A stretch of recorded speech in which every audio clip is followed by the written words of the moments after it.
Chapter 1243. This is one of Ratatosker's underground facilities in Heavenly Palace City. Similar to the DM, Ratatosker also built a lot of secret facilities in Heavenly Palace City in case of emergency. After all, unlike the gigantic DM, Ratatosker only had a single airship, Fraxinus. Once Fraxinus was crippled, they might not even be able to carry out their operations against the elves. Of course, this problem doesn't exist anymore. Fraxinus is now Wu Yan's noble phantasm. Even if it's damaged, it can be quickly repaired. However, the members of Ratatosker don't know about this. Thus, the existence of secret facilities is still necessary. For example, this secret facility is now being used to imprison Irene. Actually, if you want to imprison Irene, it's best to imprison her in Fraxinus. Compared to these secret facilities, Fraxinus facilities are undoubtedly much more advanced. However, Irene isn't an ordinary person. She's the strongest magician in the world. She's even stronger than most elves. Placing such a dangerous person in Fraxinus, if something were to happen and Irene managed to escape, then even if Fraxinus was turned into a noble relic, it wouldn't be able to handle the burden of Irene causing a ruckus. Therefore, after defeating Irene, Coterie directly picked her up and transferred her to this facility for interrogation and punishment. After the battle with Coterie, Irene's injuries are very serious, even more serious than Konichi Origami. However, Irene seems to be used to these injuries.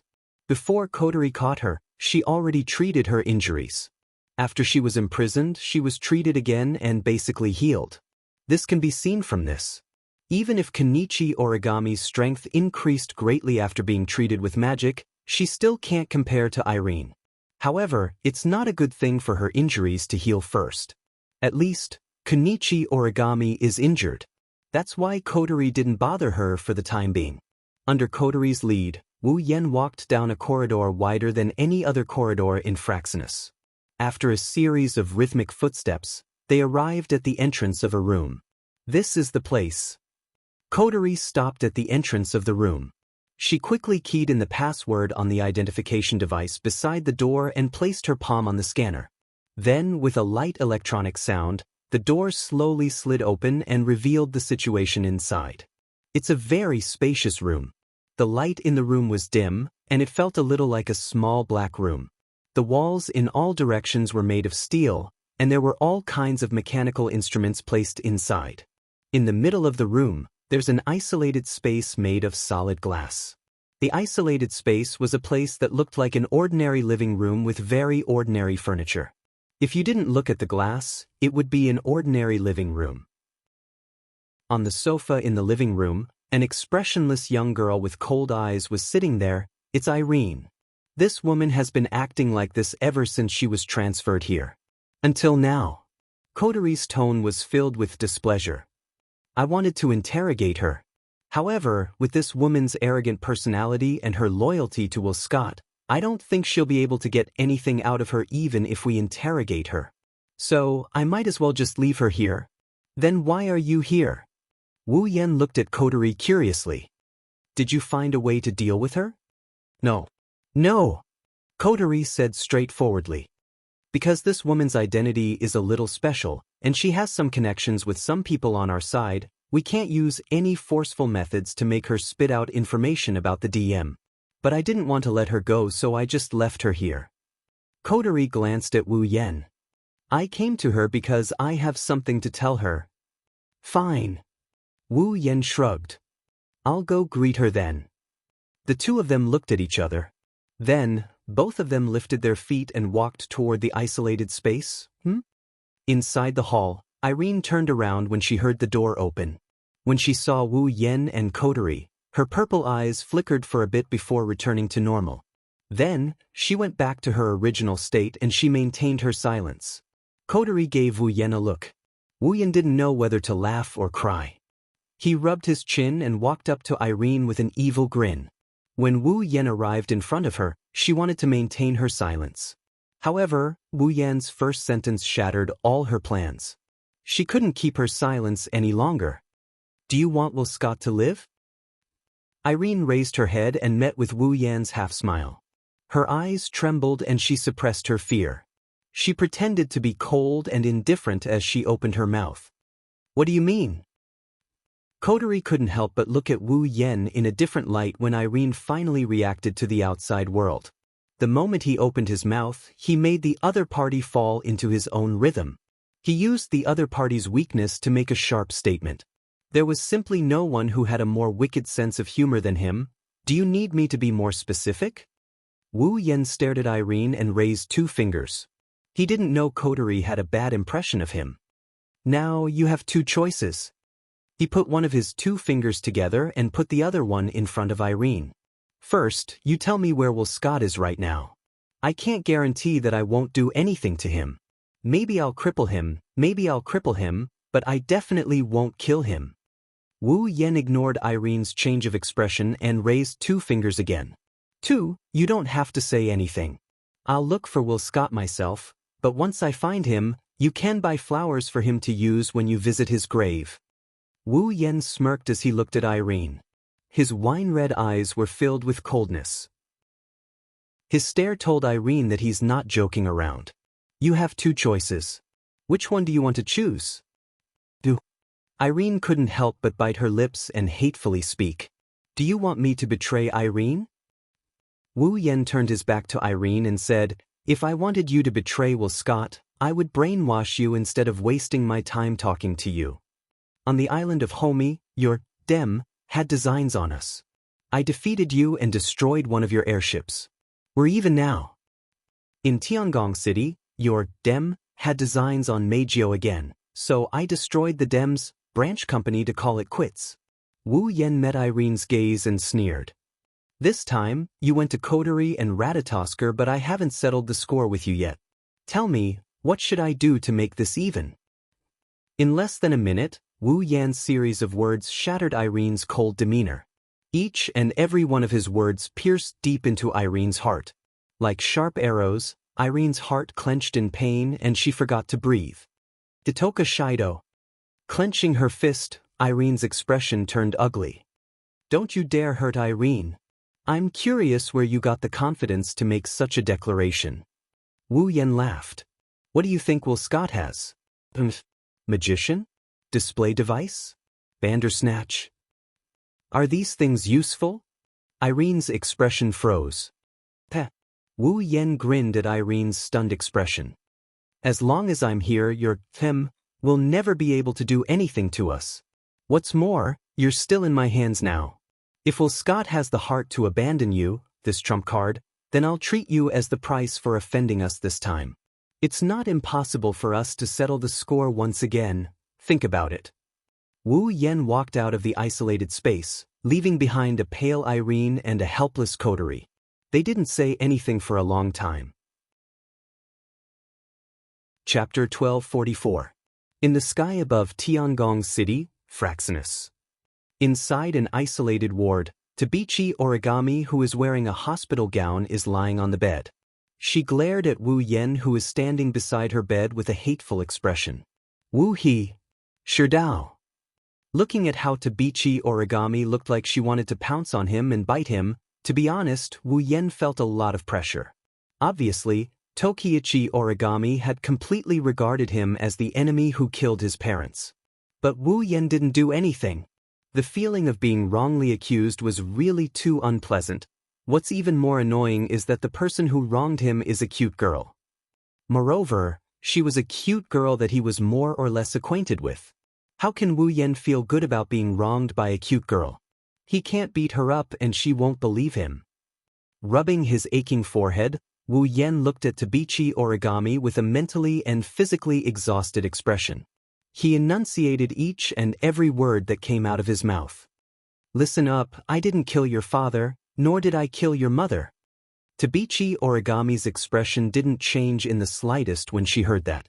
Her face is still filled with hatred. Obviously, she didn't choose to believe Wu Yan's words. Sigh. Wu Yen sighed helplessly. What should I do to make you believe me? I won't. I won't believe you. Without even thinking about it, Yuichi Origami bit her lips. Her voice sounded like it was squeezed out from the depths of her throat as she looked at Wu Yen coldly. I saw everything with my own eyes. Where did you see it? When did you see it? What did you see? 3 questions popped out in a row, perfectly displaying Wu Yan's frenzied mood. Even if you think I'm your enemy and you want to kill me, you should at least let me know what happened. I didn't do anything. Why are you so sure I did it? You should at least give me an explanation. That's right. Toka stood up and shouted at Tabichi Origami. Shido would never do something like that. Umph. Yakuya snorted. He crossed his arms in front of his chest. Master, if he killed someone, he would definitely admit it. Plus, you can't do anything to him even if he admitted it. There's no need to pretend. I agree. Shixien raised her head slightly, closed her eyes, and nodded heavily. I believe Master. Since Master said he didn't do it. Then he didn't do it. That's right. Meijio chimed in. She said helplessly. My dear is so strong. Why would he do anything to a normal couple? Back then, when I accidentally hurt some powerless fans, Dear also lost her temper. She taught me a good lesson. I think so too. Sigue raised his hand weakly. Brother Shido wouldn't do anything to normal people. Kotori and Kurumi didn't say anything, but their eyes told Tabichi Origami that they believe Wu Yen didn't kill her parents. However, Tabichi Origami didn't buy it. Instead, she glared at Kotori, Kurumi, and Toka. Do you want me to believe a bunch of elves? Ha! Kotori sneered. You're still discriminating against me like always.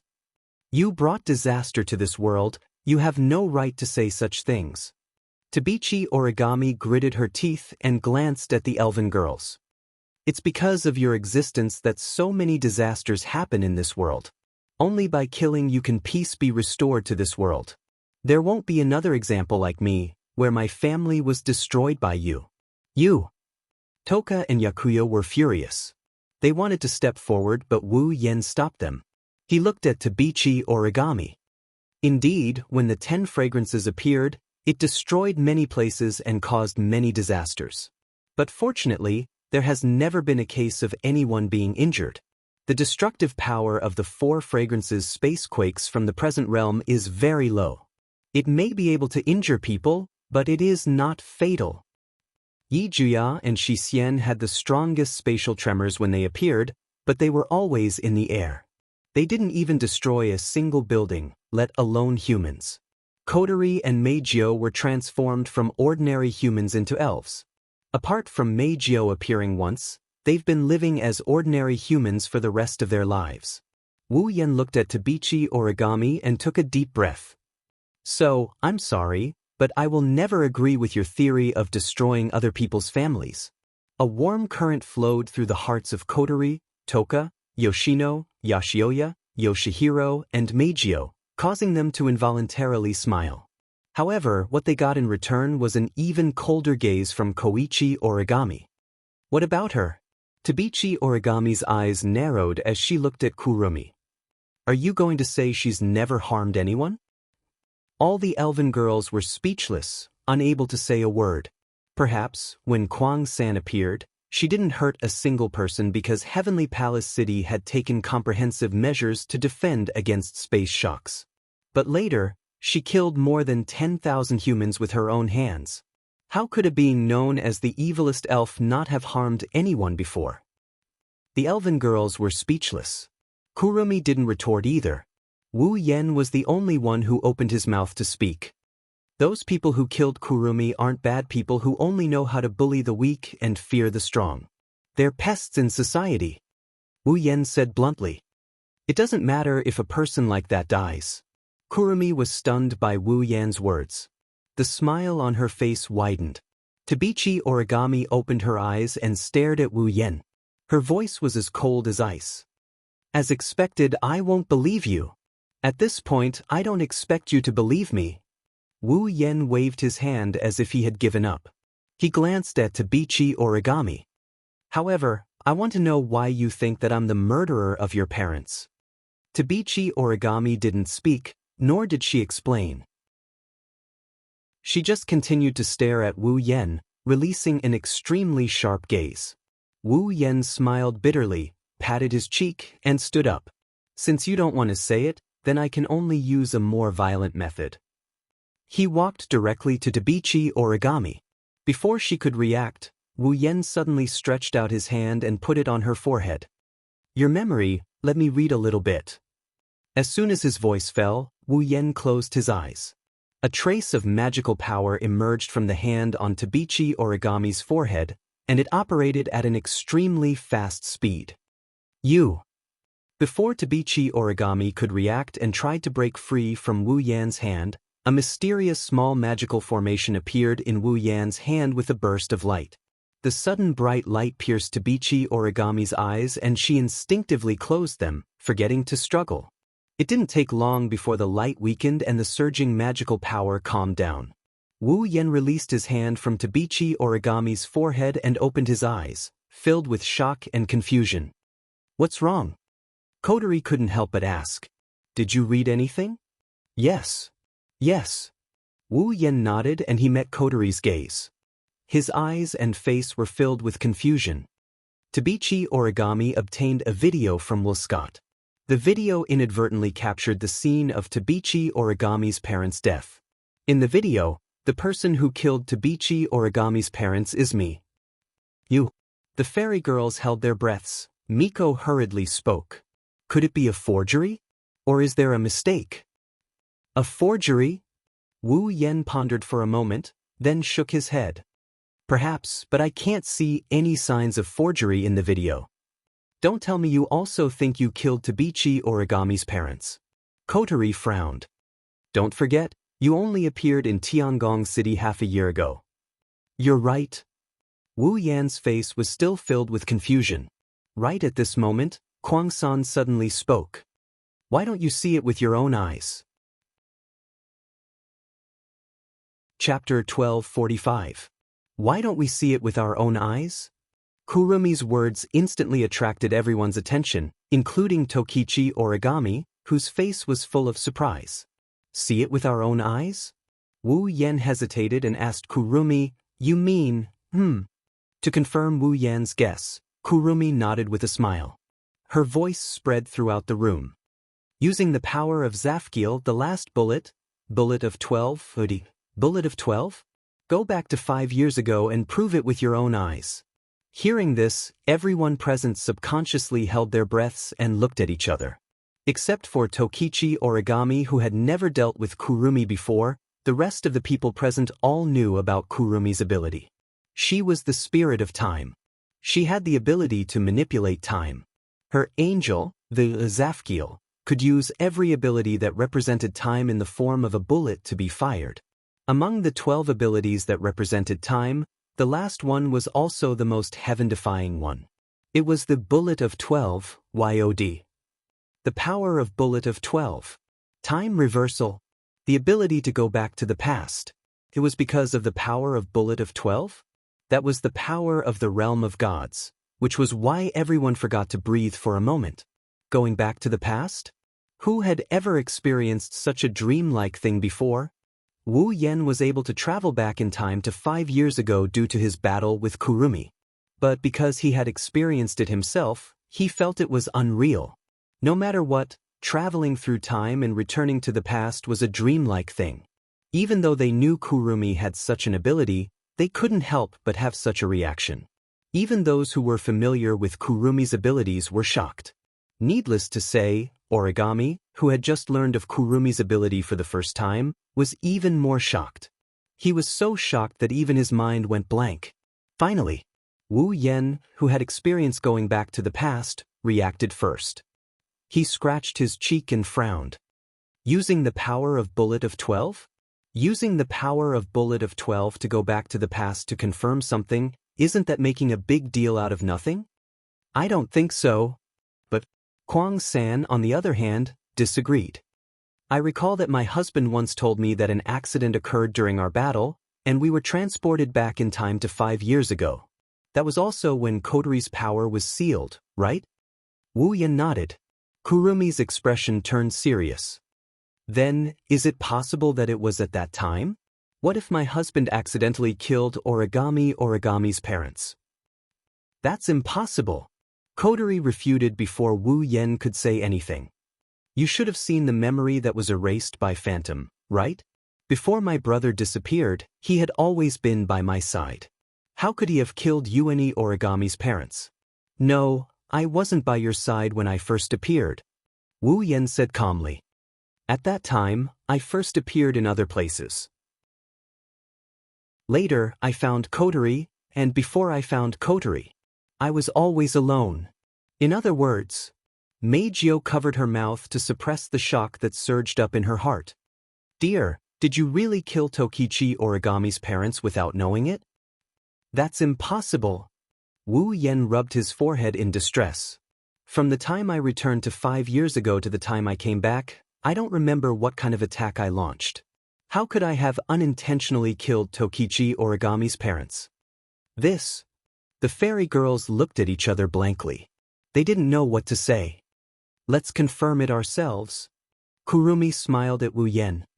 Even if it's not to confirm whether Lord Husband killed Origami's parents, it's still necessary to confirm what Lord Husband did when he went back to 5 years ago. But is that okay? Wu Yen hesitated. Use bullet of 12, yod? Isn't the price of a bet very high? If that's the case, Kurumi. Don't worry. Kurumi put her index finger on Wu Yen's lips. Bullet of 12 yod? There are also conditions for the cost of using the bet. Depending on how long you want to go back in time, this part of the cost will change. The longer the time you want to go back in time, the longer it will take. With Lord Husband here, you don't have to worry about not having enough time at all. But didn't you say it before? Unlike other abilities, bullet of 11 yod. Both the bullet of 12 and the bullet of 12? Not only does it cost a lot of time, but it also costs a lot of Reiki, right? Wu Yen frowned. The direct manifestation of a fairy's power is the amount of Reiki they have. If they use too much Reiki, they might lose their lives. If it's just Reiki, we should be able to help, right? On the side, Yajuya quickly said. With so many of our Reiki, isn't it enough to let Master go back to 5 years ago? Agreed. Xian can also provide Reiki. I can do it too, dear. If there's a need, I'll do my best. Xian, Toka, Yoshino, and Meijio also made their own declarations one after another, causing Kurumi to chuckle and shake her head to refuse. Although I'm very grateful for everyone's kindness, there's no need to worry.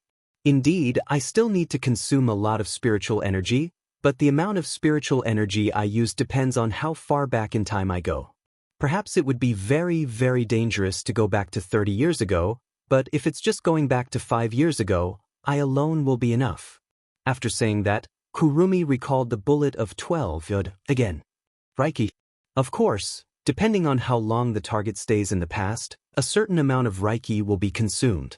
The longer you stay in the past, the more Reiki you have to pay. However, it happened before Kotori's Reiki was sealed.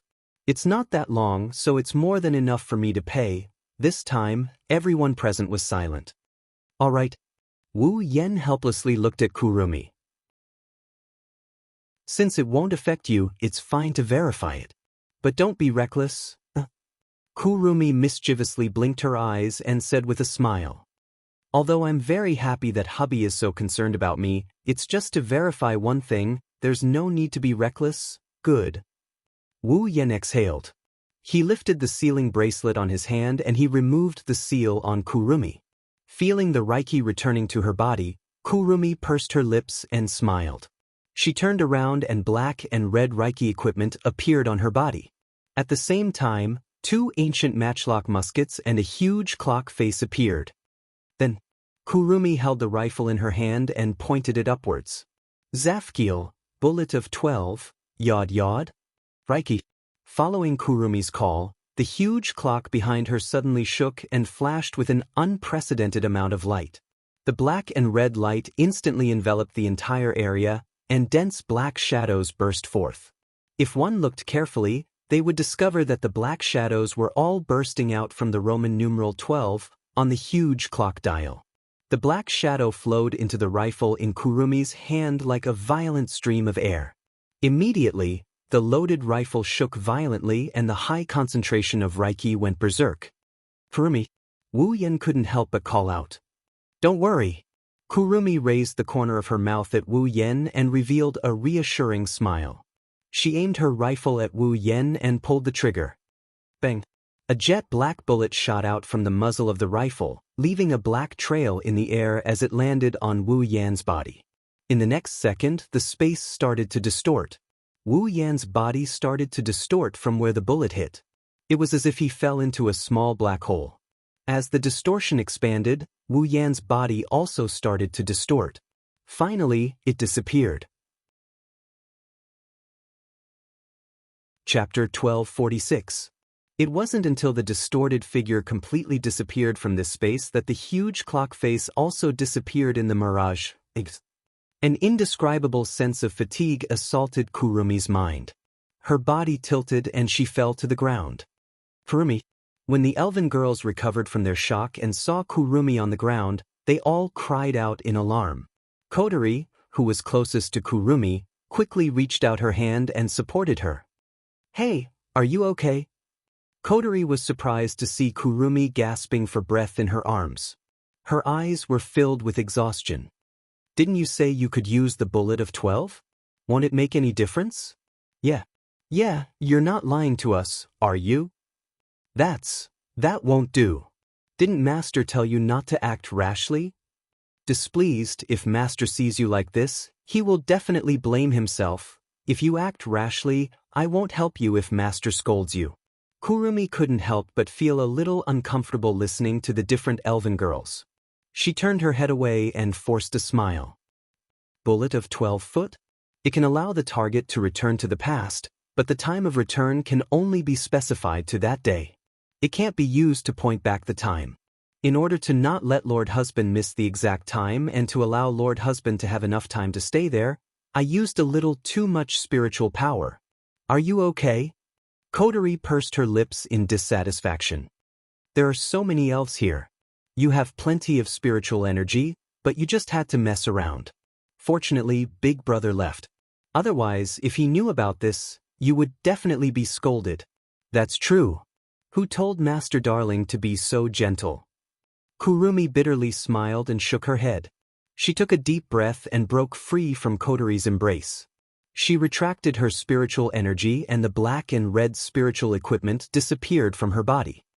I'm just a bit tired. I'm fine. Hearing this, the group of elf girls carefully sized up Kurumi. When they didn't find any abnormalities other than tiredness, they relaxed their tense faces. Yakuya walked over to where Wu Yan was standing.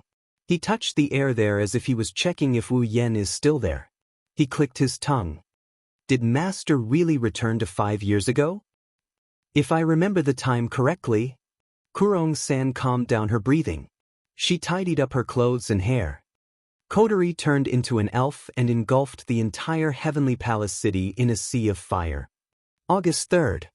Yuichi Origami, who was lying on the hospital bed, suddenly raised her head. Her eyes were shining with a terrifying light. There was no hatred or coldness in her eyes. Instead, her gaze was so bright that it shocked everyone present. August 3rd, 5 years ago. Right? Tabichi Origami said as she shifted her gaze to Kotori. Kotori snorted when she saw Tabichi Origami looking at her. That's right. August 3rd, 5 years ago. Kurumi nodded. She looked at Wu Yan and murmured, "That's right. If nothing unexpected happens, hubby will be back soon. Don't worry." Question, can he really come back? Yushin narrowed her eyes and looked at Kurumi. He won't be able to come back, right? No. That's impossible. Kwang Sanmao replied firmly. The amount of spiritual energy required to travel back in time depends on how long it takes to travel back in time. The amount of spiritual energy required to travel back in time is also determined by the amount of spiritual energy that was injected into the bullet. Once the amount of spiritual energy required to travel back in time exceeds the amount of spiritual energy required to travel back in time, hubby won't be able to travel back in time. How long will it take? Meijio looked at Kurumi. Kurumi smiled. I'm not sure if the flow of time is the same as the flow of time here. But I don't think it'll take too long, at most half an hour. I see. At the side, Toka and Yoshino also heaved a sigh of relief. That's good. The elven girls looked at where Wu Yen was standing. They waited for their loved ones to return. At this moment, Origami Kitsune suddenly made a sound. Toka Kurumi, I want to borrow your power. Tokichi Origami's sudden words stunned all the girls present. You. Kurumi looked at Toka Origami in shock. What did you just say? I want to borrow your power. Toka Origami stared at Kurumi. Her eyes glowed with passion. I want to borrow your angelic power that can travel back in time. Hearing Tabita Origami's words that contained a different kind of emotion and the rich light in his eyes, Tabita, Yoshino, Yagoya, Shisien, and Meijio didn't know how to react. They could only stare blankly at Tabita Origami with their mouths slightly agape. Is this still the cold and emotionless Toka Origami? Kotori and Kurumi glanced at each other as if they had seen through Tabichi Origami's thoughts and looked at her. You want me to use the bullet of 12 on you? Do you want to bet on it? That's right. Toka Origami's eyes rippled. She looked at Kurumi and said, As long as you promise to help me, I can do anything you want. You want to return to 5 years ago too, right? Kotoni said to Tabichi Origami expressionlessly, You want to change history and save your dead parents, right? The elven girls gasped upon hearing this, and Tabichi Origami clenched her fists tightly. Unconcealable hope and determination appeared on her face, confirming Kotori's words. Change history. Kurumi's expression became slightly absent-minded. The way she looked at Toichi Origami also began to change. Return to the past and change history. She was so similar to herself in the past. Kurumi took a deep breath. Her eyes sharpened. What if I refuse? Yuichi Origami's eyes narrowed as he stared at Kwang-san and said in a deep voice. Then, no matter what it takes, I will make you agree. Her resolute words reverberated through the area and entered the ears of everyone present. At this moment, all the elven girls present could feel the determination in Kitaichi Origami's heart. Indeed, with Toka Origami's personality, she would do anything to save her parents. As long as she can make Kurumi use the bullet of 12 on her, she would do it without hesitation. Yuichi Origami's mind was very smart, and her personality was very calm. However, once she encountered something related to her parents, she would make extremely reckless moves. When the elves were annihilated, this calm girl would charge into the fray. She would even ignore the orders of her captain and superiors to kill the elves. When encountering her enemy, this usually calm girl would immediately go crazy. She was so crazy that in order to kill her enemy, she would ignore the ordinary people around her and launch an attack. If Toka Origami's classmates saw her like this, they wouldn't be able to recognize her. Who would have thought that the originally calm and composed Origami Kitaichi would act recklessly under certain conditions without considering the consequences? Thinking of this, Kurumi and Kotori had a helpless expression. If it was me in the past, I might not mind helping you. After all, for me now, the cost of using Angel is no longer worth mentioning. The cost of using the bullet of 12 can go back to 5 years ago. Kurumi looked into Toka Origami's eyes. But I still won't agree. Kita Origami's delicate body trembled, and the light in her eyes dimmed at a speed visible to the naked eye. But because my life is no longer mine. Kurumi smiled. Her smile was gentle like never before. Whether it's power or anything else, it belongs to him, my husband. As if in response to Kurumi's call, the space where Wu Yen was standing twisted and a figure was spat out from it. Seeing this figure, the group of elf girls were overjoyed. However, when they saw the expression on the figure's face, the joy on their faces instantly froze. Chapter 1247. Bitterness. Bitterness is written all over his face. Wu Yen appeared in the isolation ward again, this time in front of everyone. Bitterness is written all over his face.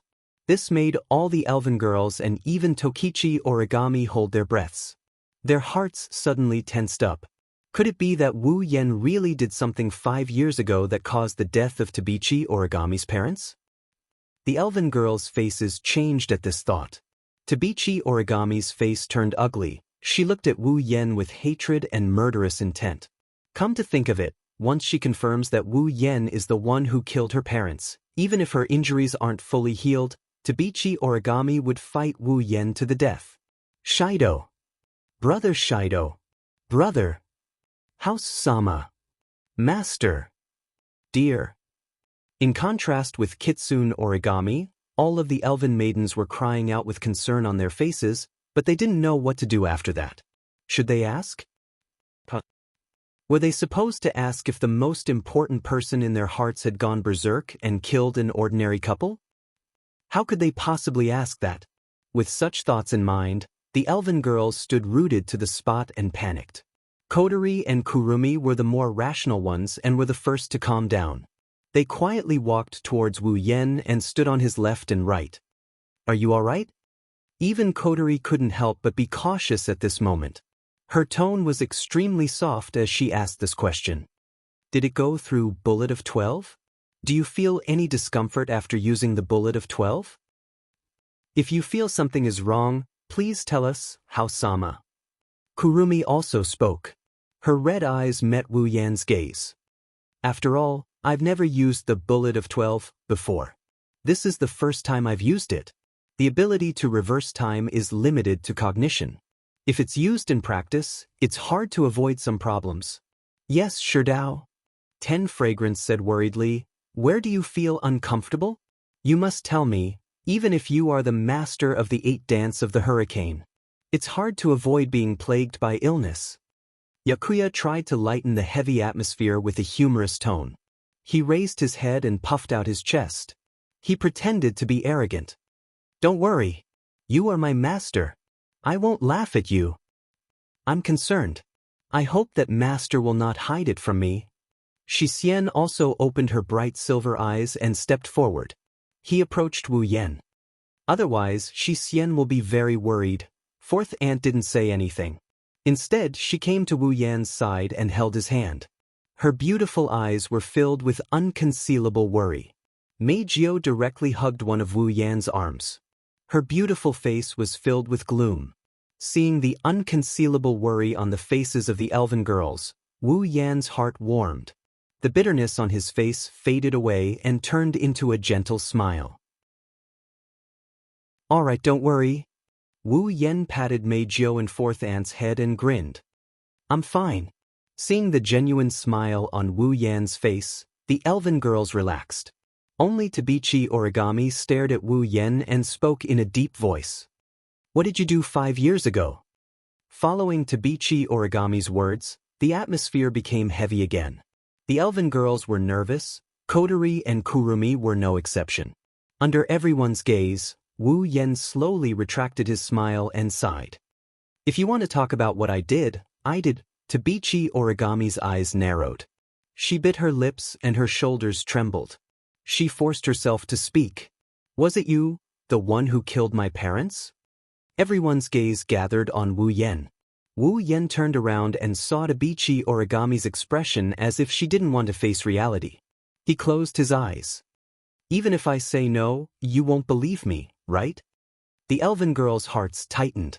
Tabichi Origami clenched her fists and opened her eyes wide. Her lips trembled as she asked word by word. In other words, you really did kill my parents? Ha! Wu Yen shook his head with a smile. I can only say that the video you saw is real. The suppressed emotions in Kitsune Origami's heart instantly erupted. His expression also changed drastically. His body trembled as he endured the pain that came from his body. He struggled to get up with great difficulty and a sharp cry of grief sounded from his mouth. I'll kill you. Wait. Kotori frowned and looked at Wu Yen. The video is real? What about the truth? Hearing this, the group of young ladies also reacted. Wu Yen only said that the video was real. He didn't say that he killed Tabichi Origami's parents. Tabichi Origami, you do have a reason to think that I killed her parents. Wu Yen glanced at Tabichi Origami and said the truth that everyone wanted to hear. But I didn't kill her parents. Hearing this, the girl's eyes lit up and they couldn't help but smile. Only Tabichi Origami was still gnashing her teeth. Her gaze never left Wu Yan for even half a second. Her eyes were filled with indifference. Like you said, I won't believe you. Didn't you go back in time 5 years ago?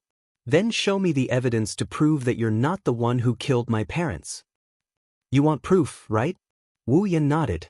He extended his hand and a blinding white light enveloped Tabichi Origami. The light started surging around Tabichi Origami. Kyuchi Origami could clearly feel that with the appearance of this white light, her injuries were rapidly recovering at a speed visible to the naked eye. The pain was also gradually disappearing. When the white light dissipated, Kyuchi Origami still felt that her body did not have much strength, but it was no longer a problem for her to move. Kanon healed Koichi Origami's wounds with the help of the Angel of Holiness. Wu Yan turned around after he healed her. If you want to know if I killed your parents, come with me. Wu Yan ignored Kotoichi Origami's reaction. He grabbed Yono's hand and they walked out of the room. Meijio, who was hugging Wu Yan's arm, followed them. The other girls exchanged glances and they quickly followed after them. Even Kotoichi Origami hesitated for a bit before she got off the bed and walked out of the room. Under Wu Yan's lead, the 7 elven girls and Tabichi Origami were teleported from Fraxinus to Heavenly Palace City. They arrived at a field full of flowers and plants. Heavenly Palace City is a city that is often damaged by spacequakes, so it's rare to see a field like this. Therefore, this is a well-known place. Today, however, there's no one here. It's probably because of the Tianyang ritual. With Wu Yan in the lead, the 9 of them entered the wilderness. They passed through the beautiful scenery and headed deeper into the wilderness. It didn't take long for them to arrive at a place overgrown with weeds. Wu Yan stopped and he scanned his surroundings. It should be here. Where's the evidence? Tabichi Origami asked coldly as if she was prepared to ask this question. Where's the evidence you're talking about? Wu Yan didn't answer Tabichi Origami's question. Instead, he turned his back to everyone and looked at an empty field in front of him. Dense mana swirled around his body and condensed into a pillar of mana. With a wave of his hand, the pillar of mana shot out and smashed into the empty field in front of him. Bang! With a loud explosion, a shockwave as strong as a tsunami blasted out. The shockwave engulfed the entire area in a cloud of dust. Wu Yan didn't care about the shockwave. He raised one of his hands and mana surged out from his palm. In the next moment, all the girls saw, in front of them, 2 huge blocks of ice flew out of the dust and landed in front of Wu Yan. Ice blocks? The girls looked at each other and walked forward. However, when they saw the full appearance of the ice block, their eyes widened and their faces were filled with shock. What? Tabichi Origami's expression changed drastically. In the end, her eyes were filled with disbelief. Kite Origami muttered absent-mindedly as if he was sleep-talking. There are 2 people in the ice blocks. They are Tabichi Origami's parents. How? All the girls present were dumbfounded. Chapter 1248. Wu Yan's vision blurred. He felt the bullet hit him. The moment he was hit, he lost consciousness for a brief moment. Now that he regained his consciousness, the first thing he felt was dizziness. Of course, it's not dizziness, it's more accurate to say that the bullet hit him. When the bullet hit him, Wu Yan felt like his existence was completely broken. There wasn't any pain, nor was there any sense of discomfort. At this moment, there was only a feeling of dizziness and nausea that made even his body spin. That's understandable. That's because Wu Yan is in the air. Bound by the strong gravitational force, it fell down at an extremely fast speed with its head facing down. Looking at the sky getting further and further away from him, Wu Yan finally realized what kind of situation he's in. He hurriedly used a flying technique and his falling body stopped in midair before stabilizing. Ugh!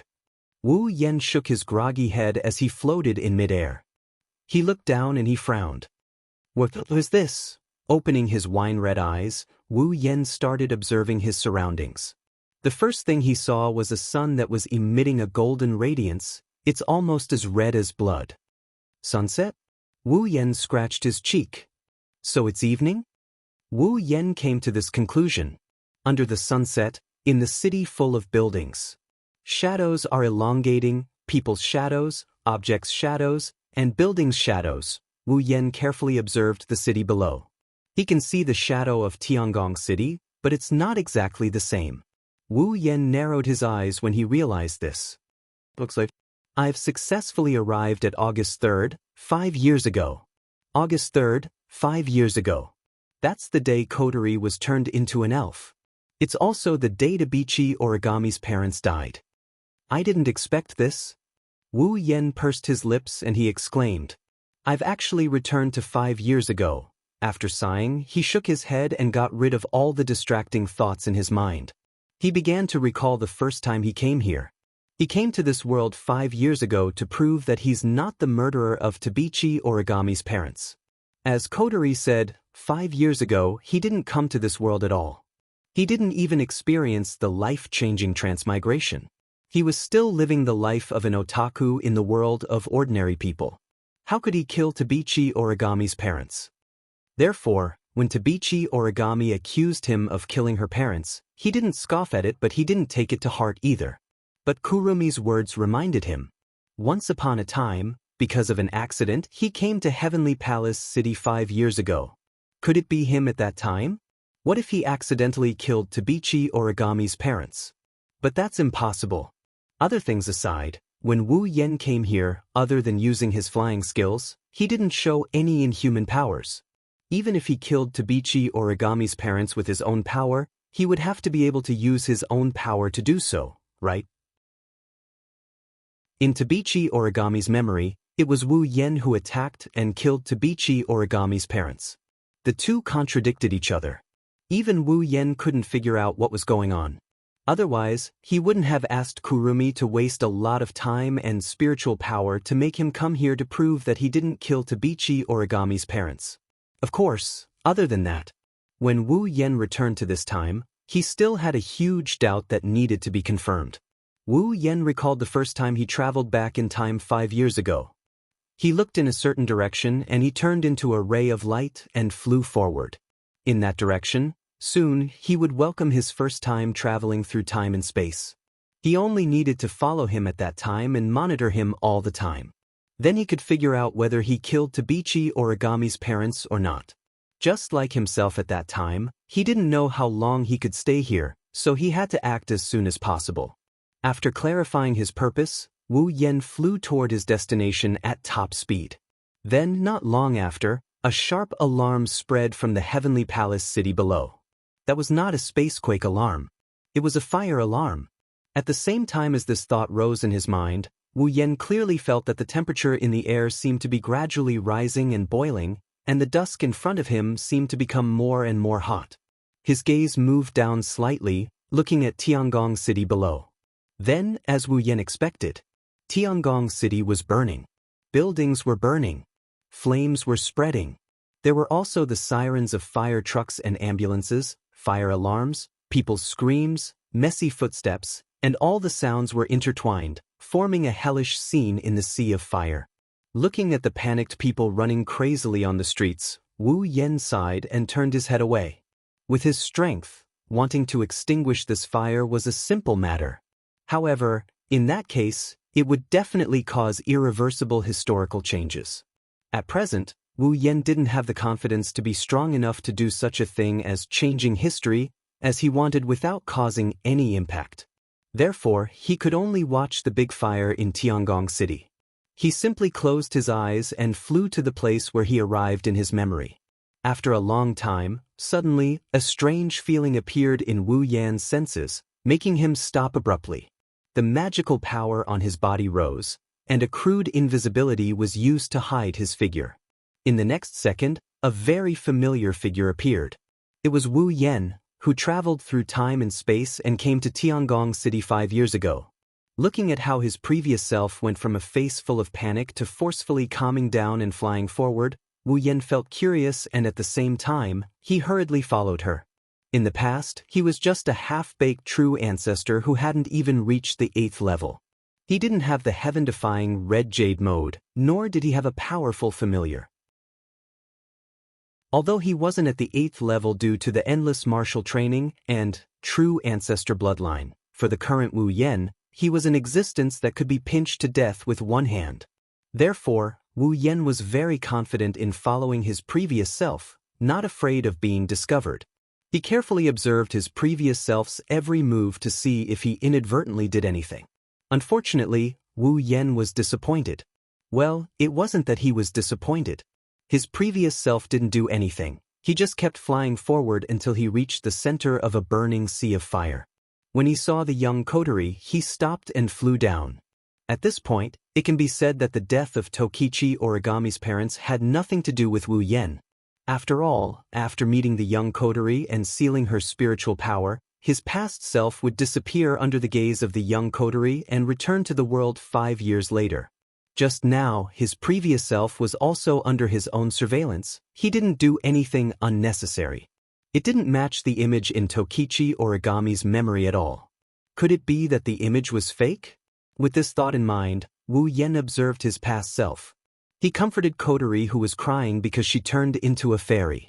Then he gave her the sealing bracelet.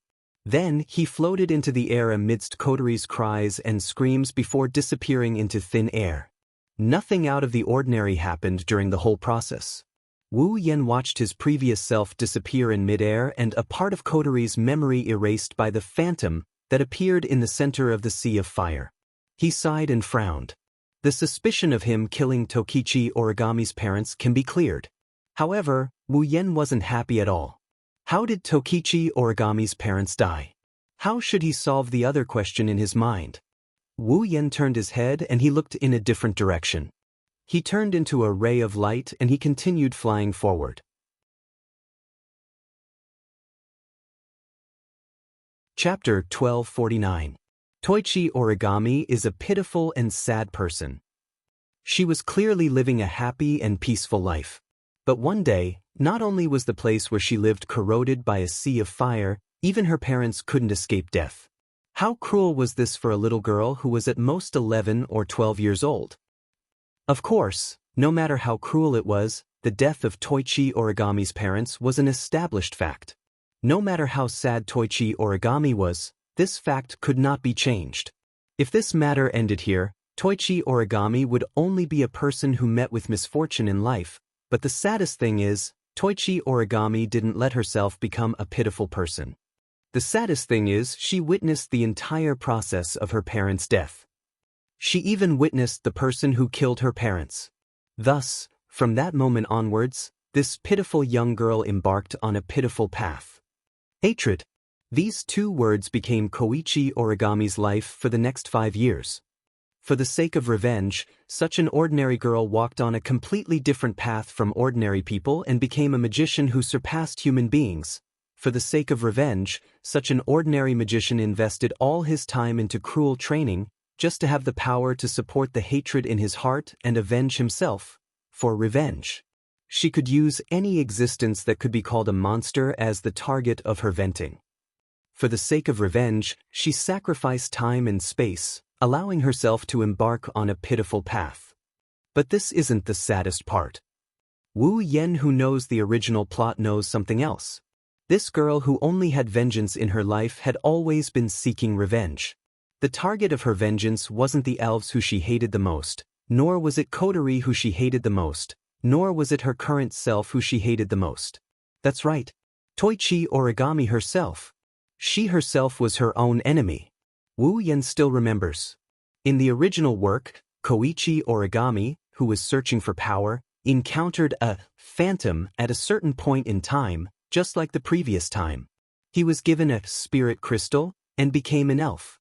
After becoming an elf, Toichi Origami went to find Kurumi and asked her to use her bullet of 12. The power of Bet sent her to the day her parents died. By killing the phantom, whom she mistook as the enemy who killed her parents, she changed the history of her parents' deaths. At that time, Toichi Origami walked on a path of no return. Because after using the bullet of 12 yod, she returned to 5 years ago. Koichi Origami fought with the phantom of that time.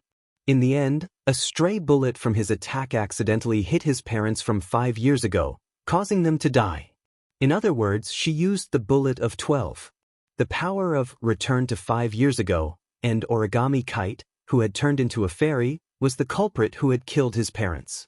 This is the most cruel experience of this pitiful and sad girl's life. How could Origami Kitsu know that she was actually her enemy? In that situation, Toichi Origami treated the death of her parents as the hatred in her heart for 5 years and used it as the motivation to survive, fight against the elf, and pursue power. How desperate must Toichi Origami be? That's easy to imagine. Because of this, when Wu Yen noticed Phantom coming into contact with Koichi Origami, not only did he beat her back, he also took away the spirit crystal that he was planning to give to Koichi Origami. He didn't want to let this pitiful girl suffer the same fate as Koichi Origami. But Wu Yen didn't expect that he would become Toichi Origami's enemy in the end. What was going on here? Without the power of the elf, without the help of Kurumi, without the help of the Bullet of 12, and without the power of Bullet of 12. 5 years ago, logically speaking, Tabichi Origami's parents should have died in an accident, or maybe they didn't even die.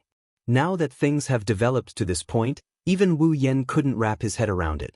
This is also the 2 main reasons why Wu Yen chose to return to Heavenly Palace City 5 years ago. Firstly, he wanted to confirm if he had accidentally killed Tokichi Origami's parents 5 years ago. Second, to confirm that Toichi Origami didn't go back to 5 years ago, the real cause of her parents' death. Fortunately, before coming, Wu Yen read Toichi Origami's memory and knew where Toichi Origami lived 5 years ago. Otherwise, he really didn't know where to find the truth of the matter. According to the memory in his mind, Wu Yen, who turned into a stream of light, crossed the air at an extremely fast speed, separated the thick smoke caused by the burning fire, and shot out like an arrow, rushing to Toichi Origami's former home. Although Heavenly Palace City is still quite big, Wu Yan's speed is also very fast. It didn't take long for him to arrive at the place in his memory and look at a building below. That was Toichi Origami's former home. However, this former home is now covered by flames. Only vague black shadows and billowing smoke can be seen. Other than that, only the fiery red flames are left. Suspended in the air, Wu Yen could clearly see that in the almost burned building, a middle-aged man was hugging a young woman, hiding from the raging fire and running towards the exit. Those are Toichi Origami's parents. Seeing this, Wu Yen couldn't help but breathe a sigh of relief. Fortunately, Toichi Origami's parents are not dead yet. Just when Wu Yen breathed a sigh of relief, below, an accident happened. He saw that in the building, a heavy object that was originally hanging at the top suddenly lost its support under the burning flames and fell down. And under the heavy object, Toichi Origami's father was hugging his wife and escaping there in a panic. Seeing this, Wu Yan's heart tightened. Without time to think, he waved his hand and an invisible force suddenly blew away the heavy object that was falling towards Toichi Origami's parents. Unfortunately, it was a bit too late to make a move now. The falling heavy object was deflected by an invisible force. The heavy object that was supposed to fall on the heads of Tokichi Origami's parents rolled and landed on the backs of the parents who were passing by.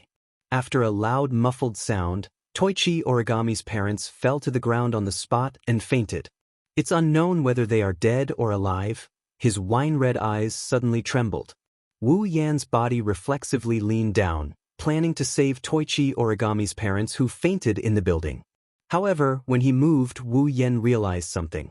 If he saved Tokichi Origami's parents, would that be the reason why they were killed by the elves? If he didn't save them and let them die in the sea of fire, it would only be an accident, right? In that case, Toichi Origami wouldn't have any enemies and wouldn't have to live in hatred anymore? Thinking of this, Wu Yan was a bit shaken. However, it didn't take long for him to shake his head and reject this idea. With how much Koichi Origami valued her parents, if they died in the sea of fire, then Koichi Origami would definitely attribute the hatred of killing her parents to Kotori, the culprit who caused the fire in Heavenly Palace City, and then seek revenge on her. In that case, the problem wouldn't be solved. Why not just save Toichi Origami's parents? If he didn't kill Toichi Origami's parents, the hatred wouldn't exist anymore and everyone would be happy. However, the impact would be too great. At the very least, in the world they live in, Toichi Origami's parents are already dead. That's why Toichi Origami became a magician and joined AST. If he saved Toichi Origami's parents, Toichi Origami might not become a magician and won't join AST. In the worst-case scenario, it might even cause a space-time distortion in the future. The impact of that would be huge. Wu Yen, who is floating in midair, couldn't decide if he should save her or not. Wu Yen, who is floating in midair, couldn't make up his mind. However, time wouldn't wait for him. If this continued, Toichi Origami's parents would die in the sea of fire. He didn't have much time left in this world, so he didn't have time to think. Should he save them or not? Chapter 1250. If he saved Kunichi Origami's parents, the future would be changed and it would have a huge impact on the world 5 years later. It is even possible that Wu Yan's past with the elven girls would be completely negated and everything would become chaotic.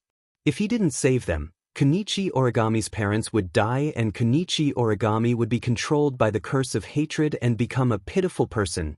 No matter which option he chose, the result would be something Wu Yan didn't want to see. Compared to Wu Yan's relationship with the elven girls, Kunichi Origami's future didn't matter at all. After all, Tabichi Origami is Wu Yan's classmate. Due to their identities, they are like fire and water. Normally, they wouldn't even greet each other when they see each other, they might even fight each other. Comparing Tabichi Origami's future with Wu Yan's and the other elf girls' futures, Tabichi Origami's future is incomparable. But if possible, Wu Yan still wanted Kunichi Origami to be saved. You could say that he was overflowing with sympathy, or that he was just putting on an act. In any case, to let him helplessly watch such a pitiful young girl walk down a path without a bright future, he admitted that he really couldn't bear to watch. Looking at Kunichi Origami's parents who were lying in the middle of the sea of fire, Wu Yan finally made a decision: save. But he couldn't just save them without any consideration. He had to save Yuichi Origami's parents under the condition that it wouldn't affect the future. Thinking until here, Wu Yan's mind instantly turned and he focused on the current state of Kunichi Origami's parents. He also started to look for a feasible solution. Let the target be hit by the bullet of 12 yod? Power can't be maintained forever. According to the amount of Reiki given by Kurumi, it will determine how long Wu Yan can stay in this period of time. Wu Yan didn't know how long he can stay in this period of time, but it definitely won't be too long. Finding a solution during this period of time won't affect the future. Finding a way to save Kunichi Origami's parents isn't an easy task. Wu Yan pondered while paying attention to Kunichi Origami's parents. He couldn't help but bitterly smile. If Yukari was here, she would be able to find a solution in an instant, right? No. Yukari doesn't have to be here. Even if Shokuha Misaki was here, she would be able to find a solution in time. Not only won't affect the future, but he also has to save the people who were supposed to die. What should he do? Clenching his fists, sweat started dripping down his forehead as he tried his best to suppress the impatience in his heart. He tried desperately to think of a solution. If he doesn't affect the future, then he will have to make Kunichi Origami's parents in the next 5 years. Moreover, he had to make Origami mistake them for elves and kill her parents. Thinking, Wu's Origami's parents' Misaki Origami's parents' misfortune? Also, Kunichi Origami's parents' death must be witnessed by an elf. Then, 5 years later. Then, Kunichi Origami's parents' reappearance. That way, he can save Kunichi Origami's parents without affecting the future and reunite them. But how should he do it? Wu Yan has a way to make Kunichi Origami's parents disappear in the next 5 years. Wu Yan can also think of a way to make Kunichi Origami's parents' death and mistakenly believe that they're no longer in this world. But what should he do if he wanted Tokichi Origami to witness his parents being killed by an elf? Where am I going to find an elf to kill Kunichi Origami's parents? Was he supposed to ask Kodori or Phantom for help? That's just bullshit. The best way to deal with this is to do it himself. But he's not an elf, no. Wait, Wu Yan paused. A bright light flashed through his wine-red eyes. Who said he's not an elf? In this world, wasn't he treated like an elf? Thinking of this, Wu Yan's expression changed drastically.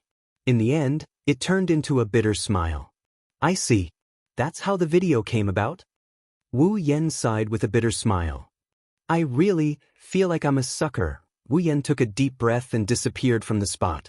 When he reappeared, he was in the building next to Kenichi Origami's parents. He reached out to check the breathing of Tabichi Origami's parents. When he found that they are still breathing weakly, he relaxed his tense expression. Good, they're not dead. A dense light flashed from his hand and shone on Tokichi Origami's parents.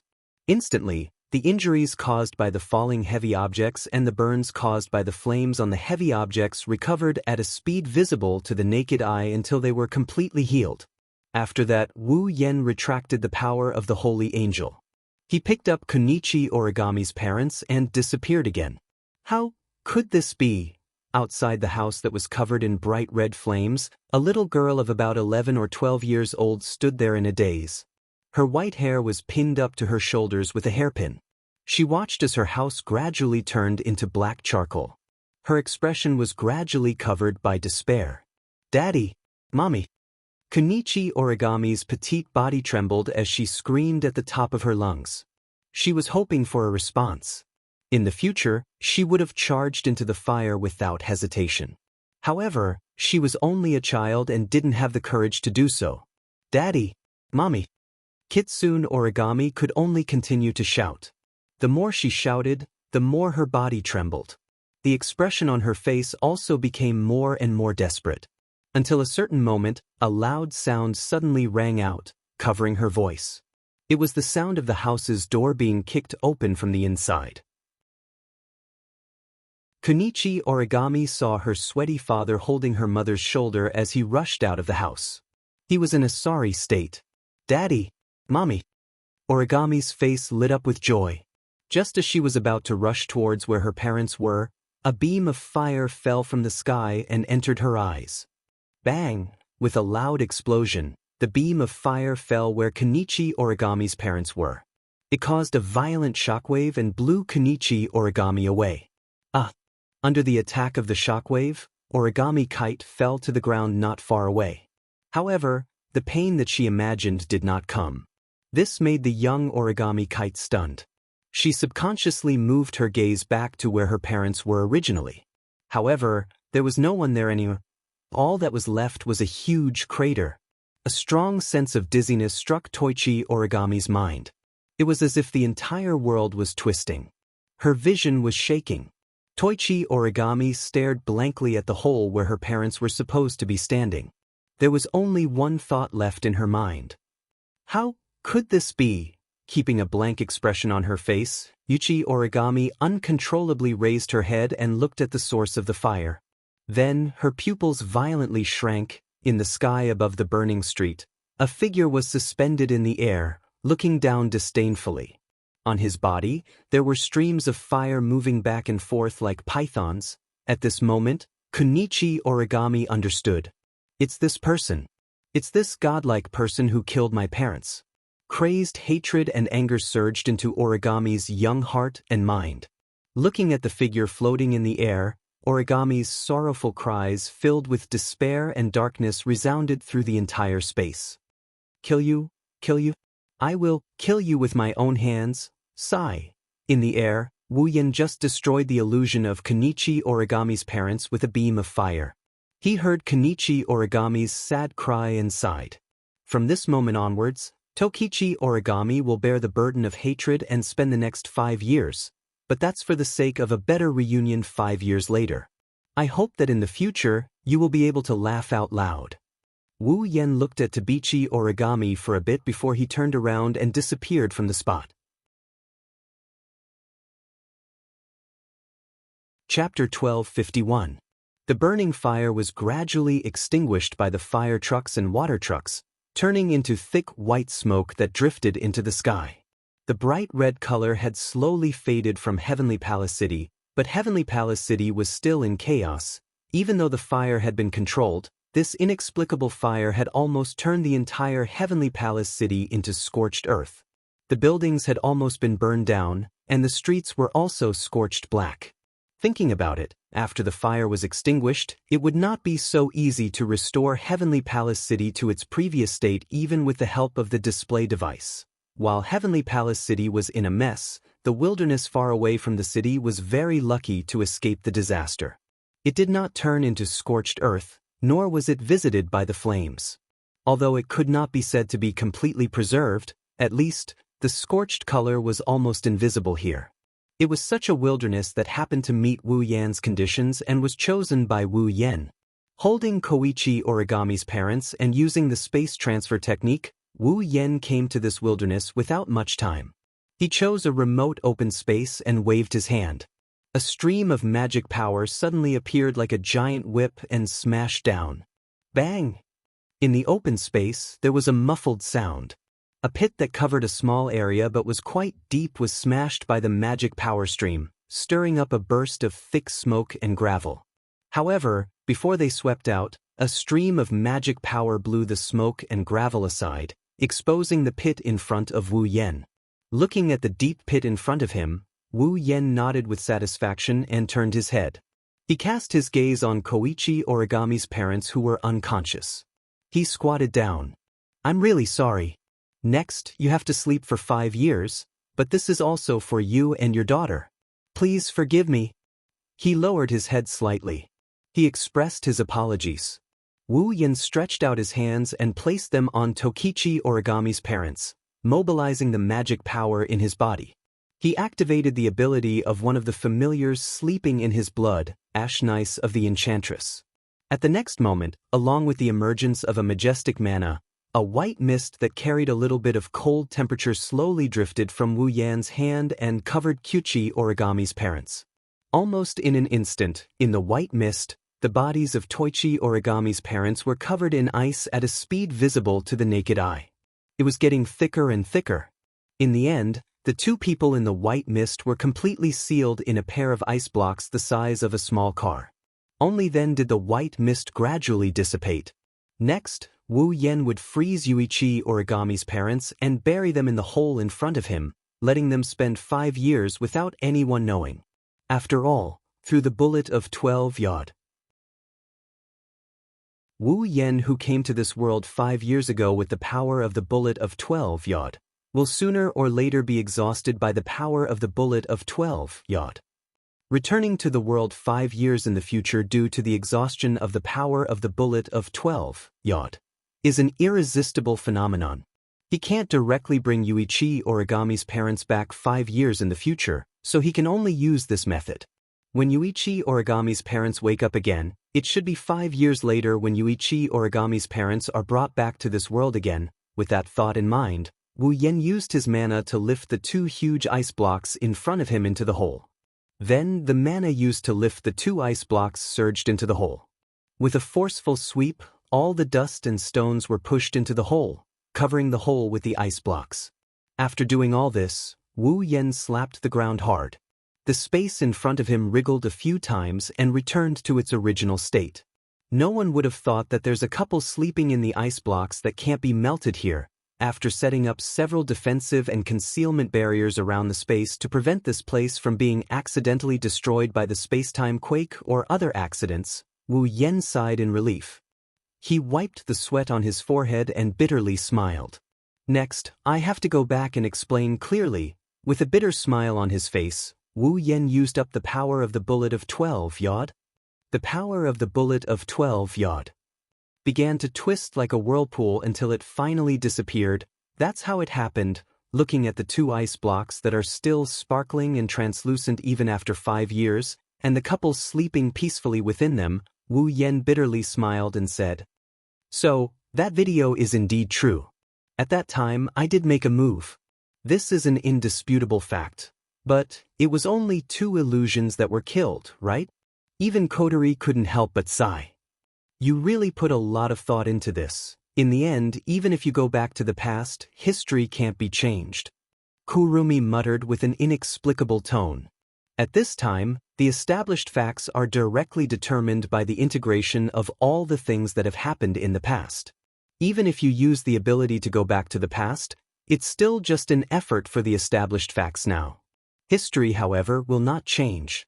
Hearing this, the elven girls who knew about Kurumi's past immediately looked at her worriedly. This also woke up Kurumi, who was immersed in a sorrowful atmosphere. Looking at the elven girls, Kurumi revealed her usual bewitching smile and told them that she was fine. That means... Tabichi Origami didn't care about the low temperature of the ice block. She put her hand on the ice block and spoke with a hoarse voice. My parents can still be alive, right? Yes. Looking at Koichi Origami's worried expression, Wu Yen subconsciously lowered his voice and gave her the answer she was waiting for. Don't worry, your parents aren't dead. Not dead? But my parents are not dead. Yuichi Origami murmured absent-mindedly like a broken doll. It was not until a long time later that an uncontrollable excitement appeared on her face. Not dead. Mom and Dad aren't dead.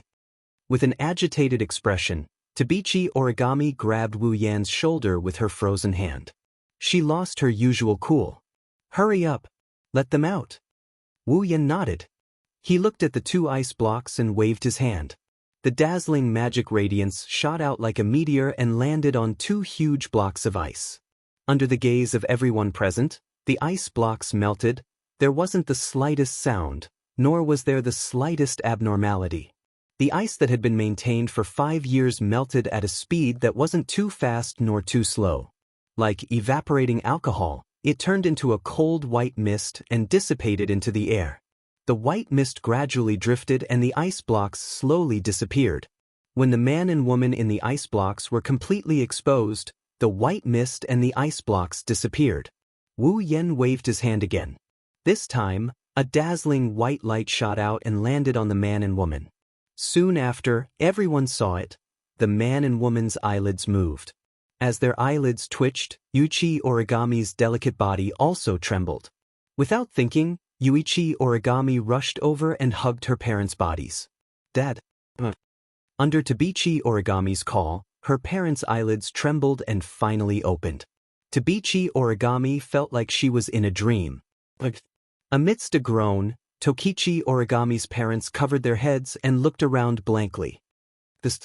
Hearing that familiar voice, Tabichi Origami's emotions could no longer be suppressed. Dad. While choking with sobs, Yuani threw herself into the arms of her parents. In her eyes, the tears that had completely dried up 5 years ago once again sprouted life force and flowed down once again. Woo! Woo! In the air, the unrestrained cries of a child reverberated in the air. Everyone heard it. Looking at the white-haired girl who threw herself into the arms of her bewildered parents, Wu Yen exchanged glances with the other girls and they all laughed. Chapter 1252. See you on the top floor of the Central Plaza in the evening of the Afternight Festival. Looking at the message on his phone, he scratched his cheeks and sighed as he made his way to the Central Hall. It had already been 3 days since Yuichi Origami unreasonably made a move on the square of the Heavenly Palace. Wu Yen had a hard time in the past 3 days. He was attacked in the square of the Heavenly Palace, encountered a phantom, and was attacked by a dem. After that, he had to clean up the mess, control the impact of the incident, and go through a round of bullet of 12 YOD. He had to go back to 5 years ago to save Tabichi Origami's parents. It's only been 3 days, but Wu Yen has been sighing and groaning for a long time due to all the things that have happened. Ever since Tabichi Origami reunited with her parents, they were brought back to Fraxinus by Kotori. She hasn't seen Wu Yen since. That's why he was invited out by Tabichi Origami. To be honest, Wu Yen was very surprised and even a bit nervous. He didn't know what that icy beauty would do next. For Wu Yen, these 3 days were very hard to bear. For the students of the 10 high schools, these 3 days weren't very relaxing either. They didn't have any memories of the elves and magicians. Zhen Na Yu and the rest of Ratatosker led by Ratatosker had erased all of these students' memories. However, they still retained their memories of the Tianyang ritual. Due to an unknown explosion, the last day of the Tianyang festival was cancelled, which caused all the students to protest. After 2 days of hard work in the Tianyang sacrificial ceremony, the last day of the night sacrificial ceremony, which only belonged to the students, had been cancelled just like that. How could anyone be willing to accept it? Therefore, the group of students burst out with unimaginable enthusiasm. They protested fervently. The elven girls were also unwilling to let it go. They kept bothering Kotori. She had no choice but to use her connections with Ratatoskr. She cooperated with the students. The afternight festival was postponed for 3 days. It was held once again. The students were very satisfied with the result. Even though it was postponed for 3 days, today, the students were still as if they weren't affected at all. They were happily celebrating the night sacrifice. It was almost evening now, and the clamor could be heard everywhere. This was the best evidence. After passing through the lively streets, Wu Yan arrived at the central hall. The doors to the central hall were already closed. Even the staff had been evacuated. There was no place to enter. Wu Yan circled around the central hall but still couldn't find an entrance. In the end, he had no choice but to use space transfer and teleport to the rooftop. The sun was setting in the west, and the dazzling radiance sprinkled down. On the rooftop of the central hall, a beautiful girl with an extremely conspicuous white shoulder-length hair, wearing a short-sleeved inner shirt and shorts, stood with her back facing the entrance. She stroked her hair that was fluttering in the wind with one hand while looking into the distance, elongating the shadow behind her. Standing under the radiance, it formed an extremely beautiful scene. At first, Wu Yan thought he saw an angel and lost himself for a split second. When he came back to his senses, the beautiful girl under the setting sun had already turned around and looked at him. Her pretty face was as calm as an ancient well, but her pair of blue eyes were sparkling with a radiance that made one's heart flutter. It was still the same face and the same performance as before. However, looking at Kite Origami's expressionless face, Wu Yan felt comfortable all over. This was because he could clearly feel that even though that face was still as expressionless as before, the haze that could be hidden behind it had completely dissipated like the clear sky after the rain. Instead, it was replaced by a refreshing feeling that made people unconsciously feel comfortable. This was the current Kite Origami. She had completely gotten rid of the past, got rid of the hatred, and also got rid of the sad path.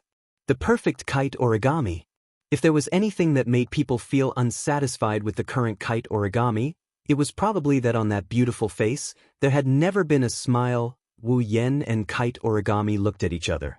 Kite Origami didn't say anything. The two of them looked at each other quietly. They actually had a feeling that they could see through each other's thoughts.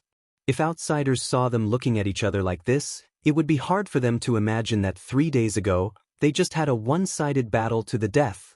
After some time, Kite Origami finally broke the silence and walked in front of Wu Yan. She then bent down and deeply bowed to Wu Yan. Thank you, and, sorry, gratitude and apology. This was the most realistic portrayal of Kite Origami's current mood. As for what she was thanking and apologizing for, there was no need to mention it again. Kite Origami has now been reborn. Wu Yan clearly realized this and couldn't help but smile and shake his head. You don't have to take it to heart. You saved me. Kite Origami looked into Wu Yan's eyes. I won't forget this. Wu Yan scratched his cheek. I think I saved your parents. To me, the person you saved is me. Toichi Origami used the simplest words to express her true feelings. I was redeemed because of you. Is that so? Even Wu Yan felt a bit embarrassed at being asked this way. But he still asked anyway. How are your parents? Yes. After a checkup, they have completely recovered to the level of a normal person, but because they slept for too long, their bodies are too stiff. It will take a lot of time for them to move normally. Kite Origami's face was expressionless, but her eyes were bright. She was clearly in a good mood. Ratatoskr has already used the excuse of being in a coma for 5 years as an accident to let mom and dad adapt to the world 5 years later. When they return to normal, they will be able to move freely. Then, are you okay on your side? Wu Yan teased. You were originally a little girl, but suddenly became a beautiful girl. Your parents must be very uncomfortable. Yes. Compared to that, they are not used to my expression. Kite Origami replied, making Wu Yen laugh. Then you have to smile more often in the future. Don't let others think that you've developed a weird habit. No.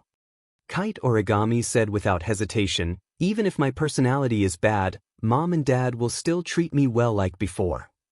Then they are really great parents. Wu Yen praised. No wonder you are so attached to them. Yes, they're the best parents in the world. When Yuichi Origami said this, she tilted her head. There was no smile on her face, but there was an unusually cheerful wave in her eyes. Kite Origami looked at Wu Yen and suddenly said, I have decided to leave AST and join Ratatosker. Wu Yen paused and frowned. Is this okay? I can't leave my current life. Kite Origami shook her head. Although I want to live a normal life, I won't be able to get used to it without my magician skills. Kite Origami put her eyes in front of Wu Yen, as if she was speaking with her eyes. Kodori also invited me to join Ratatosker. She said she didn't want to let go of me who is better than the real one. I also want to repay you, so I agreed. This Kodori? Wu Yen smiled bitterly. He hesitated and asked seriously. Have you really decided? In order to obtain power, my body underwent a magical treatment that is even stronger than the real thing. After a thorough examination, I have less than a year left. Tabichi Origami didn't answer Wu Yan's question directly. Instead, she changed the subject. Kodori said you have a way to restore me to normal. I don't want to lose the chance to spend my life with Mom and Dad again, so I can only work for you. From now on, I am yours.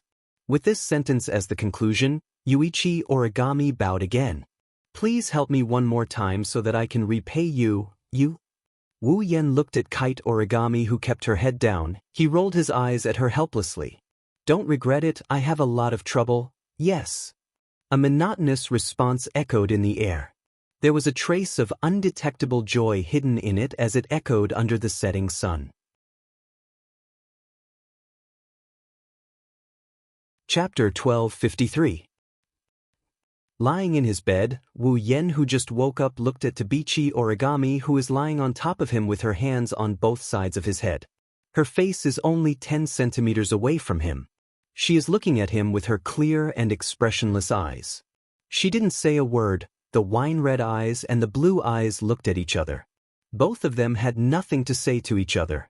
For the next 5 minutes, Wu Yen and Tabichi Origami just stared at each other without saying a word. The atmosphere was so cold that it sent chills down the spines of the onlookers. Of course, the reason why this happened wasn't because the two of them had short-circuited their brains. At least, Wu Yen wasn't. During these 5 minutes of staring at each other in disbelief, his brain was spinning rapidly to think of a problem. What the hell is going on? Well, Wu Yan's brain was indeed short-circuited. He couldn't help it. The scene in front of him was too strange.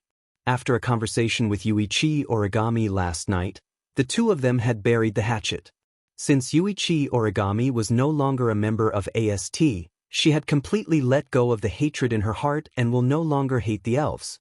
The group of elven girls also knew about Yuichi Origami's incident and no longer viewed her as an enemy. But no matter what, Yuichi Origami didn't have a good relationship with them before this. However, the current situation was that the person who had just buried the hatchet and declared that he wanted to repay him not only appeared in this house full of elves today, but also in his own room in such a manner. No matter who it was, they would feel strange, right? Perhaps I should correct this. Yuichi Origami, the culprit, wouldn't feel strange. Time slowly passed. Another 5 minutes had passed. The two of them were still staring at each other in this manner.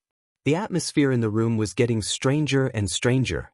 Finally, Wu Yen couldn't stand this strange situation anymore. His face froze. He spoke. Can you tell me what's going on? As if she was waiting for Wu Yen to speak, Tabichi Origami calmly replied the moment Wu Yen finished his sentence. Get up. I'm here to wake you up. Can I ask why?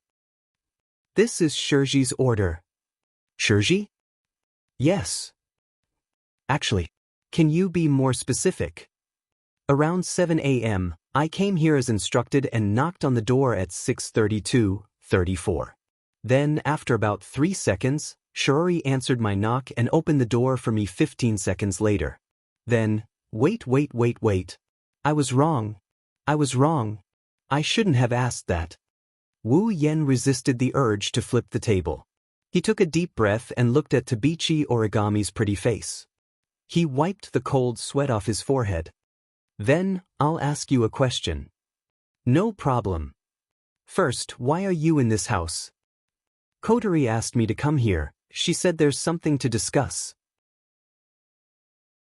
Discuss something? Wu Yen paused for a second before he recalled something. He frowned. Is it about the phantom? How can this be discussed in the house? It's fine. Yuichi Origami replied concisely.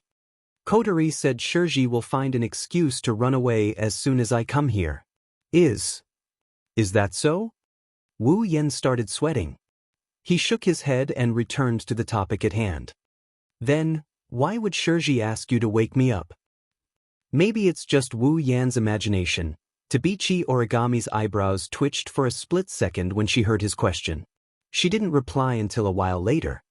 Although I don't know the specific reason, according to my observation, this should be an excuse for Shiori to drive me away when I'm in the process of improving my relationship with her. Don't you understand? Wu Yan's lips twitched as he complained. Then why did you wake me up in such a way? This is an experiment. What? This is an experiment. Tokichi Origami repeated the question with an expressionless face without the slightest bit of impatience. Then, he explained. It's because I've only learned how to use a female identity to intimately awaken a good friend who is also a female in the past. I don't understand what's the best way to awaken a man, so I tried to do this experiment. Can I ask where you learned this from?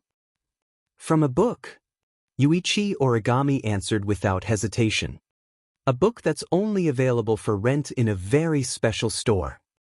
I know that without you telling me. Wu Yen felt like all his energy was drained away by Tabichi Origami's emotionless words. He felt like he was out of energy. In conclusion, now that Shirji has run away because of you, you still followed Shirji's order to wake me up, but you didn't know what method to use. As a result, after experimenting one by one, when I woke up, I experimented with one of them, and the result became like this. Is it like this? Correct. Well then, let me ask. Wu Yen forced a smile as his expression turned unnatural. If I don't wake up, what will you do next? Yuichi Origami was silent for a moment before replying with a blank expression. According to the book, a certain part of a man's body will be particularly energetic in the morning. I'm going to stimulate that part and let you get up comfortably. Cough, cough, cough. A breath rushed into Wu Yan's heart and throat, almost choking Wu Yen to death. Fortunately, as a true ancestor, Wu Yen couldn't die. His face turned green. Let me ask again, how are you going to stimulate it? Lick. With her usual cold expression, Yuichi Origami said something that couldn't be ignored. Although there are many other ways to stimulate that part of the mind, according to statistics, licking is the most suitable and most comfortable way. Wu Yen didn't know what expression to use to respond to Yuichi Origami's answer. Excited? Of course there is. After all, a super beautiful girl was planning to wake him up by licking him. Regretful? Of course there is. After all, I woke up at the right time, right? But what was this feeling of being unable to let go of this feeling in his heart? Wu Yen looked at Yuichi Origami with a conflicted expression. After a long time, he finally said something. Aren't you afraid that Shirji will misunderstand our relationship? It doesn't matter. Once again, Origami answered without hesitation. Love has nothing to do with gender or quantity. I will use my actions to move Shirji. The problem is, your actions have scared Shirji away. Wu Yen reminded her out of kindness. That's because Shirji hasn't gotten over it yet. Yuichi Origami said calmly. And because it's you, I did it. Because it's me. This time, Wu Yan's expression changed. Where did this come from? You are my benefactor. Yuichi Origami remained calm. So it doesn't matter. Because you are my benefactor, so it doesn't matter. Wu Yan's eyebrows twitched, his heart twitched uncontrollably. He felt that it wasn't a good thing to bury the hatchet with Yuichi Origami. If he had a good relationship with such a girl, once they started chatting, his lifespan would decrease. Looking at Wu Yan's pained expression, Tabichi Origami tilted her chin and said this. Don't you like it when someone stimulates your mind in the morning? Hearing Yuichi Origami's blunt words, Wu Yan showed a conflicted expression. He smiled bitterly and answered hesitantly. That depends on the person and the situation. There are many other factors. In other words, Yuichi Origami interrupted Wu Yan and went straight to the point. You like it? Cough cough. Wu Yan coughed again. Before he could speak, Origami Kitsune spoke. Since that's the case, let me do some exercises for the next time. After saying that, Yuani folded a piece of paper and got into the quilt.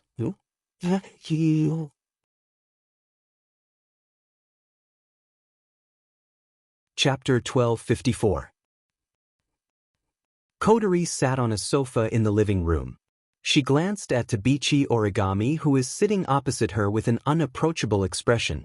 Then she looked at Wu Yan, who is sitting on the sofa beside them. Wu Yan looked like he's in a trance. She frowned. Did something happen between the two of you just now? Or did I miss something? Wu Yan and Tabichi Origami's eyelids twitched. One shook his head while the other remained expressionless as if he couldn't be bothered to explain himself. Kotori narrowed her eyes and snorted. Forget it, I'm too lazy to care about what you guys did just now.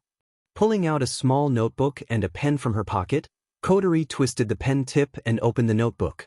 Her expression turned serious. Then, it's time for us to start the question and answer session. About the phantom. Phantom.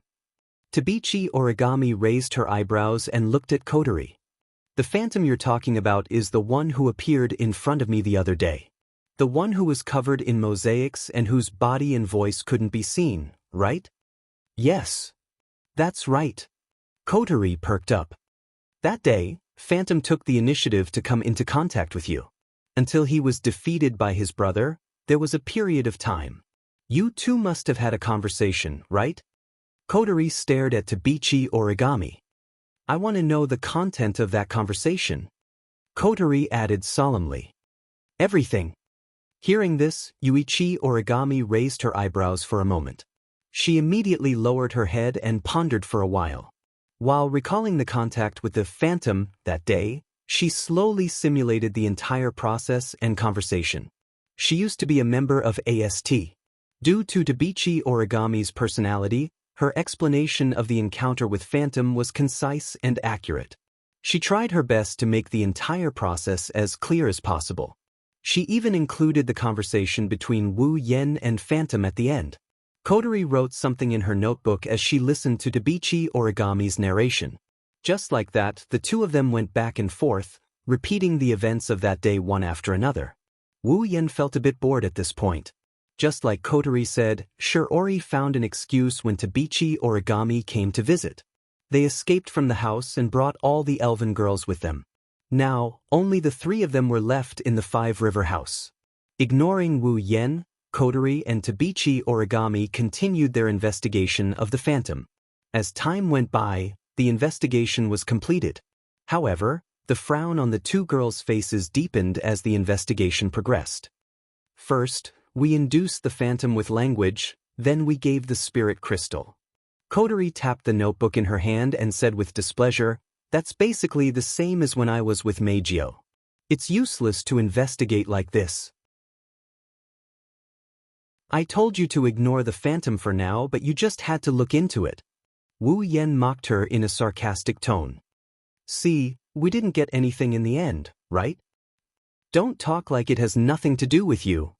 Kotori raised her eyebrows and yelled at Wu Yan. "If you hadn't let Phantom go, we would have been able to get more information. We might have even been able to find out the real identity of Phantom." "I don't think so." Wu Yen pursed his lips. Although I don't know exactly how strong that phantom is, since she was able to hide her existence when I didn't pay attention to the surroundings, silently contacted Origami Kyuchi, and even had a conversation with it, in the end, if it weren't for her carelessness, I might not have noticed her appearance until the end. Just this hidden ability alone is enough to make our gains close to zero. Wu Yen narrowed his eyes and his lips curled into a grin. I think, unless Phantom comes to us herself and makes contact with us, with her cautious attitude and unusual concealment ability, it'll be difficult to find her. I feel like the Phantom has been watching us from the dark. Kotori bit the lollipop in her mouth and clicked her tongue. The more compatible the target of the spirit crystal is with the spirit crystal, the more powerful the spirit crystal will be after it is transformed into a spirit crystal. In other words, before the spirit crystal was given to me, Meijio and Kite Origami, Phantom already had a certain understanding of us and had been paying attention to us in a certain way, right? Kotori subconsciously looked around and her red eyes flashed. Could it be that the Phantom has been with us all this time? Hearing this, the atmosphere at the scene suddenly became silent. Around us. Wu Yen sighed. That's not impossible. After all, I wouldn't be able to discover her if I didn't pay special attention to her. In other words, it's possible? Kotori's eyes lit up, she smiled mischievously. Come to think of it, the spirit crystal that Phantom intends to give to Origami-kwan is in our hands. She's paying attention to us from all around. It's not impossible for her to steal it when we're careless. Speaking of which, we haven't investigated the spirit crystal yet. Kotori looked at Wu Yen. Where's the spirit crystal? Oh, it's with me. Wu Yen stretched his hand out as if he was trying to find something on his body. Before he could put his hand into his pocket, Tabichi Origami opened her hand with a cold voice. In his hand, the spirit crystal, that originally belonged to Origami Kitaichi, was releasing a bright white light. You. Wu Yen looked at the spirit crystal in Tabichi Origami's hand in shock. When did you take it? This morning. Tabichi Origami said calmly. I found it in your pocket. Pocket? Kotori was stunned. She glared at Wu Yen. You put something so important in your pocket? Ah. Wu Yen quickly laughed and shrugged his shoulders. I studied it last night. I was too sleepy, so I just stuffed it in my pocket. You. Kotori glared at Wu Yen and turned away. She looked at Tabichi Origami with a sour expression. Forget about him. He's just a freak. Nothing will happen to him. But how can you casually come into contact with spirit crystals?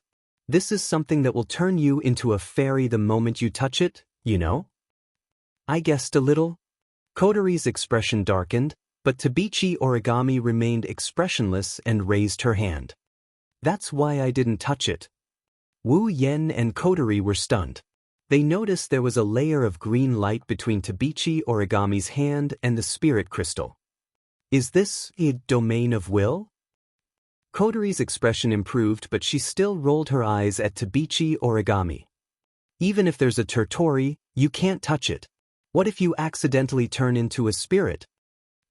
Tabichi Origami didn't answer. She looked at the spirit crystal in her hand and glanced at Wu Yen. She seemed to be thinking about something. Beep, beep, beep. Suddenly, an alarm sound came from Kotori's radio. Before Kotori could react, an anxious voice came from the radio. Commander! This is bad. Elaine? Mira? Methers escaped. What did you say? Kotori exclaimed.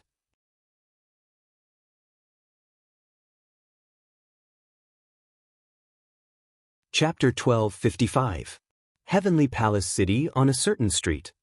On the busy street, a slender figure passed by the pedestrians at an astonishing speed. The surrounding pedestrians widened their eyes in surprise as they rushed towards their destination. This person was none other than Irene, who had tried her best to escape from Ratatasker's secret facility. Irene's goal was to head to the AST base where Weiss Court was stationed. She compressed her Turde Tori and wrapped it around her body. Then, she sprinted towards her destination as fast as she could without the CR unit. As she sprinted, she clenched her teeth tightly. Irene must return to the AST base before Radatasker's pursuers catch up to her. That's the only way to ensure her safety. Otherwise, even if she didn't care about Radatasker's people, she would be at her wits' end if the few existences she feared were to come looking for her. At the same time, Irene's heart was filled with grievances. As the world's most powerful magician and an invincible existence, Irene had never thought that one day, she would actually fall to the point where she would become someone's prisoner and even have to run away from someone's pursuit. But she has no choice. Among the existences that Alice sees as enemies, there are some that she has no choice but to fear. Itsuka Shido. Not Suki Minamiya. Itsuka Kodari. The three of them had once defeated her without any injuries. With Irene's strength, there was no way she could resist them. Irene can only endure the aggrieved and humiliated feeling in her heart. She gritted her teeth and rushed towards the AST base. However, with her current speed, she doesn't know if she can reach the AST base before the enemies arrive. That's still an unknown quantity. There's no other way. Irene looked around. She suddenly plunged into a small alley. Then, a burst of bright light flashed in the small alley. The next moment, a ray of light shot into the sky with the sound of an engine. He shot past them and continued to head towards AST's base. His entire body was equipped with the platinum-colored special CR unit, Pandaragon, and he unleashed his Trutori that was much more powerful than a few seconds ago. Irene operated the thrusters as fast as she could. She recalled what Wu Yen said to her that day. Now you have two choices. 1. Tell me where Will Scott is right now. I can't guarantee that I won't do anything to him. Perhaps I'll cripple him, but I definitely won't kill him. 2. You don't have to say anything. I'll find Will Court myself. Once I find him, you can buy flowers for him to visit his grave. Recalling how that man had said those words in front of her, Irene's eyes flashed with hatred, and her speed increased to another level. I won't let you succeed. Heavenly Palace City, the garrison base. In the luxurious room, Will Scott sat on the sofa with his eyes closed. Surprisingly, there was no longer that annoying smile on his face, not even the slightest bit of expression. This was a very unusual thing for Will Court. However, it was no wonder that his most capable assistant, who could also be said to be his strongest trump card, was captured by Radatasker's men. This was too unexpected for Will Court. It was too much of a blow. Fortunately, Will Court was quite capable. He did not lose his composure at all. He still did what he was supposed to do, but it was inevitable that he would behave differently from usual. If anyone who was familiar with Will Scott was here, they would know that the Will Scott who didn't do anything was the most unusual Will Scott. One could only imagine how Will Scott was feeling right now. But it was a pity that his mood didn't last long. Shortly after, as though he sensed something, Will Scott opened his eyes abruptly and gazed at the door. His lips curled into a sharp and disgusted arc as usual. Ike! Almost at the same time, the door was violently flung open, and Irene strode into the room. Her face was still cold, but her forehead was covered with sweat. It was clear that she had exhausted a lot of energy just now. Oh, you're back? Will Scott's eyes narrowed into slits as he spoke in a mocking tone. As expected of you, even Itsuka Shido was unable to imprison you. No, Itsuka Shido only came to talk to me once. He didn't interfere with my imprisonment. Ike took a deep breath and forced herself to calm down. However, Ike, I must tell you a piece of bad news. Is it about Itsuka Kodari? Will Court leaned back on the sofa with a calm expression. The magicians who escaped reported to me. I didn't expect Itsuka Kodari to have the power to defeat you. Irene was silent for a moment before she sighed and spoke. Ike, what should we do now? Irene bit her lips as she looked at Will Scott. Whether it's Itsuka Shido, Itsuka Kodari, or that angel Natsuki, their power is beyond the realm of elves. They are beyond our reach. Can we really capture them? That's right. Indeed, this is very unusual.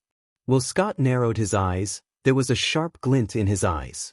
The strength of the elves around Itsuka Shido seems to be beyond our expectations.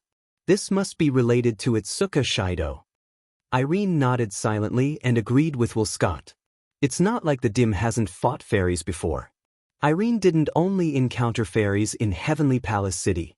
However, compared to the fairies she encountered before, Wu Yen, Coterie, and the others are way too strong. They're so strong that they shouldn't be the only fairies that can handle them. This made Will Court and Ike suspect that Wu Yen is the cause of this. With the power of Dem, they knew that whenever elves appeared, Wu Yen would take the initiative to contact them and seal their spiritual energy. They even found out about Ratatosker's existence. Now, whenever the DM gets involved with Wu Yen, all sorts of things will go wrong. How can Will Scott and Irene not suspect that Wu Yen is the culprit behind all this? Looks like that man is a bit special. Will Court stroked his chin, an excited smile appeared on his face. If only I could know his secret. Ike. Irene raised her voice slightly, and there was a trace of helplessness in it. I know what you're thinking, but that man is too dangerous. With our power, we can't do anything to him. You're right. Will Court sighed helplessly, but he soon smiled. However, from another perspective, isn't such a powerful sprite exactly what we're after? This. Elaine opened her mouth as if she wanted to refute. However, when she thought of what Will Scott had done, she immediately shut her mouth. Don't worry. Seeing Irene fall silent, Westcott smiled as if he was comforting her. Human nature has a lot of weaknesses, the same goes for the elves. Even if we can't find them now, it doesn't mean that we won't be able to find them in the future. No matter what, we have a lot of advantages over them. Even if they have Ratatosker behind them, it's still the same. Let's wait. Westcott stood up and turned his back to Kieran as he came to a conclusion. His voice echoed clearly in the area. We just don't have the chance now, we're at a disadvantage. Sooner or later, there will be an opening. We'll make our move then. Anyway, I'm used to waiting. Just as Will Scott finished his sentence, a mocking voice rang out. Too bad I don't have that much time to play with you.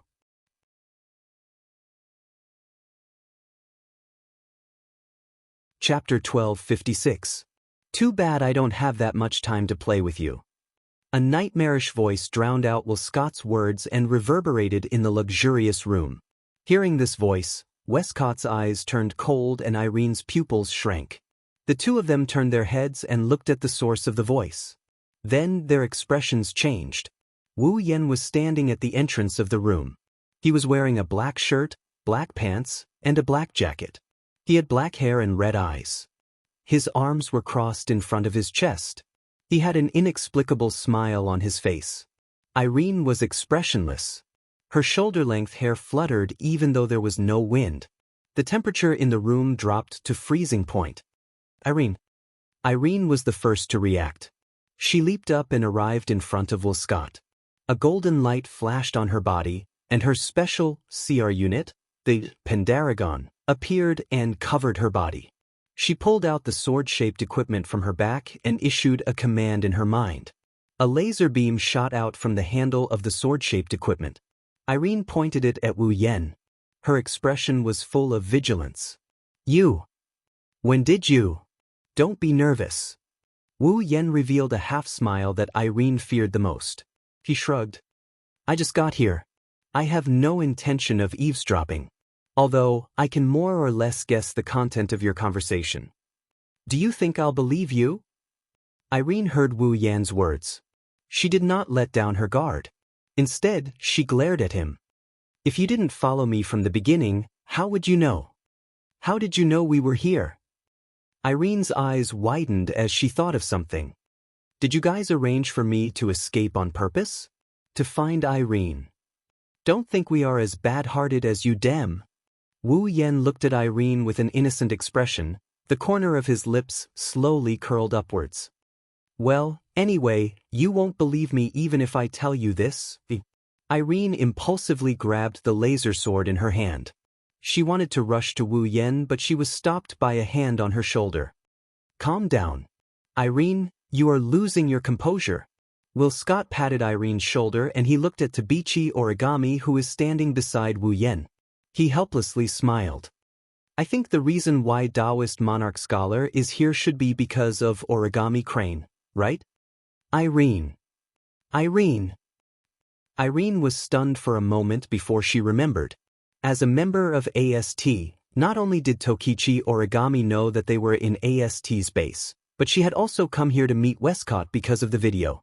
Naturally, he would also know where Will Scott and Irene were. Kite Origami. Irene's expression darkened. Her gaze towards Kite Origami turned dangerous. I didn't expect you to be someone who bites the hand that feeds you. I've gained power. Although it's because of your help, I've also paid the price. You've also used me once. Yuichi Origami replied expressionlessly. From the very beginning, we were never on the same side. Weren't on the same side? Irene stared at Tokichi Origami's cold face.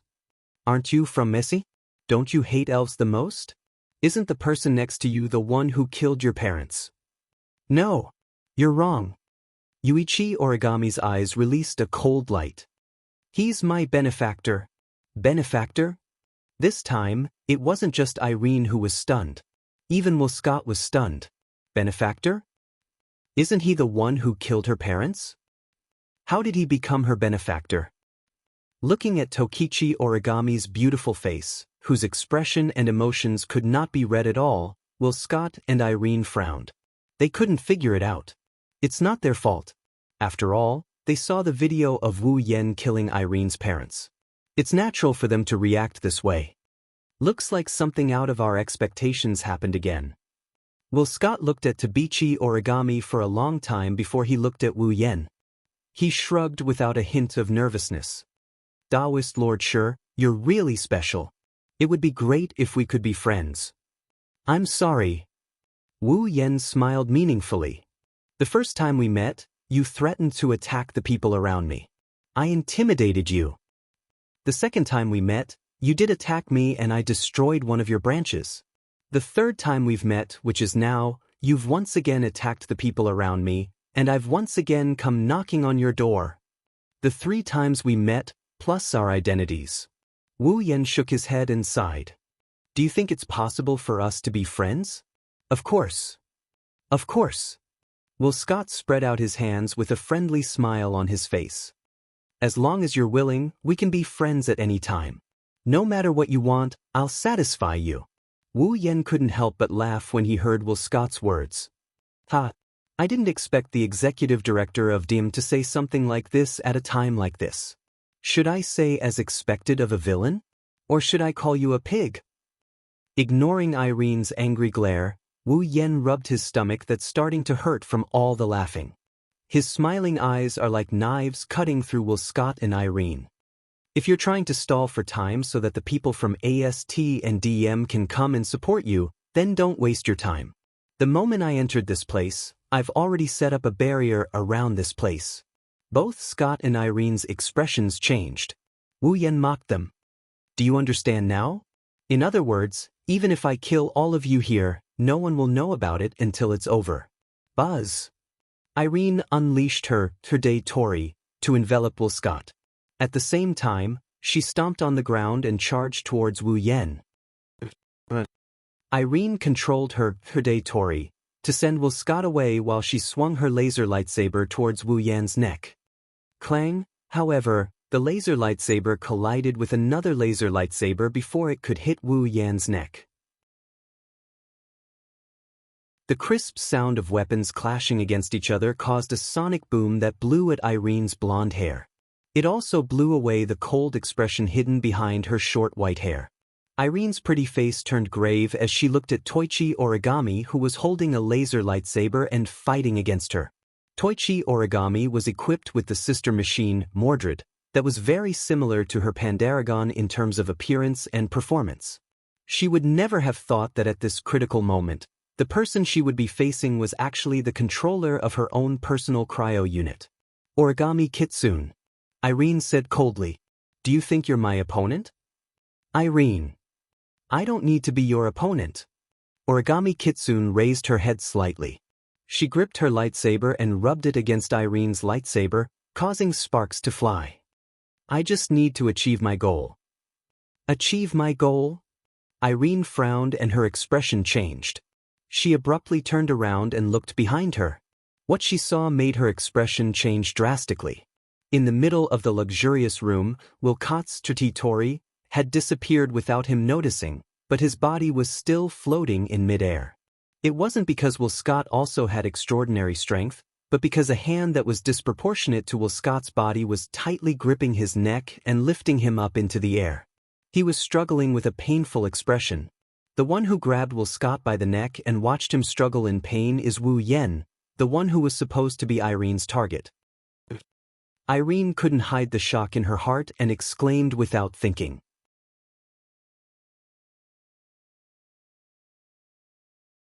Chapter 1257. Ike. Seeing that Wilcott had fallen into a dangerous situation, Irene's eyes flickered. The magic generated on the laser lightsaber that was clashing with Tokichi Origami had an extremely short pause based on the user's mental state, directly causing Irene's strength to weaken a little. Ike's eyes flashed with a cold light. In the next moment, Ike felt the Terde Tori surrounding her being touched by another Terde Tori. A sharp light accompanied the touch, causing Ike to realize that she was distracted. She quickly reacted by raising the laser lightsaber in her hand. Clang!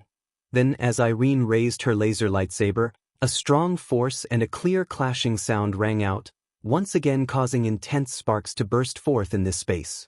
Unfortunately, even though Irene reacted in time, she couldn't block Tokichi Origami's full-powered attack. Irene's figure was unavoidably sent flying. Irene clenched her teeth. Her brain immediately issued a command to drive the propulsion jet engine on her back to retreat quickly. But the next moment, Irene seemed to have crashed into an invisible wall. She stopped in her tracks with a muffled thud. The wall that appeared behind Irene and caused her to crash into it was the square-shaped Tori. What?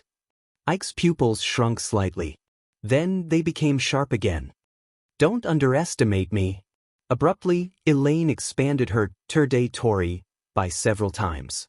Like another wall, it hit the Terde Tori standing behind her and sent her flying.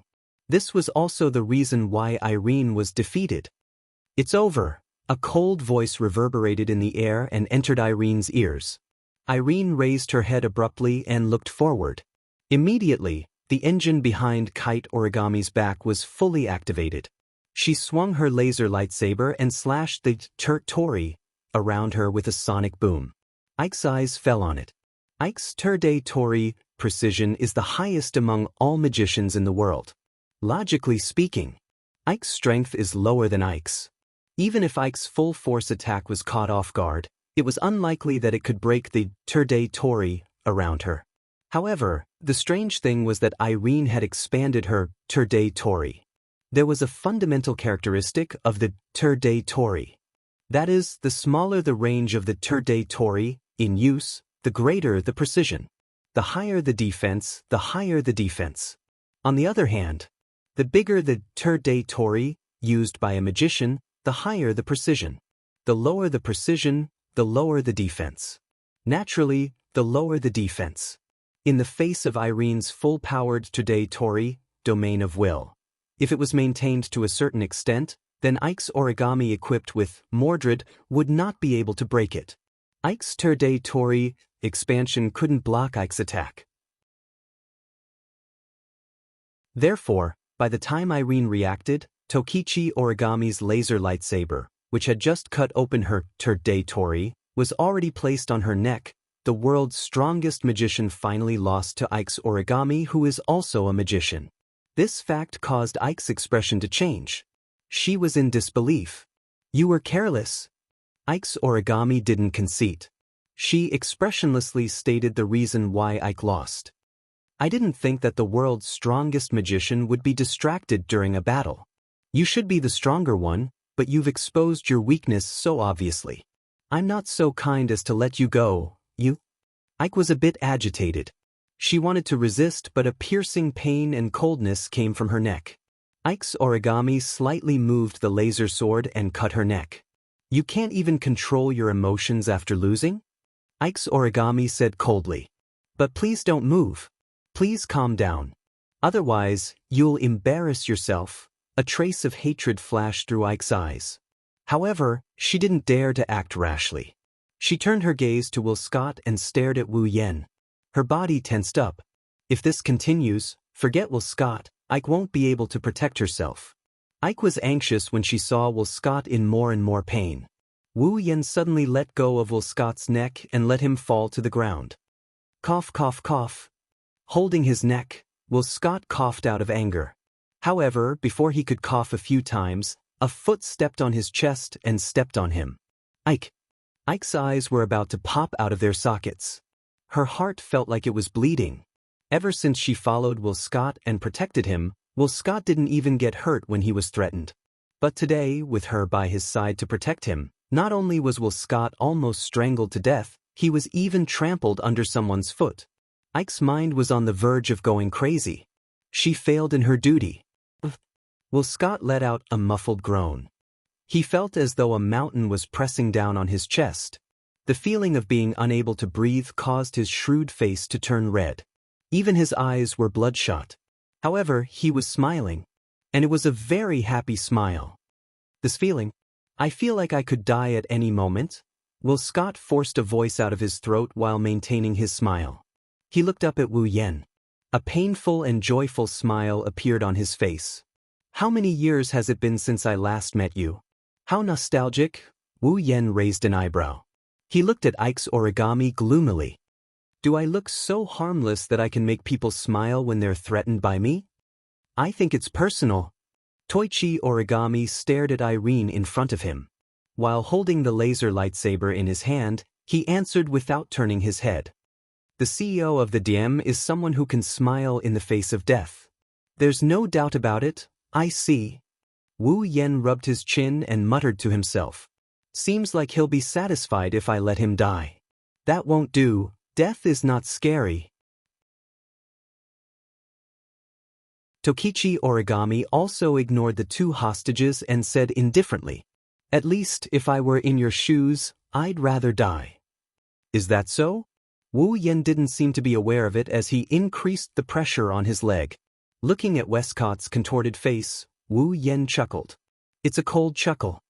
Then what should I do to vent the anger in my heart? Westcott opened his mouth as if he wanted to say something, but the force from his chest caused the air in his body to disperse, making him unable to utter a single word. Unable to speak, Will Scott could only put on a smile on his face once more.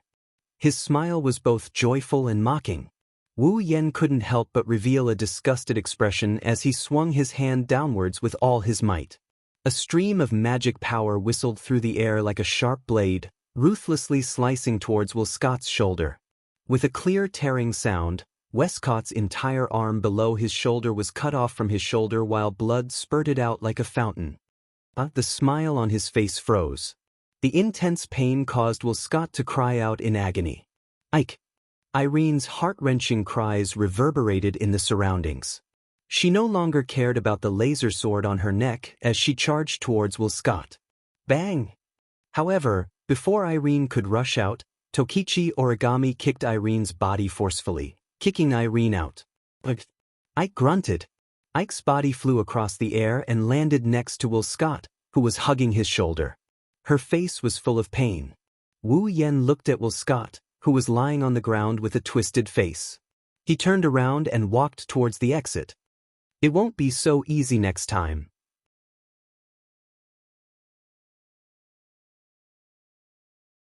Chapter 1258. Like a loyal guard, almost as soon as Wu Yen left, Yuichi Origami followed behind him without saying a word. The two of them walked along the corridor of AST's base as if they were entering a deserted area. They didn't hide, nor did they sneak around. Instead, they walked openly. To be more precise, Yuichi Origami was just following Wu Yen. After all, Wu Yen had directly used spatial transference to bring Origami Kitsune to where Will Scott and Irene were. Since Wu Yen didn't plan on using spatial transference to leave this place, Origami Kitsune could only follow. Although Tokichi Origami felt that AST might have become her enemy, since Wu Yen was AST's enemy, Tokichi Origami decided to follow Wu Yen for the rest of her life to repay the kindness of being reborn. This was the origami kite. He could lead a twisted life because of hatred, but he could also become the enemy of the whole world because of a favor. It didn't matter if kite origami was honest, reckless, or even stubborn, kite origami would probably accept it expressionlessly as usual. Who asked her to be such an extreme person? Of course, the current origami kite was undoubtedly many times brighter than before. However, there were some things. Kite origami still doesn't understand. Is that okay? Following behind Wu Yan, Yuichi Origami suddenly spoke. I don't think you're a merciful person who would spare your enemy's life. At first glance, Origami Kite seemed to be mocking Wu Yan, but Wu Yan, who had a good understanding of Origami Kite, understood what Origami Kite meant. Well, Scott and the Dem were enemies. There was absolutely no doubt about this. Even Kite Origami could tell that Westcott was a dangerous man. Extremely dangerous. It was not because Will Scott was strong, but because this person gave Origami a sense of danger from the bottom of her heart. Perhaps, as an enemy, Will Scott was even more terrifying than Irene. Although Tokichi Origami had no evidence to prove this point, she believed in her own feelings. Similarly, Tokichi Origami didn't think that Wu Yan didn't know how dangerous Will Scott was. If Westcott is allowed to continue like this, one day, the elves around Wu Yan might actually be captured by Westcott. He would regret it then. Then it would really be too late. Do you think I don't want to kill him? Wu Yan understood the meaning behind Tokichi Origami's words. He helplessly scratched his face and shrugged. I can tolerate him once, I can tolerate him twice, but that doesn't mean I can tolerate him 3 times. Just now, I really wanted to kill him. But someone didn't give it to me. Someone doesn't want to give it to me? Yuichi Origami was stunned for a moment. Just as she was about to ask for the reason, a burst of chaotic footsteps rudely interrupted her and attracted her attention. She was with Wu Yan. She raised her head and looked at the front of the corridor. Immediately, a team of about a dozen girls wearing specialized thread-linked outfits entered Tokichi Origami's sight. The leader of the team was Tokichi Origami's former boss, Sunrise Prairie Fire. Tokichi Origami frowned and turned to look at Wu Yan. I think we should retreat as soon as possible. Yeah, we have to retreat first. If we are seen, it will be troublesome. Wu Yan agreed, but his next words stunned Tokichi Origami. So, I will retreat first. See you at the door. Without waiting for Tokichi Origami to react, Wu Yan turned around and disappeared from the spot. Tokichi Origami stared blankly at the direction Wu Yan disappeared. She was silent. A trace of gratitude slowly appeared in her eyes. Of course, Tokichi Origami didn't think Wu Yan wanted to abandon her. Even if he wanted to abandon her, he had to see what kind of enemy he was facing. A group of AST members didn't have the qualifications to make Wu Yan abandon his companions and run away. Besides, Tokichi Origami didn't believe that Wu Yan would do such a thing. Even though Tokichi Origami had only known Wu Yan for a few days, she could see that he was a good person from the smiles on his elves' faces. Now, this thought was further reflected in Tokichi Origami's heart. Tokichi Origami finally understood why Wu Yan didn't use that magical teleportation method to leave AST's base. Wu Yan was waiting for AST's people to arrive. When they arrived in front of Tokichi Origami, they would have a chance to say goodbye. He saw through me. For the first time, Tokichi Origami smiled bitterly.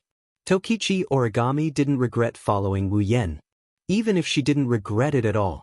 However, in AST, the other elves were also very good to Tokichi Origami.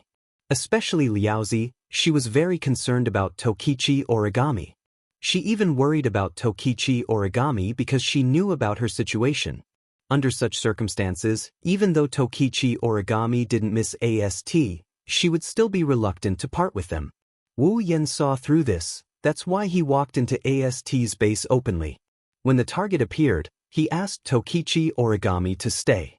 He wanted Tokichi Origami to say goodbye. Looking at Daybreak Prairie and the group of AST members who were walking towards them, Toichi Origami took a deep breath and returned to her usual self. She quietly waited for Daybreak Prairie to arrive. Very quickly, Blazing Sun also noticed Toichi Origami, who was standing in front of him. He instinctively stopped in his tracks and ordered his subordinates to stop as well. Origami? Under the sun, Liaozi tilted his head and frowned. Didn't you receive the distress signal? What are you still doing here? Go to Mr. Wilcourt's room and check on the situation. After saying that, she immediately wanted to rush to Will Scott's room again.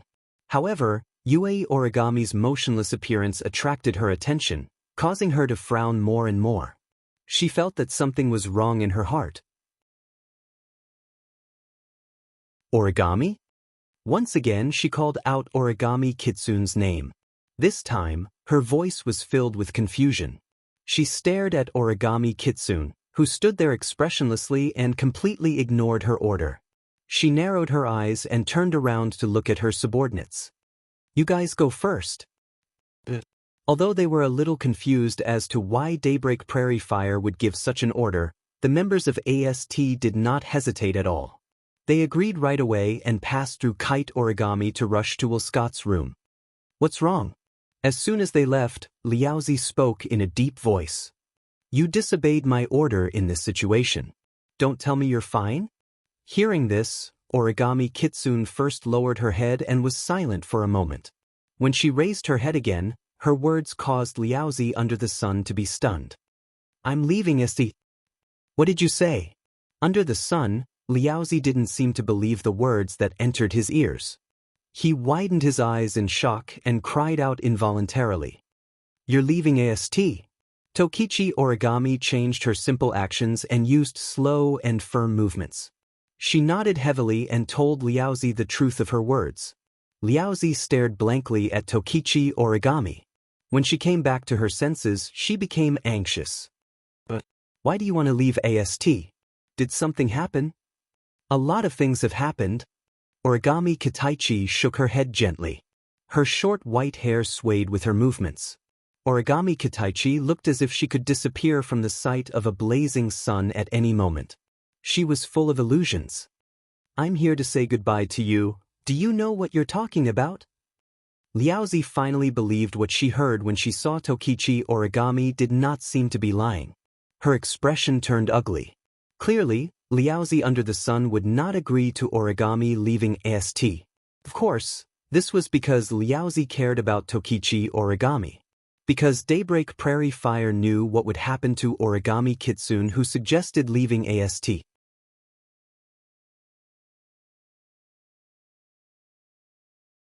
Chapter 1259. ST was the Elven Army. It was a special force that specialized in killing the elves.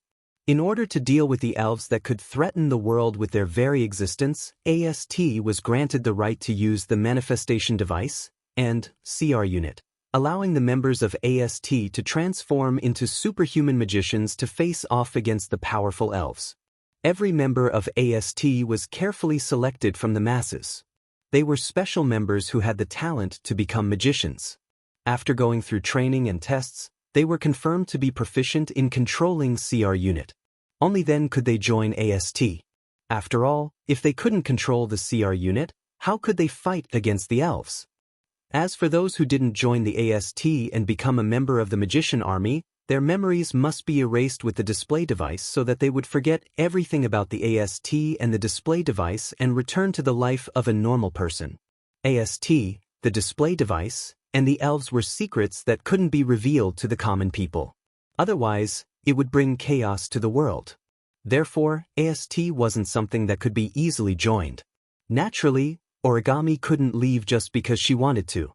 Of course, Origami could raise her request to the higher-ups of AST. Thus, would not force Tabichi Origami to stay even though a good magician was hard to come by. However, AST wasn't a black-hearted company like DIM. It was a legitimate self-defense force of the country. They wouldn't force anyone to leave.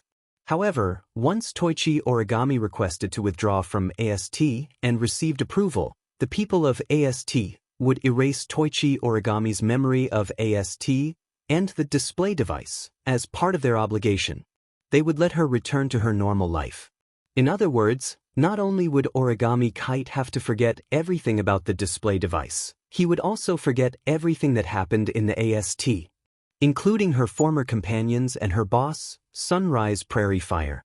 By then, Origami would be the captain of the elven army who could only operate in the dark, while Sunrise Prairie Fire would be a normal citizen of Heavenly Palace City. Origami and Sunrise Prairie Fire would never cross paths again.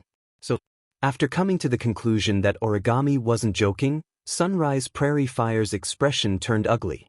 Because when Origami Koichi said this sentence, it was no different from breaking off all ties with her forever.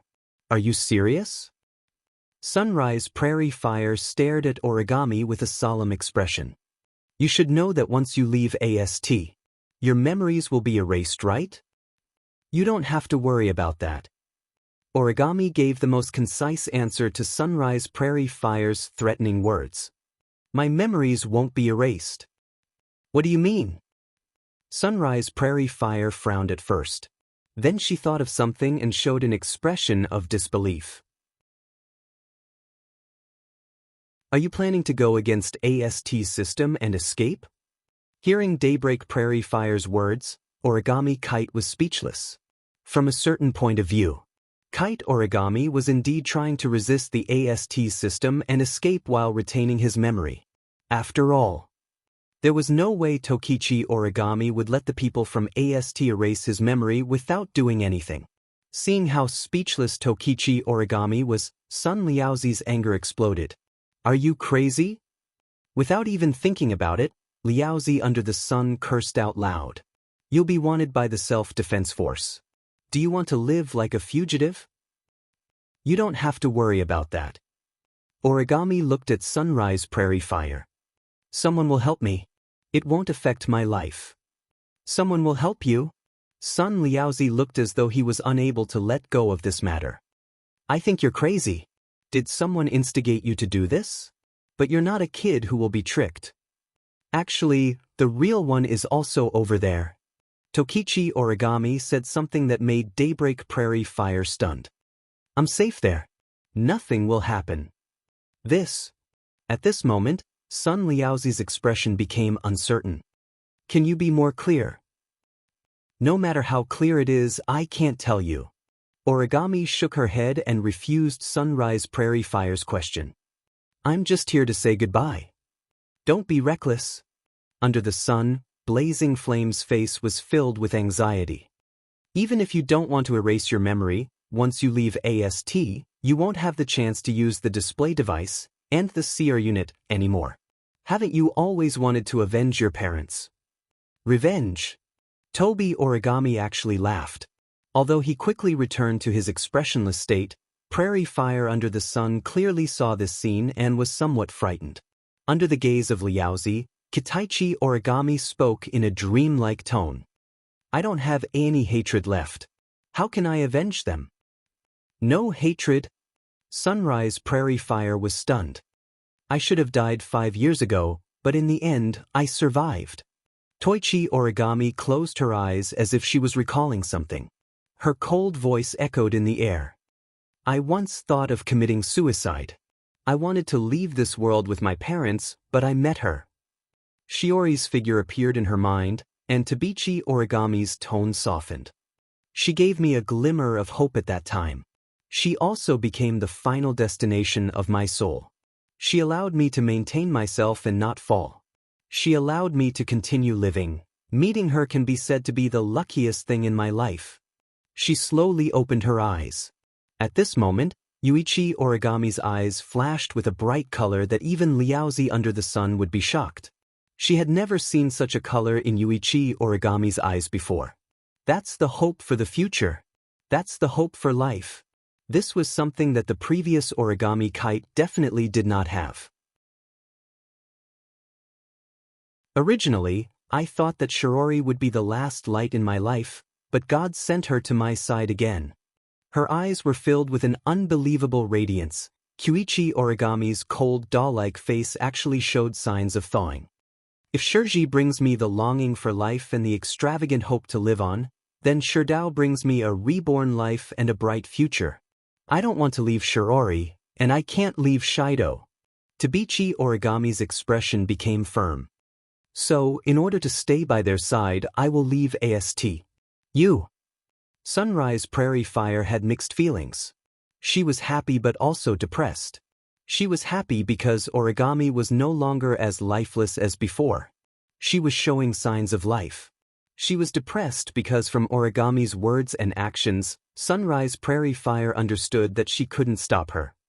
Although I don't know what happened, and it does seem to be a good thing for you, do you have to leave AST? Under the sun, Liaozi tried to mediate the situation unwillingly. Staying with them shouldn't conflict with staying in AST, right? No. Origami answered without hesitation.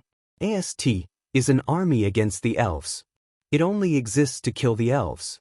I can no longer attack the elves, so it's impossible for me to stay in a... Can no longer attack fairies. Sun Liaozi was shocked and said in disbelief, the elves are the gods of destruction who bring disaster to the world. They are an existence that will endanger the world. For the safety of the world, shouldn't we stand up? I know. Origami looked straight at Sunrise Prairie Fire. But my position has changed. I won't change it again. Origami you. Sunrise Prairie Fire's expression changed. Finally, it turned into unwillingness. Is there no room for negotiation? No. Origami didn't answer. She walked past Sunrise Prairie Fire and walked forward. She silently told Sunrise Prairie Fire the answer. Sunrise Prairie Fire lowered her head. After a long time, she sighed. Forget it. I hope you can live a good life in the future. Tokichi Origami stopped, turned around and bowed to blazing under the sun. Soon after, he stepped forward and left the scene. Sunrise Prairie Fire looked in the direction Origami left. After a long time.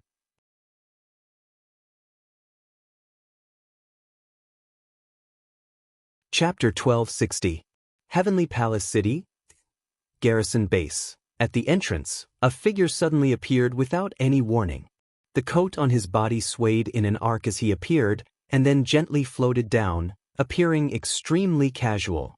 He glanced at the entrance of AST's base and then looked around. He took out his phone from his pocket. He didn't dial any number, nor did he call anyone. He pressed the call button and put the phone to his ear. He then waited in silence. Not long after, a line was connected to Wu Yan's phone.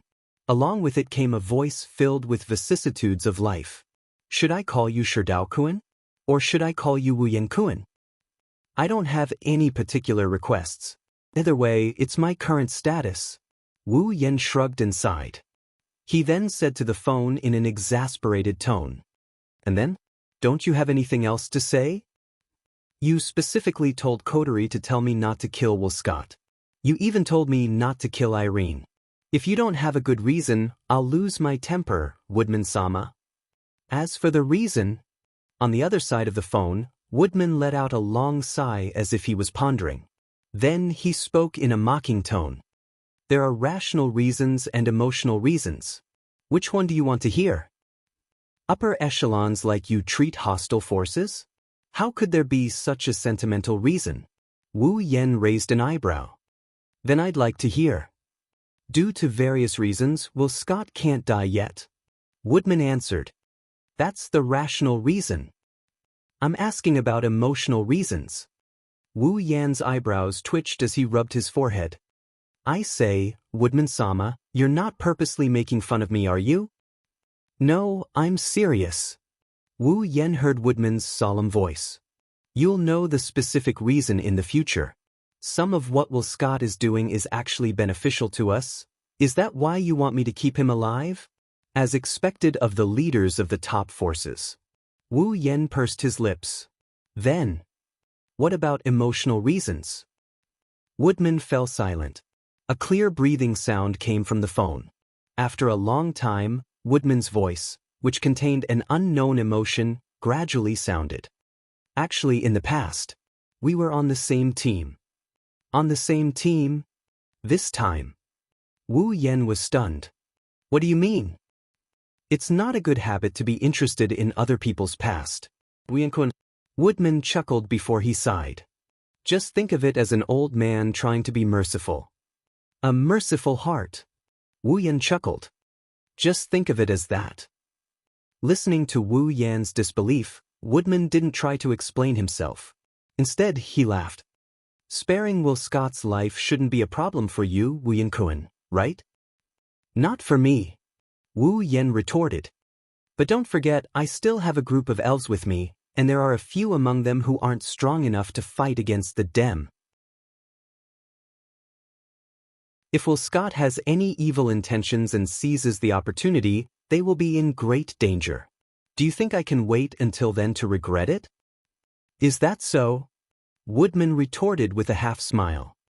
But why do I feel like you've never taken Will Scott seriously, Wu Yankuan? Oh! Wu Yen snickered in amusement. Why do you say that? If you think Will Scott is a threat to the elves around you, you won't listen even if I ask Commander Five River to tell you not to kill Will Scott, right? Woodman spoke Wu Yan's mind in a casual tone. After all, you made a declaration to us. If you do anything to harm the elves, you'll become our enemy. Wu Yen scratched his cheeks and sighed helplessly. Should I say that the older the ginger, the wiser? It's just a basic deduction. Woodman said calmly. Of course, I don't know why you don't take Will Scott seriously, Wu Yankuan. As you said, Will Scott wouldn't give up on using the elves around you. Those elves aren't like you, Wu Yankuan, who can ignore the Dem. So, what makes you so confident, Wu Yankuan? Woodman's voice became curious. I'm curious. Then, I will use a phrase from you as well. Wu Yen held the phone with his other hand and he grinned while squinting his eyes. You'll find out the specifics in the future. As always, he refuses to reveal any information. Woodman said helplessly. Young man, being too mysterious isn't a good thing. Well, it's troublesome to explain anyway. Wu Yen shrugged. I can only say that the elves can't ignore Dem now, but that doesn't mean they can't in the future. That's right. They can't now, but that doesn't mean they can't in the future. With Wu Yan's relationship with the elves, Wu Yen will make them his summons sooner or later. Once they become his summons, their growth will be limitless.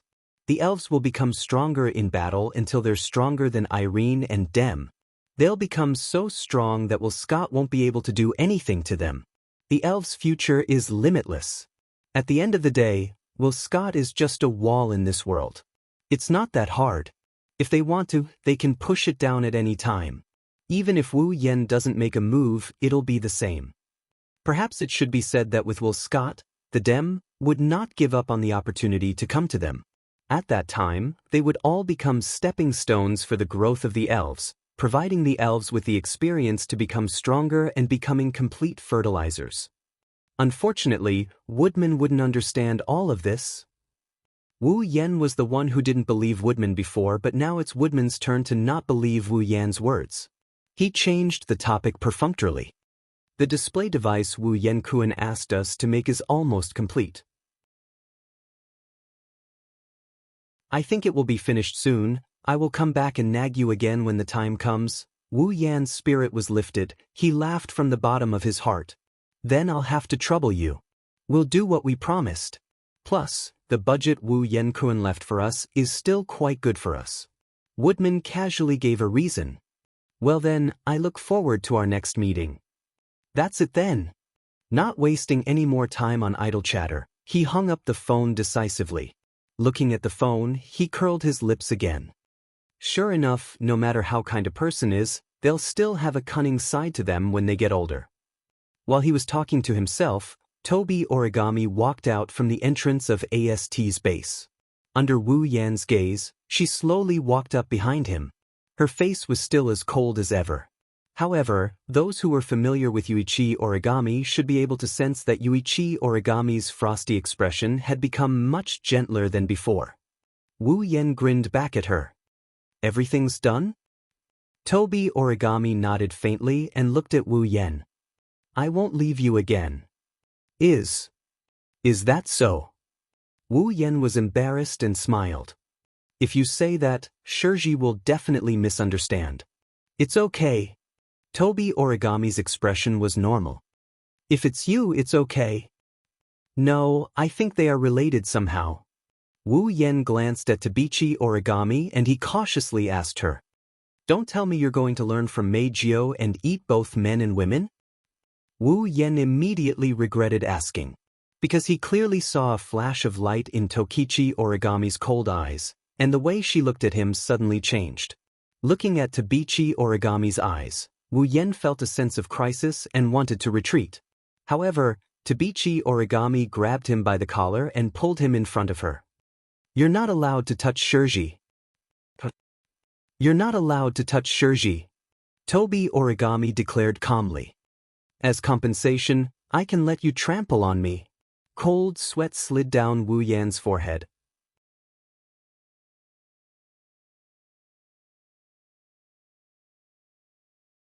Chapter 1261. Heavenly Palace City, Itsuka's house. Outside the window, the clouds were dyed with a bright sunset glow. The entire Heavenly Palace City was dyed red by the setting sun. In the hall of a typical living room, plates of freshly cooked dishes were placed on the dining table. Steam was rising from the dishes while their aroma permeated the air, filling the entire room. At the head of the table, Tokichi Origami, who was wearing a casual and cute shirt and shorts, was standing there. She lowered her head and looked at the delicious dishes on the table that constantly stimulated the tip of her nose. It was as if she couldn't adapt to it. Her beautiful face, which usually didn't have the slightest fluctuation, was now filled with surprise. Of course, Yuichi Origami was not surprised by the smell of the dishes on the table. Just this level alone was not enough to surprise her. What really surprised her was that the people on both sides of the table raised their glasses to her with smiles on their faces and said the same thing in unison. "Congratulations." On the left side of the table, Wu Yen, Yagoya, Yuxin, and Mijio stood there. On the right side, Shirori, Kodori, Kurumi, Toka, and Shirori stood there. The people around the table raised their glasses in unison and raised their glasses to Tabichi Origami. Tabichi Origami, who was usually cold, was surprised. "See, congratulations." Yuichi Origami's face had a shocked expression that did not match her image. She glanced at everyone around her. Her eyes were filled with confusion. "Congratulations? What are they congratulating me for?" "This is a celebration for you." As though she could see through Toichi Origami's inner thoughts, Kodori, who was by the side, lowered her voice so that Shirori would not notice that she was in commander mode. She explained to Toichi Origami, "It's sister who heard that your parents have been in a vegetative state for 5 years and have just woken up recently, so she took the initiative to help you." Tabichi Origami finally understood what was going on. She put away the shock on her face and returned to her usual expressionless state. He glanced around. She lowered her head and thanked everyone. "Thank you for going through so much trouble for me." Tabichi Origami looked at Shirori. "Thank you too, Shirori. I will remember this." "Well, Origami classmate, you needn't take it to heart. I'm just making the decision as a friend." As if she was trying to explain something, Shirori felt pressured under Tabichi Origami's calm gaze. However, he still smiled. First, he emphasized the word friend, and then shook his head modestly. "Besides, these dishes were all prepared by Shido. I only came up with an idea. If you want to thank me, you should thank Shido." "What are you talking about, Shirji?" Wu Yen looked at Shirji with a faint smile. "You only heard about the Origami parents by accident, but you were so worried that you ran all over the place, asking about this and that. When you found out about the Origami family, you immediately decided to hold a celebration banquet. This is the proof that you have always been concerned about the Origami family, isn't it?" Hearing this, Tokichi Origami immediately turned her gaze to Shirji. Her eyes clearly didn't have the slightest ripple, but Shirji felt that the gaze on her body was scorching hot enough to burn the clothes on her body into charcoal. She was so scared that her heart fiercely jumped, and she hurriedly laughed. Let's not talk about that anymore. Today is a celebration for Origami classmates' parents. Although Origami classmates' parents aren't here, it's still something worth celebrating for Origami classmate. Hurry up, everyone, let's eat. Oh, can we finally eat?" Shirori, who had been silently swallowing her saliva, had a bright gleam in her eyes. As soon as she heard Shiori's words, she immediately extended her chopsticks towards the dish. However, her chopsticks were slapped away by another pair of chopsticks. This is the celebration banquet Shido and Shirji prepared for me. As if declaring her sovereignty, Tabichi Origami changed her gentle temperament and became aggressive. Her gaze was like a knife cutting through Shiori's body. You should go eat dog food. Dog food? Shiori was about to get angry at Tabichi Origami when she heard what Tabichi Origami said. What is dog food? Is it delicious? Dog food? That's the best delicacy in the world. It's also the most suitable existence for you. It's a perfect match for you. Koichi Origami answered without hesitation. I strongly recommend you eat dog food. Really? Shiori's eyes widened as she looked at Wu Yen with excitement. Shido, I want to eat that, make it for me. Ah. Wu Yen laughed dryly. I know how to make it, but this is the first time I've been asked to make dog food. It feels wonderful. As it turns out, even though Kite no longer hates the elves, he still needs to make progress in his relationship with 10 fragrances carefully. They are definitely enemies on par with Mikoto and Shokuho Misaki. Ugh, this is delicious. On the other hand, Meijio had already started eating. She seemed to be enjoying herself. As expected of my dear, you're so good at cooking. My master's cooking isn't something that mortals can compare to. Next to her, Yajuya continued to work while puffing out her chest proudly. It was as if she had done everything herself. Shixien, on the other hand, turned her head strangely and looked in Meijio's direction. Shixien has always wanted to know why Meijio is here. Yes, my dear invited me here. Meijio raised her head proudly. It's a celebration, of course the more people there are, the merrier, Sister Meijio. She brought ingredients. Yoshino tugged at Shixien's sleeve and reminded her.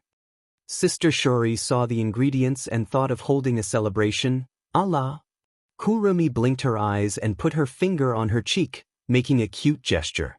So you're saying that Meijio wanted to bring ingredients to our house before we decided to hold a celebration? Yes. What's wrong with that? Meijio looked at Kurumi and said angrily, only you guys get to eat my dear's cooking every day. You're too cunning. I want to try it too. This is already our family's signature dish. Kotori pouted. Outsiders don't have the right to enjoy it. Then it's fine as long as it's someone from your family, right? Meijio wasn't angry, she was happy. She yelled at Wu Yen. My dear, let me marry you and become a member of your family. Cough cough. Wu Yen almost spat out the soup in his mouth. He coughed a lot. Shido, I say, you should restrain yourself. Shiori's eyes twitched and she glared at Wu Yen. Even if you're a playboy, there should be a limit. Wu Yan's lips moved. He wanted to explain, but Wu Yen didn't. He held it in for a long time, but that was all he could say. That's a force majeure. Toka is a force majeure. Tokasaki-san is a force majeure. Yogi Aro and Yushin are also a force majeure. Now even say Yaki-san is a force majeure. Shiori's eyes were filled with disdain. Then, who is the next force majeure? Who knows? Well, who knows? Wu Yen rubbed his nose in embarrassment. Maybe it's Kotori. Before he finished, 2 murderous gazes shot at Wu Yen like arrows. Wu Yen froze. One of them was from Kotori, who was pretending to be a good girl. She didn't dare to show her anger. The other one was from Shiori, who was glaring at him coldly. Shido. Shiori said with a smile. Don't tell me you want to lay your hands on your own sister? Wu Yan's hair felt numb and like a broken doll. He shook his head with a kacha-kacha sound as if his neck was rusted. That's what he got from her. You Lilicon. Wu Yan almost spat out his saliva. Why? Why do you have so many questions when a woman is angry? Shiori fiercely threw out such a sentence. She reached out and grabbed Wu Yen by the collar and pulled him in front of her. Like an angry King Kong, she warned him in a menacing manner. Listen up, it's your business to mess with so many girls, I can't do anything about it. But you're not allowed to lay your hands on Kotori and Yoshino, do you hear me? Wu Yan's face was covered in tears. He wanted to say that a few hours ago, Tashichi Origami did the same to him, but now, she's the one he's not allowed to lay his hands on.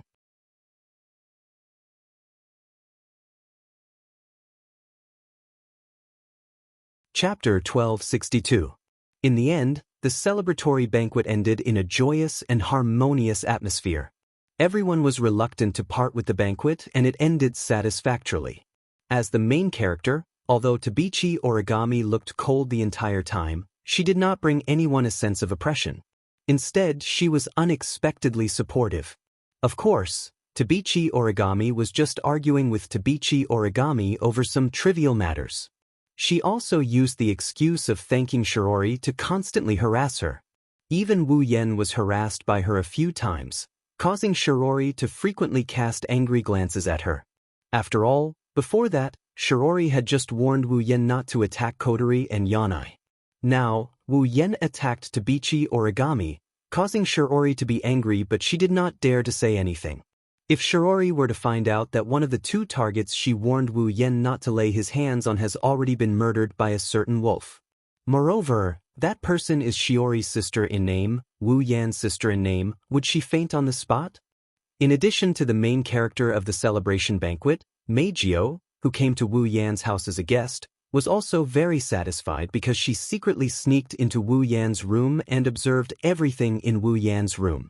As for the members of Wu He's house, except for Shirori, who had been enduring Tabichi Origami's harassment and Tabichi Origami's provocation, the rest of them also spent the entire banquet happily. Or rather, except for Shirori. Tabichi Origami and Tabichi Origami were also enjoying themselves. Who knows, finally, because everyone was having too much fun, they forgot the time. When night completely fell, everyone came back to their senses and realized that it was almost dawn. Fortunately, because of the Tianyang festival, the 10 high schools had a long holiday and did not need to go to class tomorrow. It was not bad to play late. However, Tabichi Origami and Meijio used the reason that it's late and it's inconvenient for girls to go home as an excuse, and half-forced and half-shamelessly stayed at Wu He's house, preparing to spend the night here. Shirji was also helpless about the two girls' forceful move-in. Originally, she wanted Wu Yen to send Meijio and Yuan Origami home, but in the end, she couldn't resist the two girls' hooligan behavior. When the two super beauties acted shamelessly, the lethality was not ordinary. In the end, he could only compromise.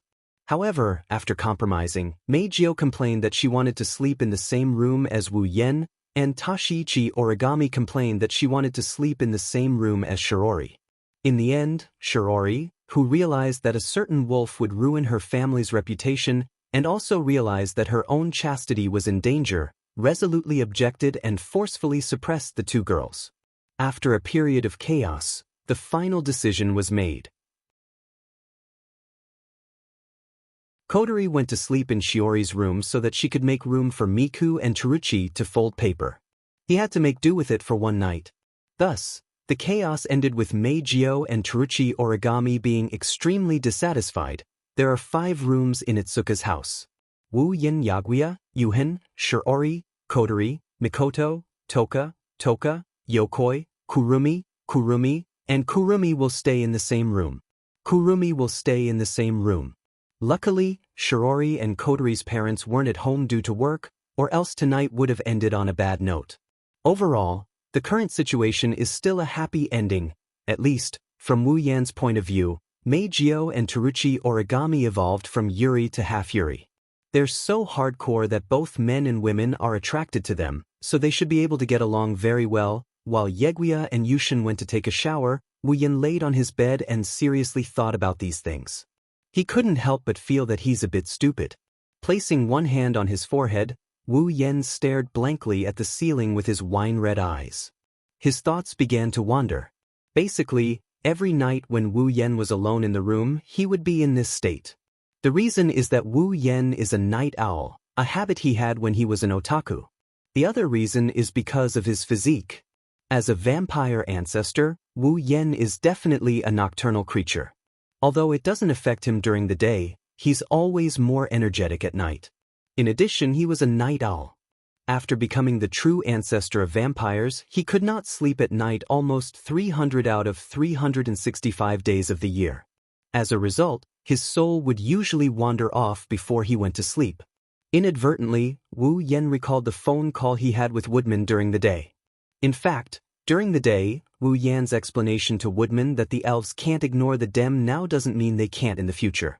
Although the elves' growth is limitless once they become his summons and they'll be able to ignore the dem sooner or later, the prerequisite is that they become his summons.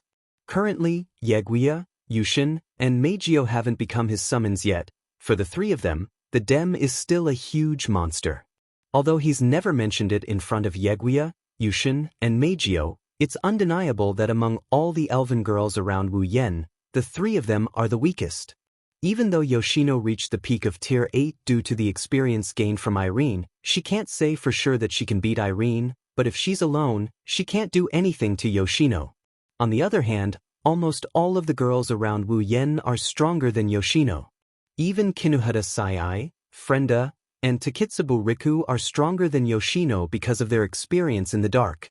If they can't even beat Yoshino, how can Yeguia, Yushin, and Meijio compare to the dem? Moreover, the dem seems to have some very powerful trump cards.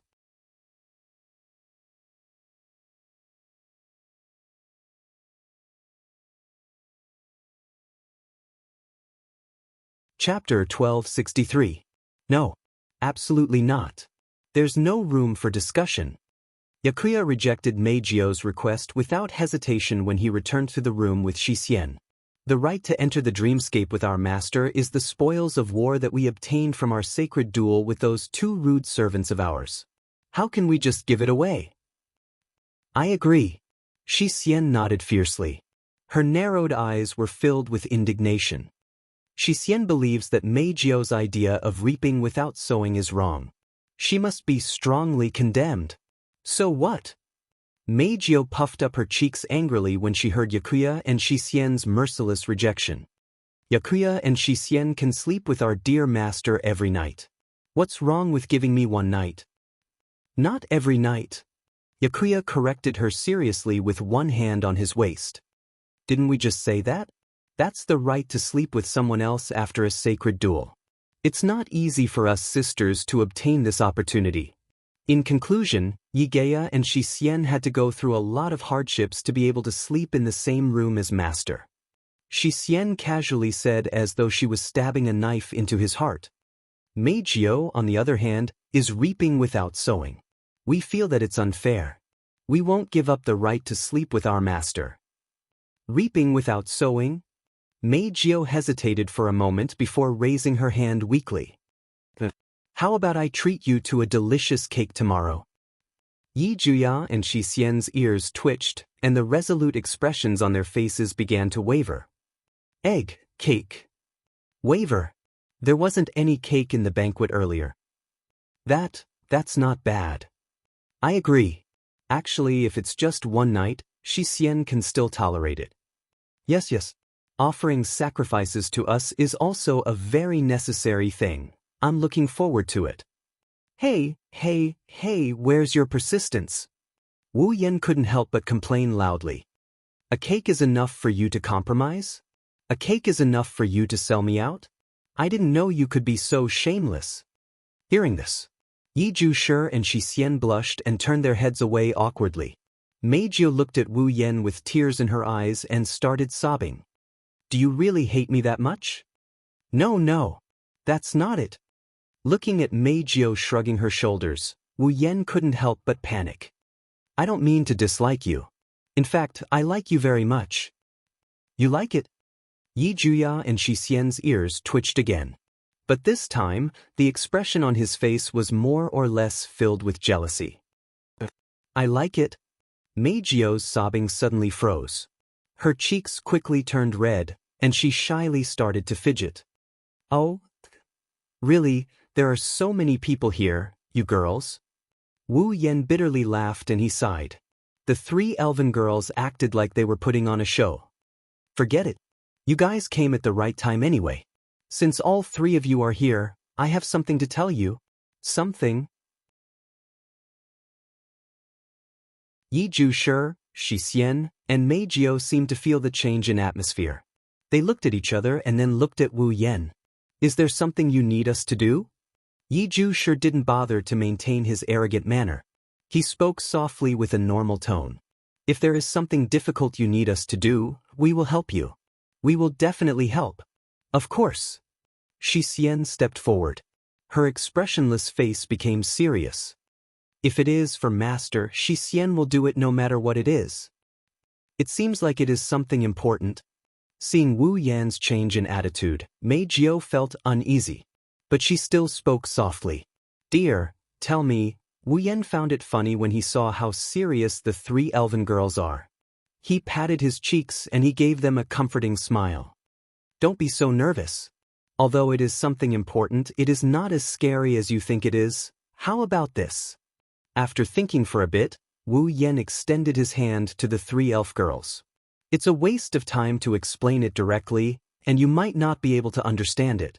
Come over here and hold my hand. I'll share my memories with you. 30 memories.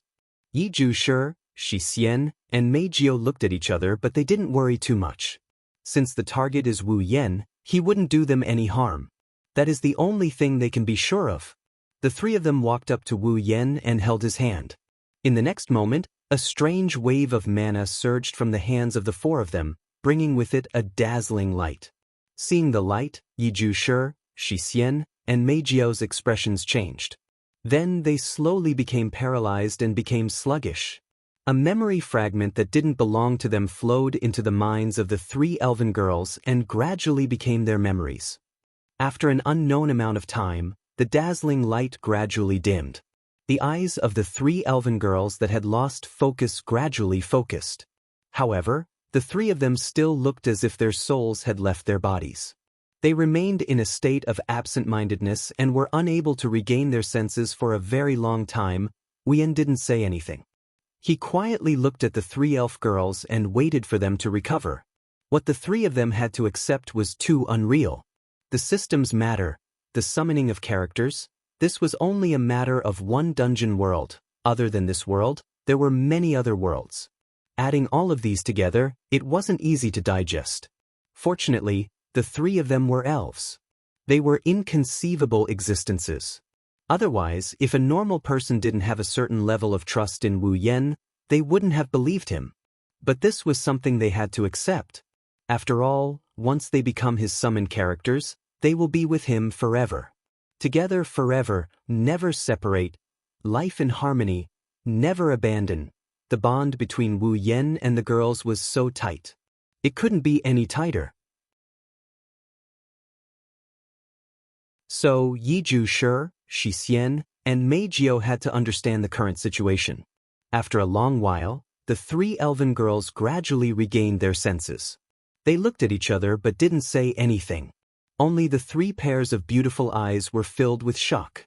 Is this real or fake? This was the first thought that came to Mei Jiao's mind. This kind of thing, does it really exist? So amazing, Yi Zhu said in a daze. So Master can do this kind of thing? Shocking, another world. Even Xianxia didn't know how to express her emotions. What a shocking world. No wonder Master is so strong. With such a magical system, Dem can't compare. I know it's hard for you to believe, but this is the truth. Whether it's the dungeon world, the spalier world, the system, or the summoning of characters. Wu Yan looked at the 3 elf girls and spoke in a deep voice. Now you know the situation. Actually, I just want to ask if you're willing to. Do you even need to ask? Before Wu Yan could finish, Yi Zhu, Xianxia, and Mei Jiao spoke at the same time and interrupted him. You are the master of us Bawa sisters.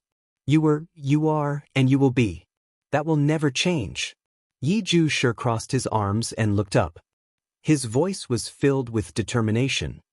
This kind of thing, you don't even need to choose. Agreed. Xianxia tilted her head, the corners of her lips curled up. As long as Yi Zhu, Master, no matter where it is, Xianxia will go. You promise to protect me forever. Mei Jiao hugged Wu Yan's arm tightly. She looked at Wu Yan's face with a nervous expression. You can't go back on your word, you.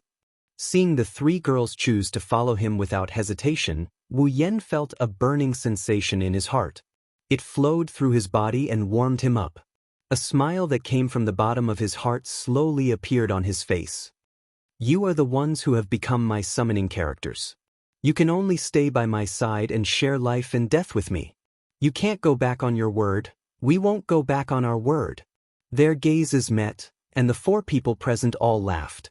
Just then, "Count me in."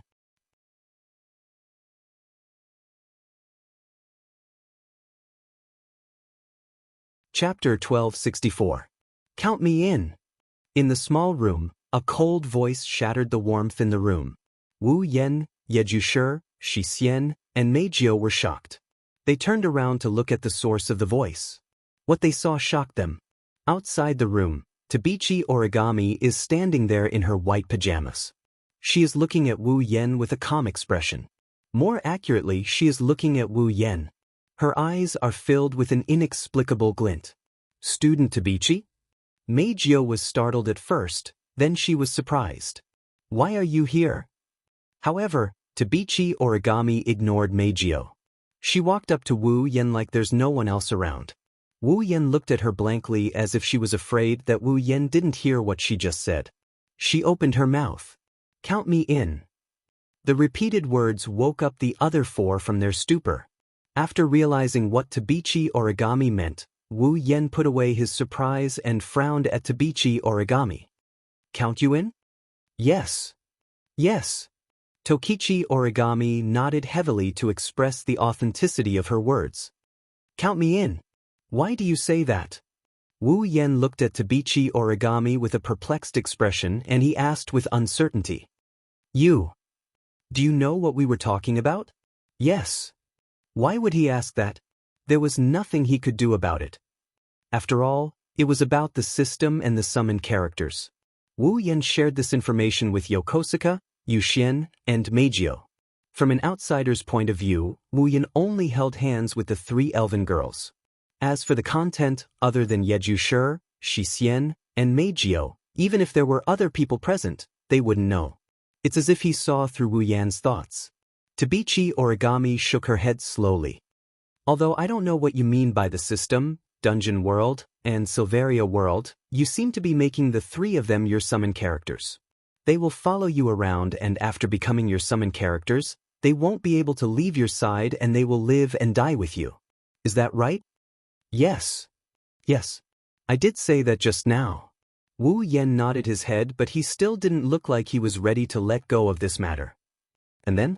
You said, 'Count me in, don't tell me.'" "Yes." Tabichi Origami looked at Wu Yan. "Let me be your summoned character too." Forget about Wu Yan, even Yokosuka, Yuxian, and Miku who just found out about what happened were confused by her words. "Do you know what it means to summon characters?" Wu Yan rubbed his forehead, feeling a headache coming on. He solemnly said to Tokichi Origami, "That's not as simple as saying that we'll live and die together. Do you think that summoning a character is like signing a contract or selling your body?" Tabichi Origami raised her eyebrows and gave such an answer. "Is there a difference?" Wu Yan choked on his words. Indeed, from a certain point of view, becoming Wu Yan's summoned character is similar to signing a contract to sell your body. She shook her head. Dispelling this bad thought, Wu Yan rolled his eyes at Tabichi Origami. "It's not that easy to become my summon character. It's like a special ability. It will merge your life with mine. Do you know what that means?" "It means that if I die, you will die with me." Wu Yan crossed his arms in front of his chest in a threatening tone. "Don't think this is a joke. It's all true." "Is that so?" Tabichi Origami nodded when she heard Wu Yan. Just when Wu Yan thought she was going to give up, she said something like this. "In that case, can you add me?" "Huh." For a moment, Wu Yan almost didn't react. He looked at Tabichi Origami in shock. "I said, do you really understand?" "It doesn't matter if you understand or not." Tabichi Origami's expression was the same as usual. She still responded to Wu Yan's words concisely. "I have already decided to follow you. It doesn't matter if I become your summoned character or not. Naturally, if you die, I die. This is something that has been decided long ago." "Don't be so quick with your words." Wu Yan sighed and he extended his hand. "Forget it, you might not understand if I tell you this. Hold my hand. Tabichi Origami didn't hesitate when she saw Wu Yan's outstretched hand. She grabbed it without hesitation. Immediately, the same ripple and light as when she shared her memories with the 3 elven girls lit up the entire place. When the light dimmed again, Tabichi Origami opened her eyes. There wasn't a single ripple in her eyes. Seeing this, Wu Yan thought his memory-sharing spell didn't work. However, Tabichi Origami's words refuted his guess. System. Dungeon world. Spalier world. So that's what it means? Understood. Seems like I finally understand. Wu Yan felt like he lost a lot of energy. As you know, becoming my summoned character isn't as simple as living and dying with me. Even so, you still decided to. Yes. Just like how Yakuya and the others interrupted Wu Yan, this time, Tabichi Origami also resolutely interrupted Wu Yan's words. I will become your summoned character. You. Why do you have to go to this extent? Wu Yan couldn't help but feel anxious. I know it's important for you to repay your debt, but don't put yourself in danger just like that, okay? Wu Yan looked deeply at Tabichi Origami and said something that Tabichi Origami had to consider. You've shared my memories, so you should know why I came to this world. You should also know that the creation of the manifestation device is about to be completed, and I'm about to leave this world with the elves. You've become my summoner, so you'll have to leave with me. Don't forget, your parents are in this world, Shiori is also in this world. Are you willing to leave them? The indifferent expression on Yuichi Origami's face finally showed signs of being broken in the midst of her silent expression. Tabichi Origami greatly valued her parents. She valued them so much that she could walk down a path of no return for them. Now, she finally witnessed a miracle and reunited with her revived parents. The future is starting to brighten. How could she be willing to leave this world with Wu Yan just like that? Besides, Shiori is also in this world.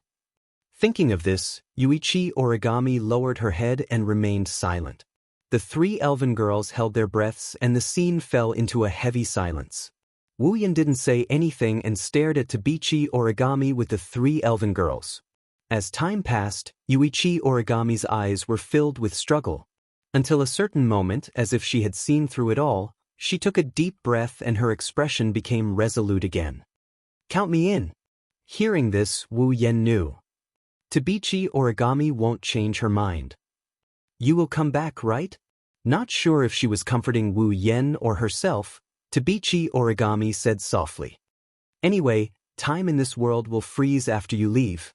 I've waited for 5 years, I don't mind waiting a little longer. At least, I can be sure that they are safe. On the other hand, can you guarantee that you won't die in another world? Tabichi Origami used a cold and cruel tone. So, I will follow you. Wu Yan was speechless, but he had to admit that Tabichi Origami made a lot of sense. Seeing Wu Yan wavering, Tabichi Origami finally used her trump card. The use of the CR unit and display device is not something that can be done by referring to the manual. Tabichi Origami glanced at Wu Yan and slowly said, I think that compared to Itsuka Kotori, who has never used the CR unit and only used a portion of the display device, I am more suitable to teach the girls how to use this CR unit and display device. This time, Wu Yan was speechless. Wu Yan.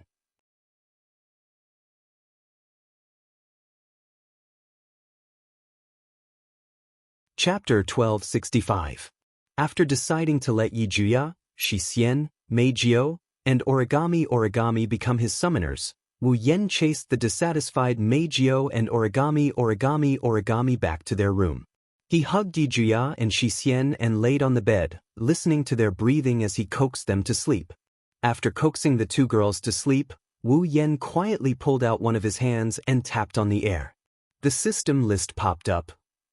Character, Wu Yan equipment points, 1, 100 item points, 5, 000 ability points, 1, 000 summoning points, 300 level, 85. Looking at the number of points displayed on the system, Wu Yan couldn't help but turn his head away as tears streamed down his cheeks. In order to build the base, he had squandered all his equipment points, item points, and ability points. In the end, he only had a pitiful amount of points left. Originally, building the base didn't require summoning points. Wu Yan had the most summoning points out of the 4 types of summoning points he had. But, to summon Yukari, he had to use up a lot of points. Also, this was after Wu Yan used some of the treasures in the Ring of Gold to exchange for summoning points. Otherwise, with the summoning points he had before, he might not even be able to summon Yukari. But now, Yamada Yamu, date battle character, one of the twin elves who has the ability to control the wind. Originally, it was the same elf as the other twin elf, but its original form, Yamada, had split into 2 individuals in the emergence. Its consciousness is independent, and its identification name is Berserker, 9,000 summoning points. Ba Wu Shixian, character from Date Battle, one of the twin fairies who has the ability to control wind. Originally, it was the same sprite as the other twin sprite, but its original body, Ba Wu, had split into 2 individuals in the emergence.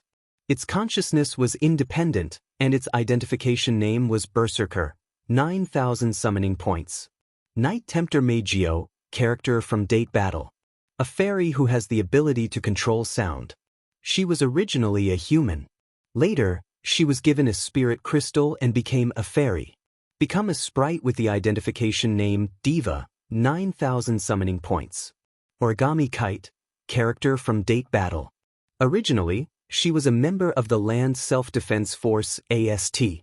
Later, she quit TES and joined Radisker. She is one of the top 3 magicians in the world. She has her own personal CR unit, Mordred. 9,500 summoning points. If he wanted to summon all 4 new summoning points, he would have to spend 36,500 summoning points. Wu Yan only has a meager 300 summoning points left, so poor. It couldn't be any more shabby. Summoning points. Even the other 3 points were extremely shabby.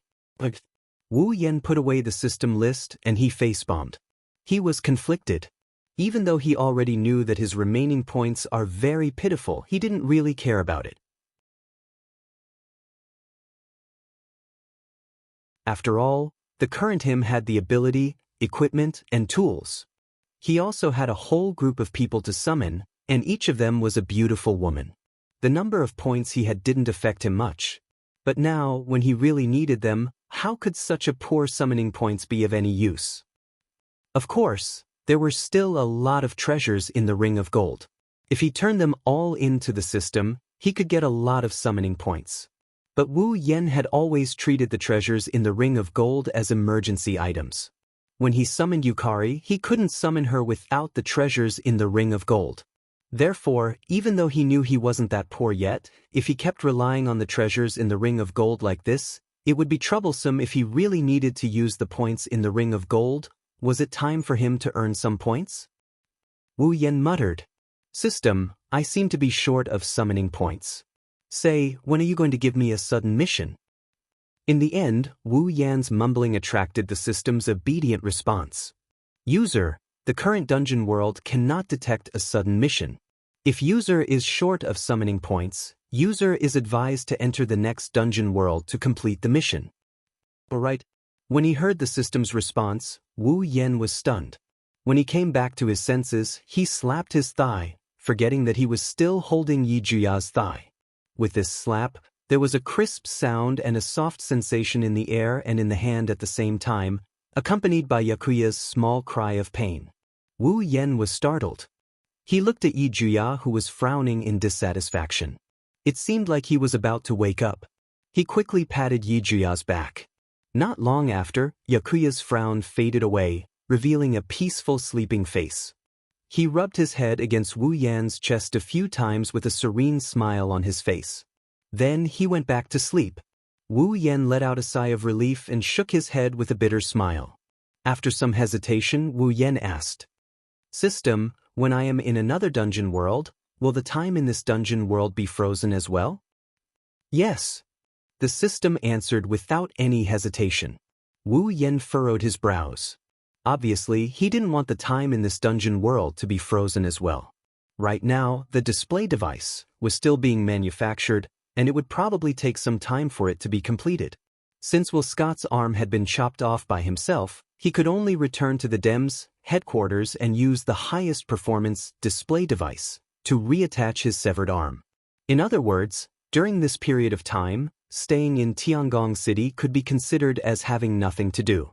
If possible, Wu Yen wanted to do dungeon missions to earn points while maintaining the flow of time in this dungeon world.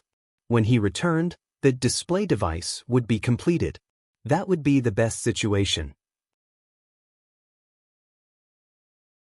However, completing a dungeon mission was not something that could be completed in a short period of time. Come to think of it, by the time the display device was completed, Will Scott would have recovered and the possibility of him being in another dungeon world would be extremely high. If that was the case, Wu Yen didn't want to leave the girls here alone. System. Thinking of this, Wu Yen asked tentatively, "Can you maintain the flow of time in this dungeon world but not too fast so that I have enough time to complete the dungeon mission in the other dungeon world?" When this question was asked, it seemed like even the system didn't expect it. In any case, Wu Yen didn't wait for the system to answer directly. After a while, the mechanical voice of the system gradually echoed in Wu Yan's mind. In the system's rules, there is no denial of the user's suggestion. After the system's own judgment, the user's suggestion is feasible. The system will adjust the relevant rules. The contents of the adjustment are as follows. If the user is in the main world or dungeon world and the user has a summon character in another dungeon world, the flow of time in that dungeon world will be unfrozen. The specific flow of time will be based on the flow of time in the main world and the dungeon world the user is in. It will be 1%. Hearing this, Wu Yen scratched his cheek. In other words, if I go to another dungeon world and the user has a summon character in that dungeon world, the flow of time in that dungeon world will be the same as the main world. It will be 101, right? Yes, if the user goes to another dungeon world and spends 100 days in that dungeon world, the difference between the dungeon world and the main world will only be 1 day. That's not bad. At this moment, Wu Yen felt satisfied and relaxed. Since he could go to another dungeon world to earn points and slow down the flow of time between this dungeon world and the main world, it was not a bad choice. If that's the case, when he returns, the display device should be almost complete. After making up his mind, Wu Yen kissed Yejuya and Xianxia on the forehead and closed his eyes. I'll say goodbye to the girls tomorrow and go to the other dungeon world.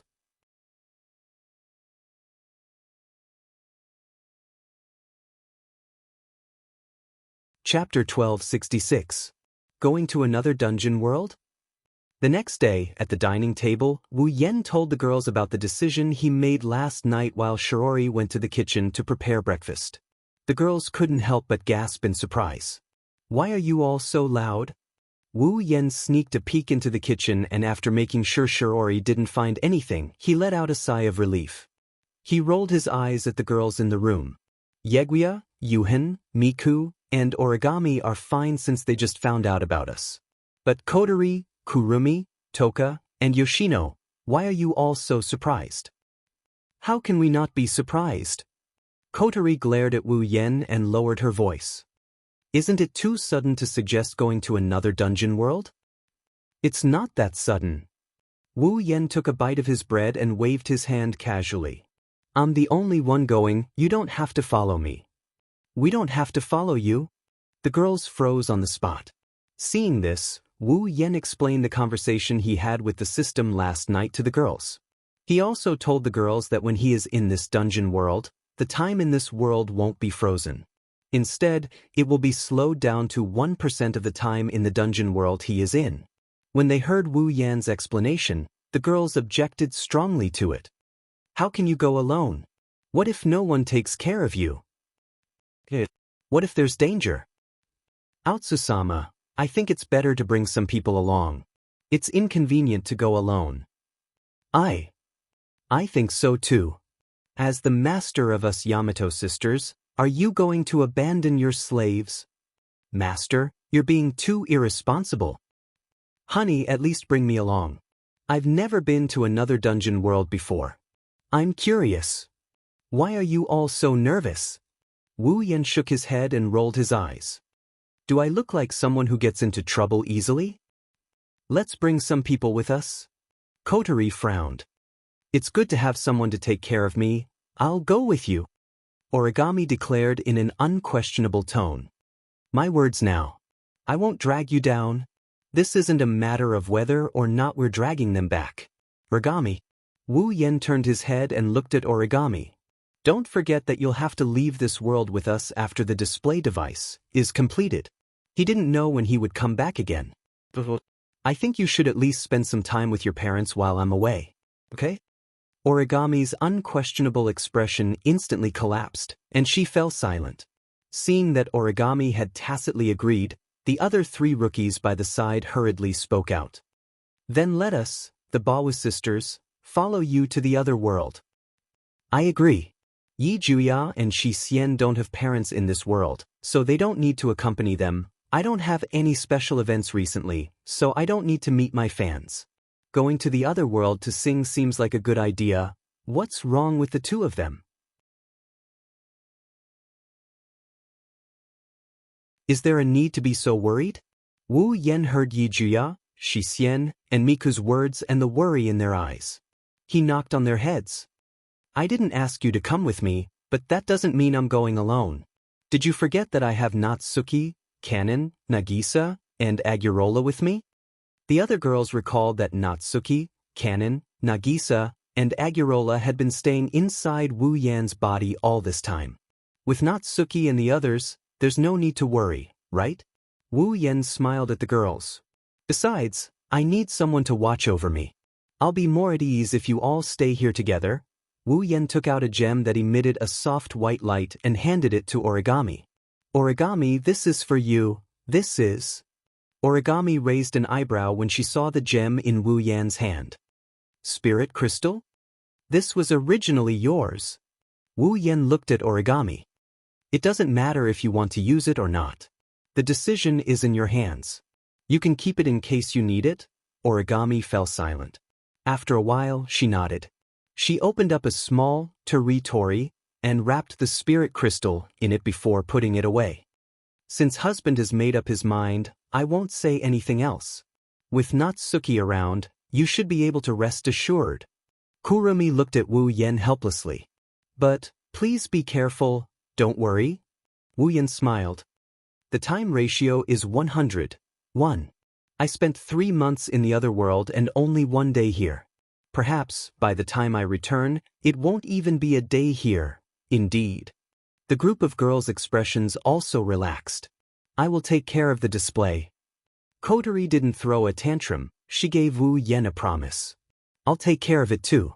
With Toka, Kurumi, and Origami here, I'm sure nothing will go wrong, okay? Wu Yan looked at the girls and nodded with a smile.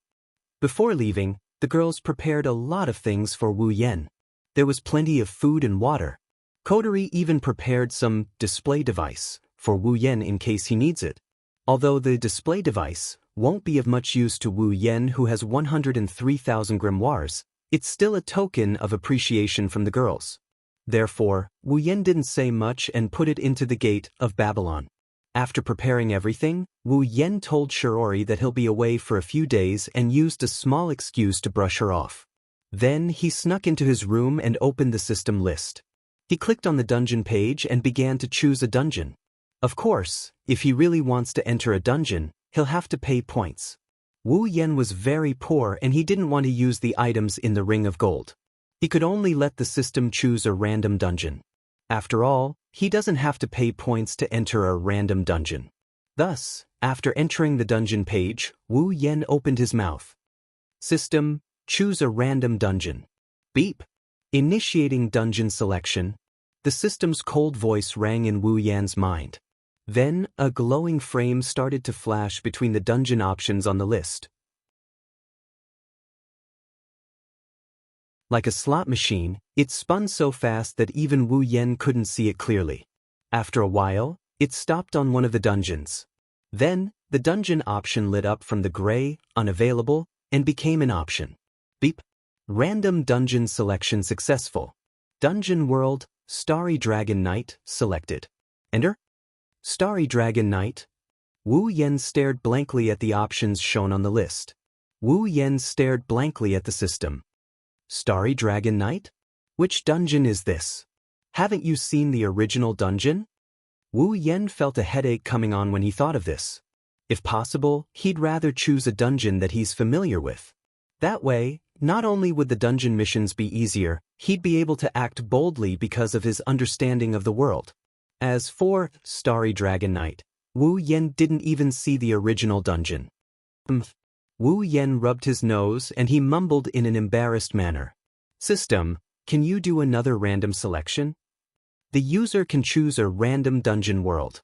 If the user doesn't enter and complete the dungeon mission, the user can't make another random selection. The system's cold voice sounded. If the user isn't satisfied with the random selection, the user can spend a small amount of points to cancel the random selection and make another random selection. Wu Yan's eyebrows twitched. How many points do I need?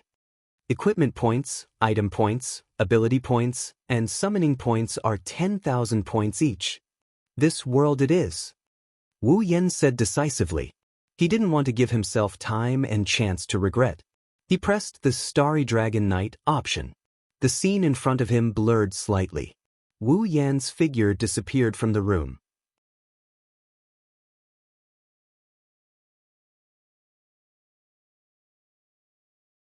Chapter 1267. The Uruxtran Continent. This was a continent that was shaped like a dragon spreading its wings and soaring high in the sky. On the Uruxtran continent, there were 5 extremely large organizations that occupied the continent for themselves. They occupied a piece of land and divided the territory of the Uruxtran continent. These 5 extremely powerful forces were respectively located in the center of the Uruxtran continent, occupying the heart of the dragon. Known as the dragon-raising nation, the Lorimon Knighthood. Located in the south of the Lorimon Knighthood, occupying the body of the dragon. Known as the suzerain of the Lorimon Knighthood, the Sheplon Kingdom. Located in the north of the Lorimon Knighthood, occupying the jaw of the dragon. Known as the Siphoros Empire, the Arcanum Empire. Located in the southeast of the Uruxtran continent, occupying the tail of the dragon, there used to be all kinds of independent countries of different sizes. Later, 7 large cities and 16 other small cities united to form the alliance of Rovlock Industrial and Commercial Cities. Located in the northeast of the Uruxtran continent, the Ailu Peninsula. Including the Ailu Peninsula, occupying the wing of the dragon. These were the 5 great powers of the Uruxtran continent. They were colossal powers that occupied 5 different parts of the dragon-shaped continent. Of course, they occupied 5 different parts of the Uruxtran continent. However, the relationship between the 5 great powers was very complicated. There were high and low statuses, strong and weak powers. In the eyes of others, they were colossal powers. However, in their own eyes, in their own hearts, there were some discrepancies. For example, the Lorimon Knighthood was a large nation that occupied the heart of the continent. However, it was suppressed by the suzerain Sheplon Kingdom. Obviously, the Lorimon Knighthood was in a weak state. However, the Lorimon Knighthood was a very special nation in the Uruxtran continent. Because this nation that was still weak had the beautiful title of the Dragon-Raising Nation. Unfortunately, whether it was the Lorimon Knighthood, the suzerain Sheplon Kingdom, or the other 3 great powers, today, they were destined to not be peaceful. Star Essence. This was a very special energy in this world. It was similar to the energy of Qi. It was also a necessary element for the life forms living on this planet to maintain their lives. On this planet, apart from humans, there was another very special race. Dragons. A real Western dragon. However, in this world, the dragons that lived on this planet, although they had the power to be called a disaster like in the legends, their situation. But it wasn't very good. The reason was because of the star essence. This world's planet had a tendency to view creatures with powerful magic as harmful and eliminated them. It could be said that this was a self-cleansing effect by the planet. But what was unable to be erased was the dragons with powerful magic. Became an obsolete race abandoned by the planet. Therefore, the dragons could not accept star essence. They couldn't obtain the star essence that life forms relied on to sustain their lives. If you want to survive on this planet, you must have star essence as a supplement. If you are unable to obtain star essence as a gift from the planet, you will not be able to escape the fate of extinction. Under such circumstances, a special contract known as the Abayan Secret Agreement was created. Due to the planet's tendency to view creatures with mana as a threat, humans who did not possess any mana were instead the most welcomed life forms on the planet. They were born with abundant star essence, which was why the dragons had signed the secret pact of Abayan with the humans. The dragons were facing extinction, but the humans coveted the dragons' power. Therefore, the two sides signed the contract.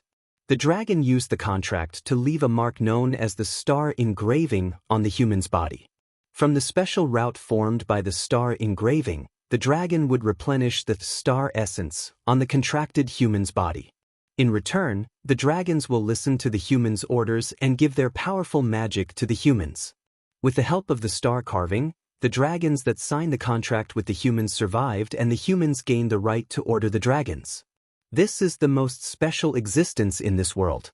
Although not everyone can sign a contract with a dragon and become a person who can order the dragons, it is undeniable that this world is a world where humans and dragons live together. All of this is due to the star essence given by the planet. The dragons receive the star essence from their masters. The humans, as the masters, provide the star essence. This had always been the connection between humans and dragons on the continent of Aluxtran. But today, the star essence of the entire world went berserk. That's right, berserk. Only those who possess the star engraving and can see the star essence's dragon summoning could see it clearly. The world is changing. People, dragons, flowers, trees, oceans. On the bodies of these beings, there was an almost endless amount of star essence that could not be seen by the naked eye. They silently rose from every living being, every piece of land, and every part of the sea. Like a swarm of bees, they madly gathered together and surged into the air, forming an extremely terrifying vortex that emitted an astonishing amount of energy. In every corner of the world, people, things, and things that could sense the changes of the star essences were all terrified. They looked at the star essences that rose from their bodies and then looked at the star essences that were continuously gathering in the air. They were at a loss and did not know what to do. What the hell is going on? With such a thought lingering in their minds, at the next moment, the humans and dragons who had lost a large number of star essences in their bodies lost all of their strength. Their faces turned pale as they weakly fell to the ground, terrified by the inexplicable situation that happened to them. For a moment, the humans and dragons on the entire planet fell into an unprecedented panic. Is the end of the world? That was the only thought left in the minds of the humans and dragons who barely maintained their consciousness. In various parts of the world, many important people who relied on their own abilities to continue their activities even if they temporarily lost the replenishment of the star essences looked at the surging star essences that had condensed into a vortex in the air with a solemn expression, not knowing what they were thinking. After all, only a very small number of people can calm down in this doomsday-like phenomenon. Among this extremely small number, there was one such person who had quietly appeared in an extremely dense forest. It was a dragon. It was an extremely elegant and beautiful dragon with long green hair and white fur. Its wings were like the wings of a cicada, emitting a green light. This huge dragon raised its head and stared at the whirlpool of star essence in the sky that covered the entire world. Its body flashed with a green light and its body gradually shrank until finally, it turned into an extremely beautiful woman with extremely long green hair and horn-like ornaments. She turned from a dragon to a human. She raised her head and looked at the star essence swirling in the sky. Her eyes were filled with confusion. She looked dignified, shocked, complicated, and greedy. Such a large amount of star essences. The woman sighed in amazement. If the dragon clan can obtain it, then even if they don't rely on humans, they should be able to survive for a long time, right? After saying that, the woman closed her eyes as if she knew she said something stupid. When she opened her eyes again, there was only a dignified look in her eyes. The star essence of the planet is going berserk. It even affected the star essence in the living body and caused it to go berserk as well? Planet, what is going on? This phenomenon. The woman narrowed her eyes and muttered to herself. Is it because the planet itself, which rejects life forms with powerful magic power, has sensed the existence of powerful magic power and strongly rejected the birth of that existence, thus causing the self-phenomenon? After saying that, the woman's eyes were filled with disbelief. If that's really the case, then just how powerful is this existence to be able to cause the planet itself to automatically reject its birth? The planet has a tendency to view creatures with powerful magic as harmful. It has a tendency to reject them. However, that is at most a function of the planet itself. Like a natural phenomenon, it is a setting of the world. But now, this natural phenomenon was like a chemical reaction caused by a certain existence, producing an extremely powerful change. This is the truth behind the star essence going berserk.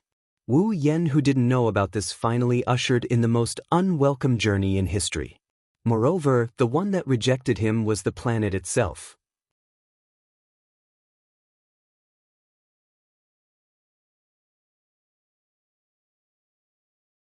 Chapter 1268. As if he entered a pool of water, a wave of dizziness engulfed his consciousness. Then he felt his body floating up into the air. However, this state didn't last long. Wu Yan's vision blurred for a brief moment. Then, Wu Yan felt the air around him returning to its original state after a second of silence. Have I entered a dungeon world? Just as this thought rose from the depths of Wu Yan's heart, the system's voice echoed and told Wu Yan the answer. Dungeon World, Xing Carving's Dragon Knight. Dungeon Mission, Quiet. Mission 1. Enter Tokisaki Kurumi's Red Jade mode and use the ability of the angel, Zafkiel, to use the Bullet of 12, YOD.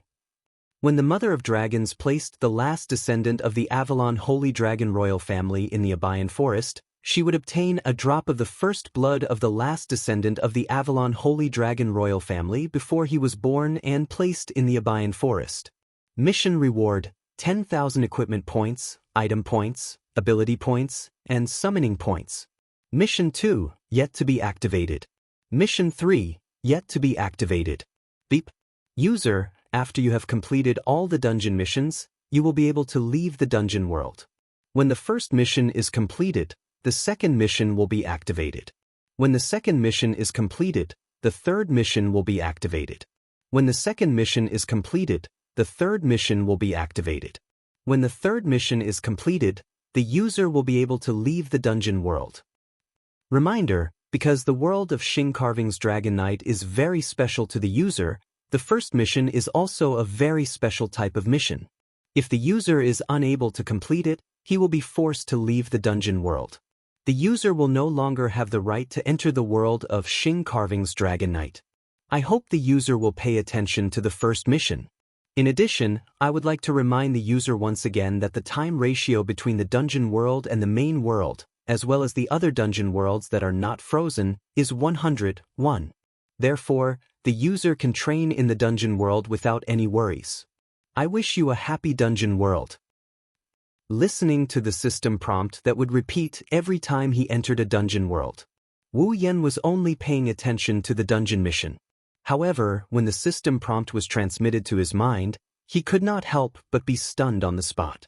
To him, Xing Carving's Dragon Knight was an extremely special dungeon world? What was the meaning of this? With this thought in mind, Wu Yan more or less understood when he opened his eyes. Why is this instance dungeon world so special to me? In midair, Wu Yan slowly opened his eyes. The first thing that entered his eyes was not the blue sky. Instead, they were densely packed like green fireflies. Spots of light filled the entire sky. They were like bees that had gathered in a beehive, moving crazily. Although there was no buzzing sound, under their violent movements, ripples appeared in the surrounding air. Seeing this scene, Wu Yan was stunned. It was also at this moment that the scene before him completely changed. All of the green specks of light seemed to be boiling as they gathered together and gave off strange ripples. In the next moment, a fatal sense of crisis suddenly attacked Wu Yan's heart, causing Wu Yan's heart to tighten. His pupils shrank to the size of a needle tip. Before Wu Yan could react, the surrounding green specks of light that densely covered the entire sky emitted a dazzling and terrifying light. In the sky, the star essences that had gathered into a vortex emitted a scorching light that covered the entire sky. Under the gaze of everyone in the world, it suddenly exploded like a star exploding. Asterisk boom. Asterisk, a terrifying loud noise that was enough to shatter the eardrums of everyone in the world instantly resounded in every corner of the world. It caused the people and dragons that had lost their strength and collapsed on the ground to cover their ears with a pale face. They let out the most horrified screams in their lives and together with the loud noise, resounded through the entire sky. The scene of a star exploding occurred directly in the eyes of all the people and dragons who were watching the sky, and it shone with a dazzling light. People did not even know what had happened. The violent flash took away their vision, and the loud sound took away their hearing, causing the whole world to resound with horrified screams and panic horns. It was believed that if it was not for the fact that they had lost a large amount of star essences that caused them to fall into a weakened state, perhaps the world would have already fallen into chaos. The end of the world. These 4 words were deeply engraved in everyone's heart, causing waves of panic. When everyone was in a state of blindness due to the explosion of the star essences, at the center of the explosion, below, a pitch-black crack that was filled with ferocious eyeballs suddenly split open from the void and spat out a figure that flew out in a sorry state. It was Wu Yan who had entered Amethyst's red jade mode. At the last critical moment of the star essence's explosion, Wu Yan decisively activated Amethyst's red jade mode. First, he used the realm of being and non-being to offset the terrifying impact caused by the explosion. Then, without saying a word, he hid in the gap and avoided the continuous impact of the sound waves. With his waist-length golden hair fluttering in the wind, Wu Yan opened his eyes that had turned purple and looked at the star essences that were flashing in the sky due to the explosion. His expression was unsightly. This was also natural. After all, Wu Yan did not know that this planet had a natural phenomenon that treated all beings with mana as harmful and eliminated them. Originally, this phenomenon would at most not give star essences to beings with mana and let them die on their own. However, due to Wu Yan's body that benefited from the body of a true ancestor and the strongest mana cultivation method, as well as the super-powerful mana that had been strengthened and purified by the magical pool water, the planet's tendency to eliminate beings with mana seemed to have been stimulated, causing the star essences to go berserk. This was something that had never happened before in this world, something that had never happened before. In the planet's past history, there were many beings with powerful mana, but no matter how powerful they were, even if an entire race was added together, they had never caused such a phenomenon on the planet. One of the reasons is that they were born in this world. Unlike Wu Yan, who came out of nowhere and gave this world a huge shock. Another reason was that their mana was not enough to cause such a phenomenon on the planet. Now, Wu Yan alone had caused such a violent reaction. One can only imagine how much magic power Wu Yan has in his body right now. However, for Wu Yan, coming to this world was a bad thing. At least for now. System, what's going on? Wu Yan stared at the star essences that were still fluctuating in the sky and asked the system in a hoarse voice, his purple eyes full of anger.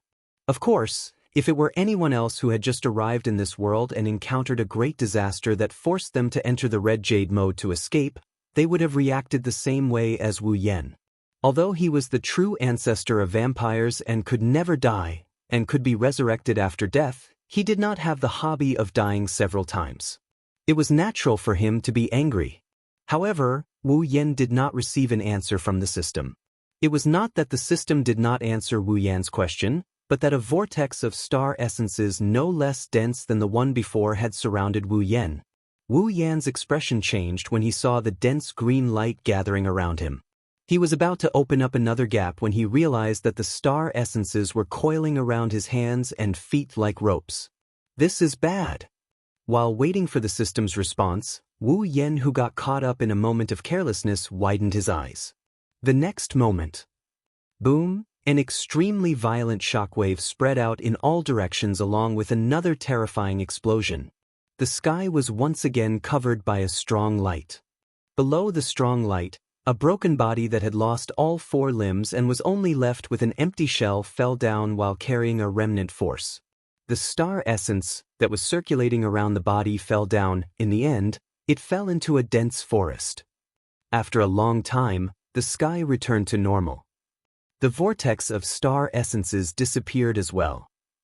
Once again, the people were replenished with star essences from the planets and recovered from their injuries. However, the nightmarish doomsday scene had already been reflected in everyone's heart. It became a mark that could not be erased.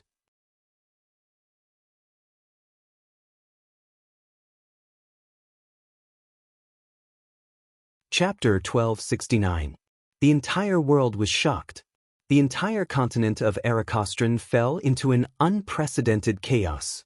Even though the phenomenon of the star essence going berserk had calmed down and the apocalyptic scene had disappeared like a dream, leaving behind only a sense of shock, the people were still unable to get rid of the panic in their hearts. That was only natural. If it was just a phenomenon of the star essence going berserk, then at most it would become a hot topic in people's mouths. But the problem was, the phenomenon of the star essence going berserk also appeared on the human body and dragon body. It even caused people and dragons to fall into a weakened state and become fish on the chopping block without any power to fight back. Many people even thought that they were going to die, until the phenomenon of the star essence going berserk calmed down, and their strength returned to their bodies. They were completely unaware of it, and still stood there stupidly, looking at the sky for a long time without coming back to their senses. This can no longer be explained as a simple phenomenon. It must be treated as a deep threat to their lives. Moreover, this threat is aimed at the entire world. At this moment, whether it's the Knights' Kingdom of Lorea, the Kingdom of Sheplon, the Sepharos Empire, the Lovelock Chamber of Commerce and Industry, the Aspidar Sanctuary and other major powers on the continent, they all made the same decision. They must quickly find out the reason for the star essence going berserk. As a result, the entire world unavoidably began an unknown turmoil. What no one knew was, the center of the truth behind the star essence going berserk was the Lorea Knights' Kingdom known as the Dragon-Raising Kingdom, a weak and small kingdom by others. The Ansari Dragon Riding Academy. This is a special academy located in the Knights' Kingdom of Lorea. It's an academy that specializes in educating and guiding the young boys and girls who have signed a contract with dragons and become dragon nurturers. According to the rules of the Lorimon Knights' Kingdom, all citizens of the Lorimon Knights' Kingdom had to go through a ceremony called the Youngling Ceremony in the Holy Land, Abayan Forest, within a month after they turned 7 years old to look for the Mother of Dragons. Obtain the offspring of the dragon whelp. As long as it was in the Youngling ritual, children who are chosen by the Dragon Mother and have the aptitude to raise dragons will be placed in the Dragon Mother's body as the offspring of the dragon whelp. As long as a person has a dragon in his body, he will be called a dragon nurturer, a person who has the aptitude to raise dragons. There was a high chance that the ability to raise dragons would be passed down to the next generation. However, the chances of successfully placing a dragon whelp in his body was still only about 10%. As for the Ansari State Dragon Riding Academy, it was an academy that nurtured rare dragon nurturers. After the star essence went berserk and calmed down, the star essence returned to the human body once again. Inside the Ansari State Dragon Riding Academy, in the student union office, an extremely beautiful girl gradually recovered her body and slowly stood up from the ground where she had just fallen down with great difficulty. The young lady had long, fiery red hair that reached her waist. Her eyes were as beautiful as emeralds, and her slender and delicate body exuded a noble, princess-like aura. Her fiery figure didn't lose even the slightest bit of her charm even though she was wrapped in the academy uniform, making the heavens and earth lose their color. The gorgeous young lady flicked her brightly colored long hair. Her green eyes immediately looked at her own body, and she even tried to move it. When she didn't find anything strange, she murmured, "Has the star essence recovered?" The girl's name was Rebecca Randall. She was the student union president of the Ansari State Dragon Riding Academy. She was also the strongest person in the Ansari State Dragon Riding Academy. Not the strongest among the students, but the true strongest in the academy. Her strength even surpassed the teachers of the Ansari State Dragon Riding Academy. Rebecca was a noble existence that was both beautiful and powerful. This noble existence couldn't help but lose all ability to resist like a normal person. She laid limply on the ground and watched as the star essence vortex mysteriously gathered and exploded in the sky. She didn't even have the strength to approach the scene. Thinking of this, Rebecca clenched her fists and raised her head to look at the sky. Her beautiful face was filled with seriousness. What happened? Star essence was a special energy that existed in the body of a living being. Its importance even surpassed food. Because the dragon nurturers signed a contract with a dragon, they obtained the star essence path that allowed the star essence to circulate. It was also the star engraving. Through it, they could more or less see the existence of star essence. It was the same for Rebecca. In the past, star essence would only circulate between the human body and the dragon body. It also existed in the bodies of some living beings. However, it had never left the human body on its own and appeared in the air before going berserk. This phenomenon happened too quickly. It happened so quickly that Rebecca couldn't react in time. She was stunned by everything that happened before her eyes. At this moment, even though she was the student union president who was both beautiful and powerful, smart and witty, she still didn't know what to do. She stared blankly at the gradually dispersing star essence in the sky and didn't say anything for a long time.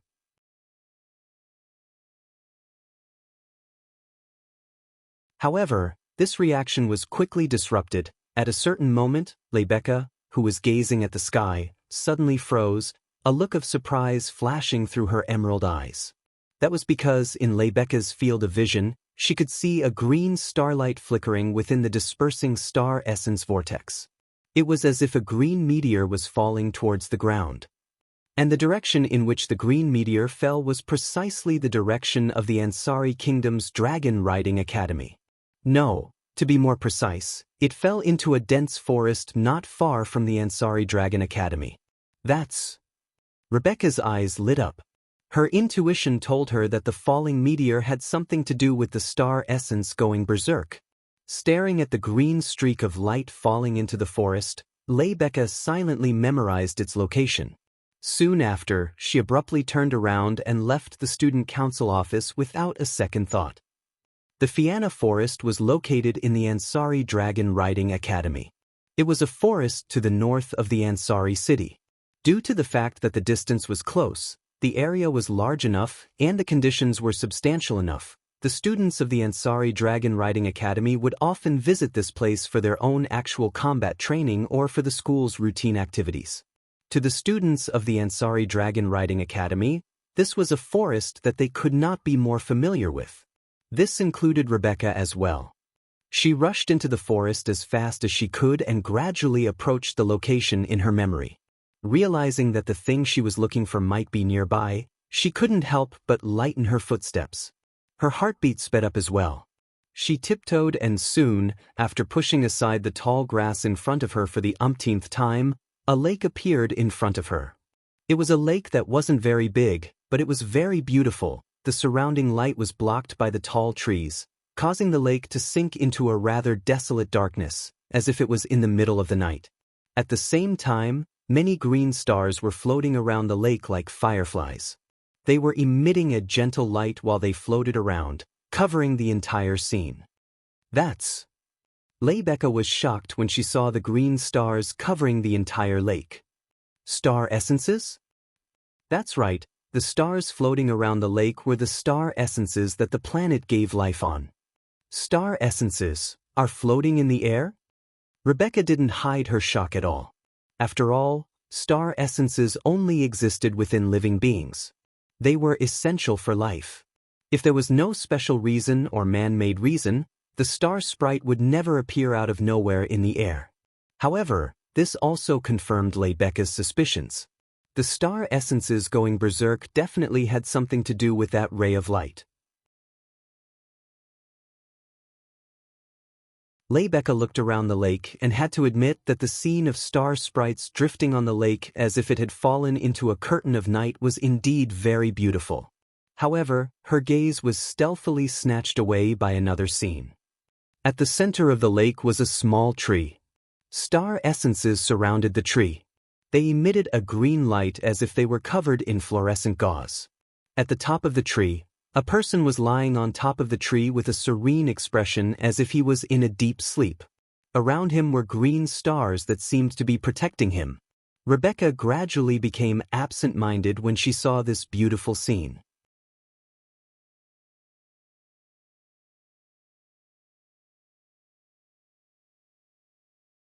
Chapter 1270.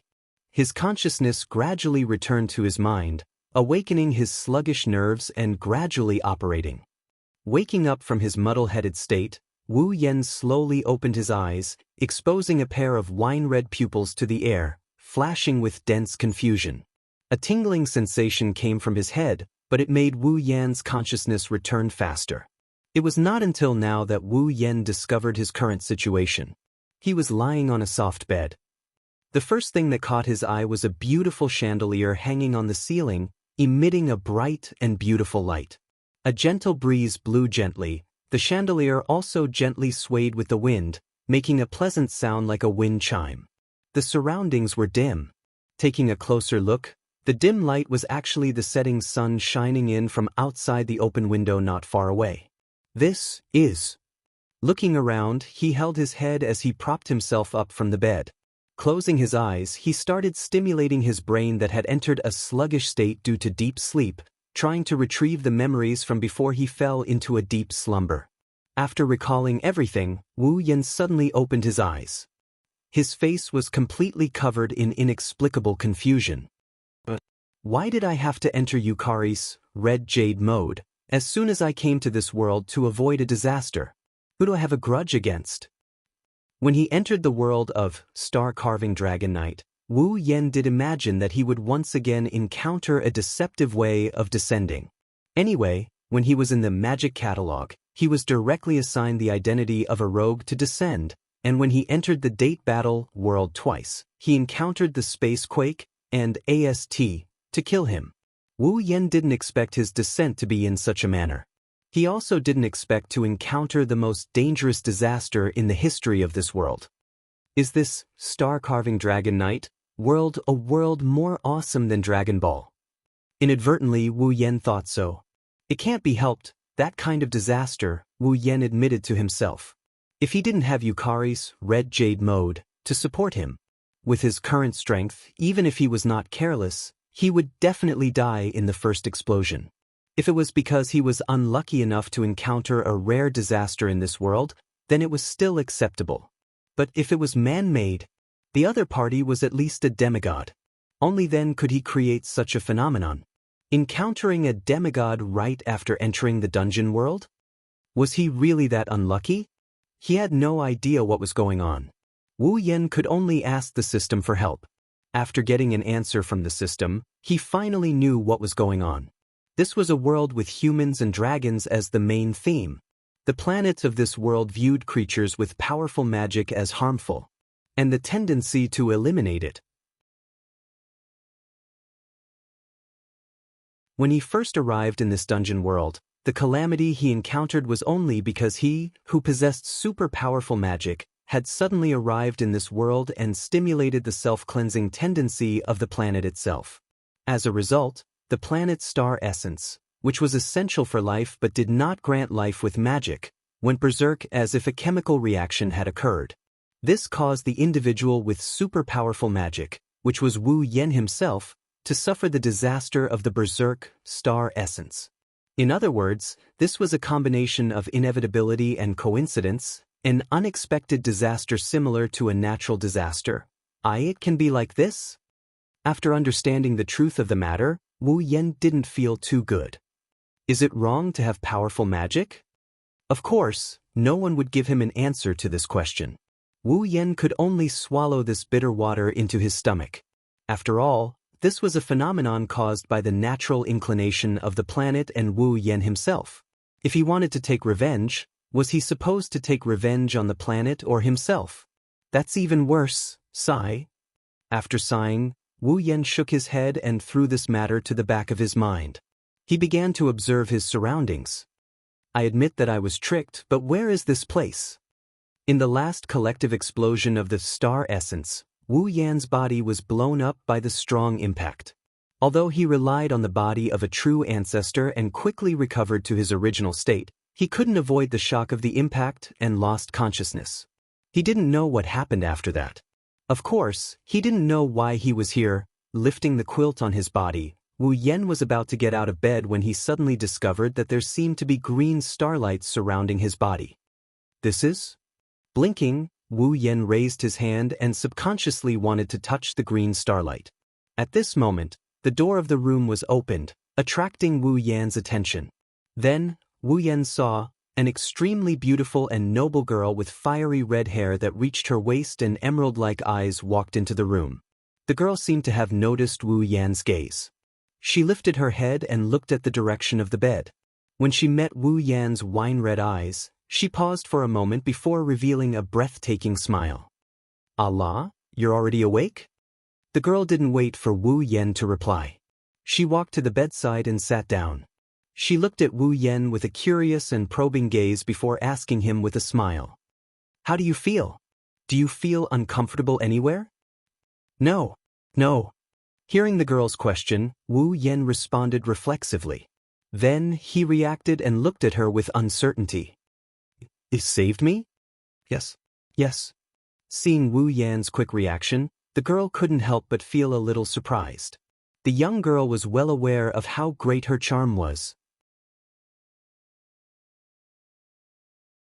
It wasn't that the young girl wanted to flatter herself, but rather, all of this had been seen by everyone in the world. It was because of this that she was so surprised.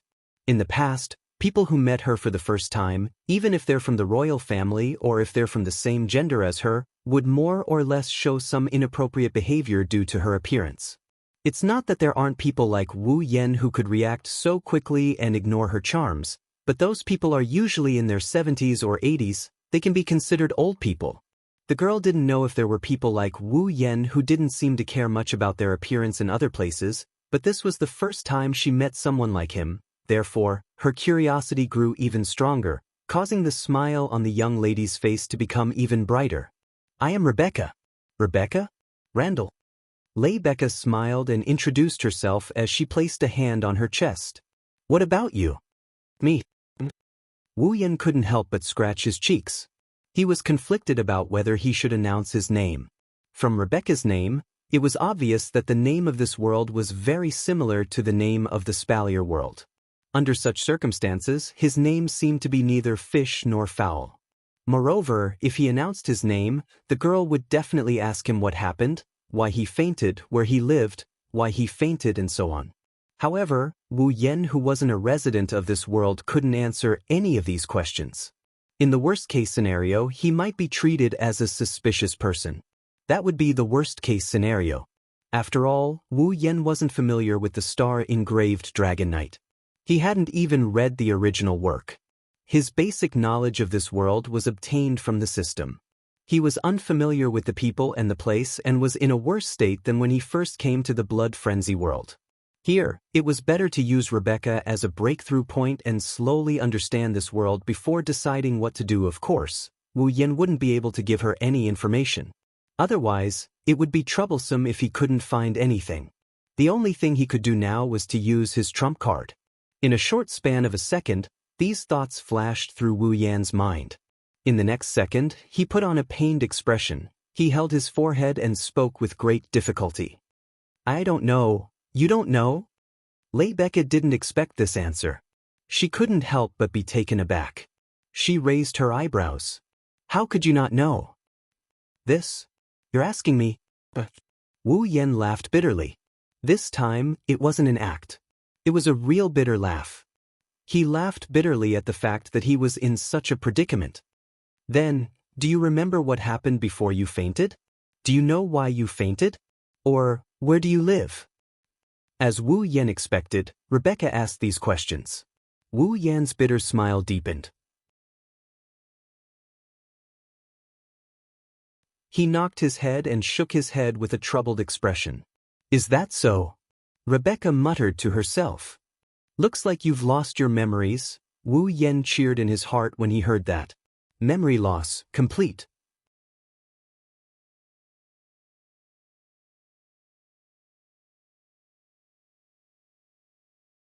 Chapter 1271.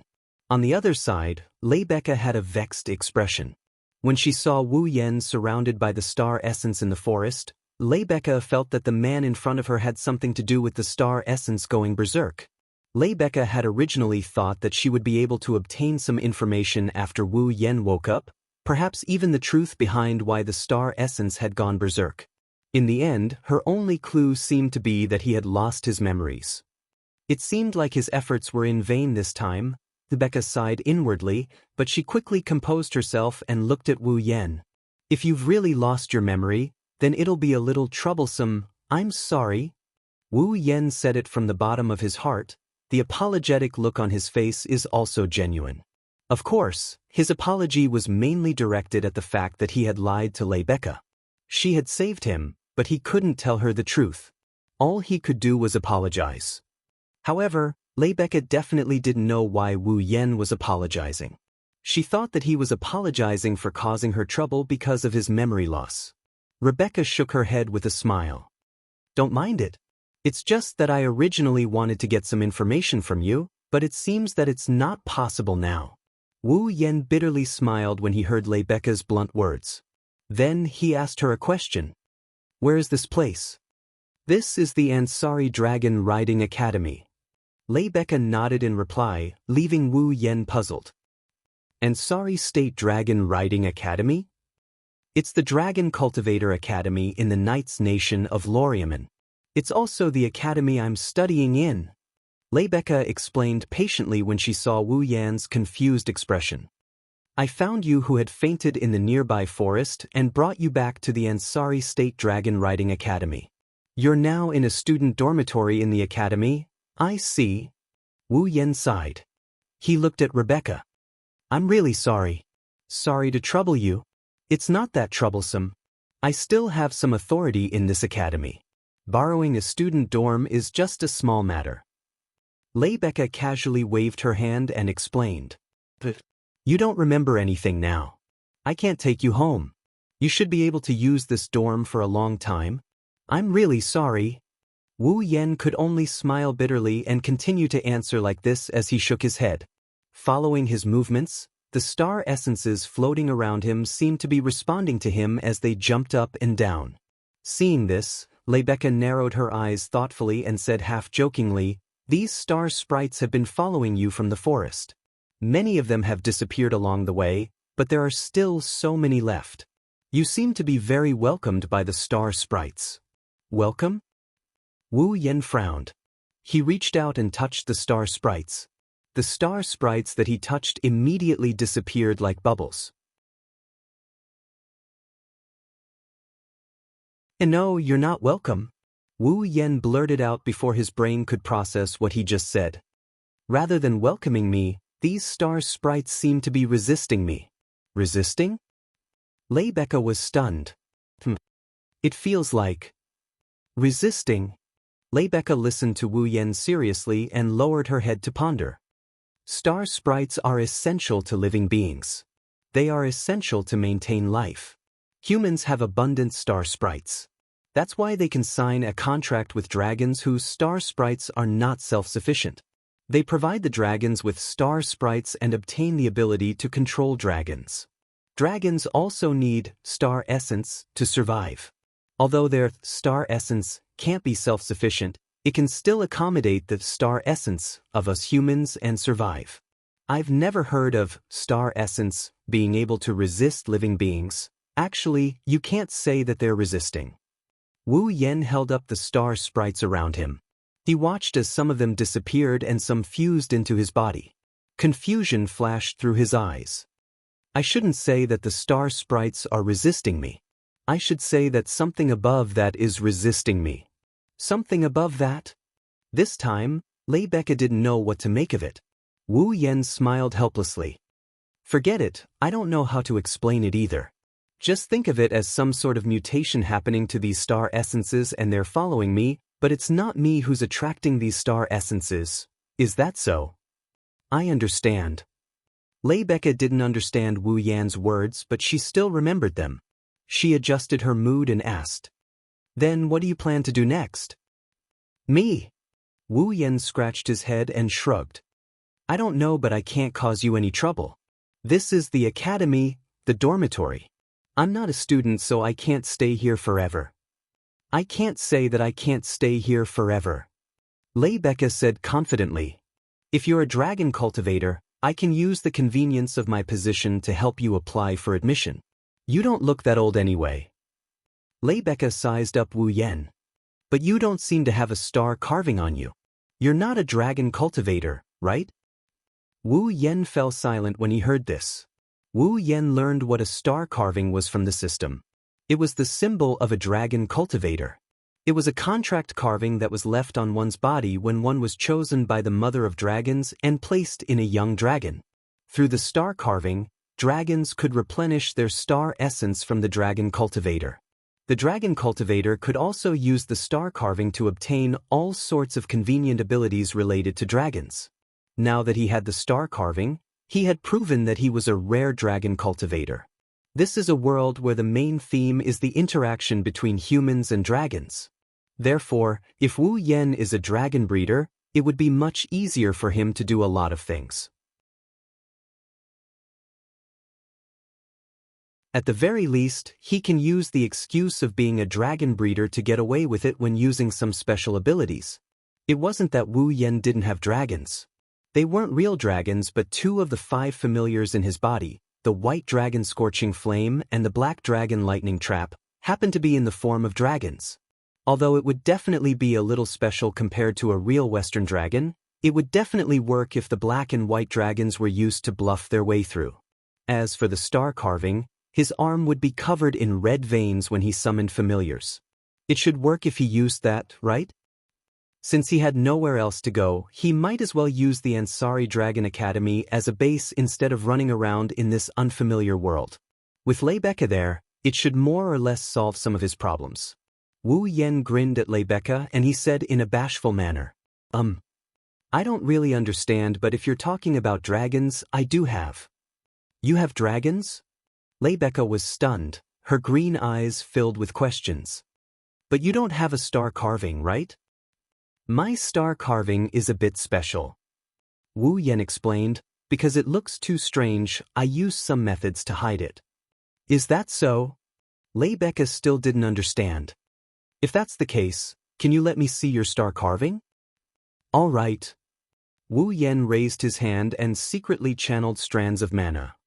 "I hope you won't be scared." Wu Yan's hand was covered by the red veins and it quickly turned black. "This." Leibeka couldn't help but take a step back when she saw Wu Yan's sinister-looking black arm. She looked at Wu Yen in shock. "This is your star carving?" "Yes." Wu Yen withdrew his mana and returned his hand to normal. "Isn't this star carving a bit too strange?" Even Leibeka couldn't help but give such an evaluation. Even the hand turns black. "I've never even heard of a star carving like this, let alone seen one. That's why I hid it." Wu Yen looked helpless. Leibeka smiled bitterly. "Forget it. Since you're a dragon cultivator, things will be easier. I'll arrange for your enrollment."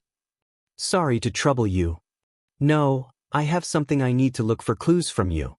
It's also beneficial for me to have you stay." Leibeka blinked mischievously. Then she seemed to have thought of something. She stood up, pondered for a moment and smiled. "But since you plan to stay, it won't do if you don't have a name." "Roland." Leibeka raised her head with an elegant expression on her face. "From today onwards, you'll be called Roan."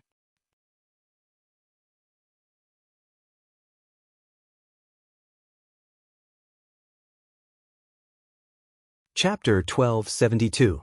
After that, Lebecca asked Wu Yan all sorts of questions in an attempt to make him remember something. For example, why would Wu Yan's star carving be in such a special form? What was the name of the fall he was riding? What level of dragon was it? Where was it currently placed? Something like that? The dragon breeders named the dragons that had been placed in their bodies by the mother of dragons during the infant ritual but had become independent after birth as fall. Every fall of the dragon nurturer had a name unique to them, and each of them had their own racial form as their first form. For example, the winged dragons that could fly in the sky, the water dragons that excelled in water, the earth dragons that excelled on land. And when the dragon nurturer fall matured from the form of a pterosaur, water dragon, or earth dragon and evolved into a holy dragon, its master would be known as a dragon knight and receive the title of dragon knight. They would also be able to obtain a silver pocket watch from the king of the kingdom of knights of Lorimon to prove their identity as a dragon knight. Thus, becoming a dragon knight was basically the goal of every dragon cultivator from the beginning. Above the dragon knight, there was an even higher level, the Holy Sky Dragon Knight. Speaking of the Holy Sky Dragon Knight, one had to mention a special type of magical equipment in this world, the Holy Knight Armor. It was something that the dragons that evolved into holy dragons used their own magical power to create for their master. It was an armor and weapon that possessed great power and power. The holy dragons used their magical power to create the Holy Knight Armor and offered it to their master. It represented that they were offering their entire being to their master. It was a symbol of complete obedience to their master. It was also a symbol of the holy dragons swearing loyalty to their master. And when his fall offered the Holy Knight Armor he created to his master would receive the title of Saint Dragon Knight and become one of the noblest existences in Lorimon's knighthood. Even the most powerful knight order in Lorimon, the Holy Dragon Knights of Lorimon, only had about 10% of its members. They had the title of Holy Sky Dragon Knight. Thus, the title of Holy Sky Dragon Knight wasn't just a symbol of power, it was also a symbol of transcendence and status. In the knighthood of Lorimon, those who obtained the title of Saint Sky Dragon Knight had the same status as nobles. At this point, the title of Holy Sky Dragon Knight could be obtained, because he could use the magic attached to the Holy Knight's armor and the inherent magic equipment. He could fight even without riding a dragon. Other than the Saint Sky Dragon Knights, even the Dragon Knights had to ride a dragon to unleash their power. And Lebecca, he was a Saint Heavenly Dragon Knight. After learning this fact from Lebecca, Wu Yan was speechless. He had just arrived in this world and he had already encountered the greatest disaster in history. The first person he had met was the existence with the highest reputation in this world, looks to the Dragon Emperor to Lorimon the world. In the end, Lebecca answered many of Wu Yan's questions. She also wanted to ask Wu Yan some questions. Wu Yan didn't answer a single one of her questions. She couldn't help but feel helpless when she left. However, Lebecca seemed to have made up her mind. She wanted to find clues from Wu Yan about why the star essence went berserk. This made Wu Yan feel helpless as well. Forget it, let it be. Seeing Lebecca leave the dorm, Wu Yan laid on his bed with such negative thoughts. His eyes flashed with contemplation. From Lebecca's words, Wu Yan learned about the existence of the Holy Knight Armor. It was a magic equipment that could transform a person into a transcendent being. It sounded similar to the display device used in individual battles, the CR unit. Indeed, whether it was the CR unit or the Holy Knight's armor, both of them allowed normal people to possess superhuman strength. However, the difference was that while the CR unit used technology to create magic, the Paladin armor allowed the wearer to carry magic to provide the inherent magic equipment and increase the wearer's strength. Thus, the wearer would be transformed. For Wu Yan, CR unit is as good as nothing. Up until now, he has never seen a CR unit that could boost a magician's power to Wu Yan's level. However, the Holy Knight armor was different. It's not like the Paladin armor can grant you the power to fight Wu Yan. Instead, it meant that Wu Yan, who already had a large amount of mana, could be equipped with the Holy Knight armor created by the Holy Dragons. He would definitely be strengthened in all aspects. Unfortunately, Wu Yan wasn't a true dragon breeder. He didn't think that there was a dragon with enough mana to create a holy knight armor that could strengthen even himself. It was just empty talk.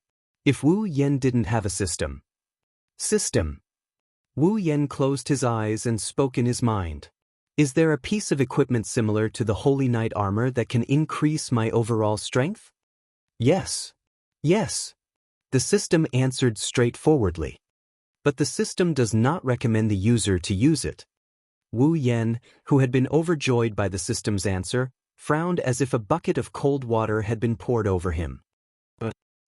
Of course, there is an equipment like the Holy Knight's armor in the star-carving Dragon Knight world in the system, but the Holy Knight's armor in this world is also the most suitable equipment for its owner that the Holy Dragon created using magic power according to its owner's body. However, the same equipment in the system may not necessarily be suitable for the user. Even if there is an enhancement, the data will not be improved much. System, I remember that you've modified my equipment before, right? Wu Yan raised his eyebrows and smiled. Our souls are connected. No one is more familiar with my physical attributes than you. If I asked you to create such an equipment for me like the holy dragons, would you be able to do it? The system's voice sank slightly, as if it was a precise instrument calculating something. Then it gave an answer. The system has obtained the user's physical attributes. According to the user's request, the probability of creating the equipment that is most suitable for the user and can increase the user's strength in all aspects is 100%. In other words, Wu Yan's lips curled into a grin.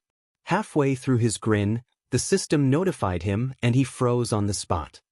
According to the user's request, creating the equipment that can increase the user's strength in all aspects. After calculation, the required values are as follows. D-grade equipment requires 1,000 equipment points, item points, and ability points. C-grade equipment requires 10,000 equipment points, item points, and ability points. B-grade equipment requires 100,000 equipment points, item points, and ability points. A grade equipment requires 100,000 equipment points, item points, and ability points. S-grade equipment requires 100,000 equipment points, item points, and ability points. Please make your choice. Wu Yan was speechless. Wu Yan silently opened his system list. Character, Wu Yan equipment points, 1,100 item points, 5,000 ability points, 1,000 summoning points, 1,000 level, 85. Looking at the displayed points, Wu Yan was silent once again. After a long time, he sighed faintly. The system is messing with me. None of his points had exceeded 4 digits. Among them, he originally only had 300 points. However, before Wu Yan left the Battle of the Appointment, he took out some items from the Ring of Gold and made Yijia, Shixian, Meijio, and Kitsune origami his summons. Only then did the remaining points increase to 4 digits. Looks like I have to use all my cards again. Wu Yan took out the Ring of Gold and looked at the items in it. He gritted his teeth. If that's the case, I might as well go all out this time. With that thought in mind, Wu Yan handed over all the treasures in the Ring of Gold except for the 5 demigod magic crystals to the system. Ding. Obtained 1020,000 equipment points. Ding. Obtained 1150,000 item points. Ding. Obtained 1010,000 ability points. Ding. Obtained 40,000 summoning points. Following the system notification, Wu Yan only had 5 demigod magic crystals left in the Ring of Gold. However, Wu Yan did not feel the pinch at all. Because system, Wu Yan shouted in high spirits. Forge in A-grade equipment.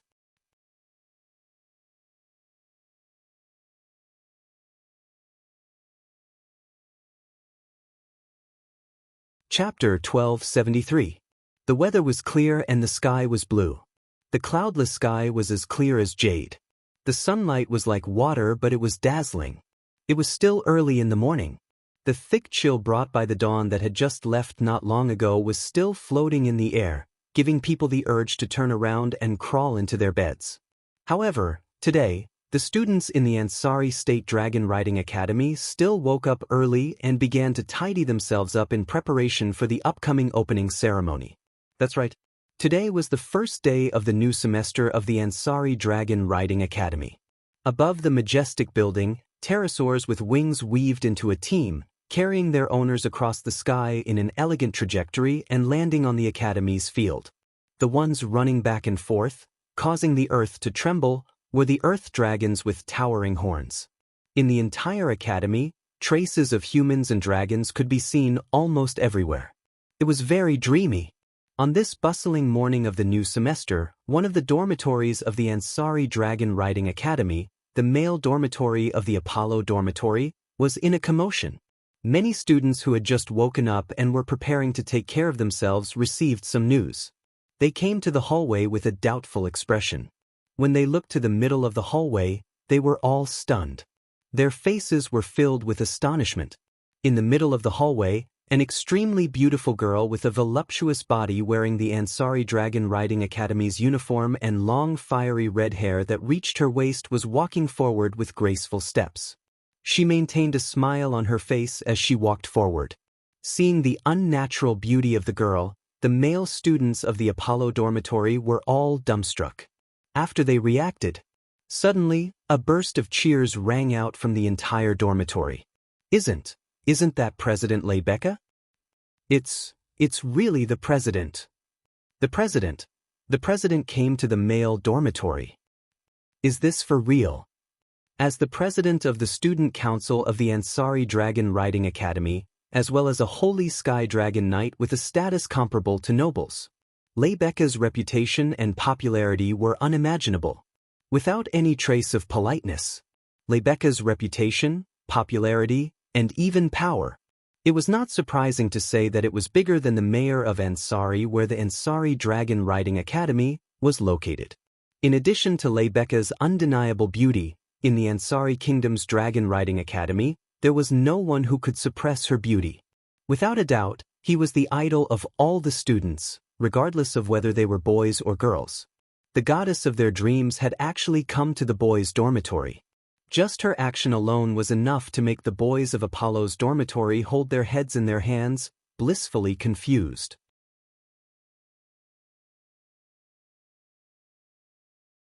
Walking along the corridor, Lebecca looked around at the perverted looks of the surrounding boys as well as the cheers and shouts of support that shook the entire building.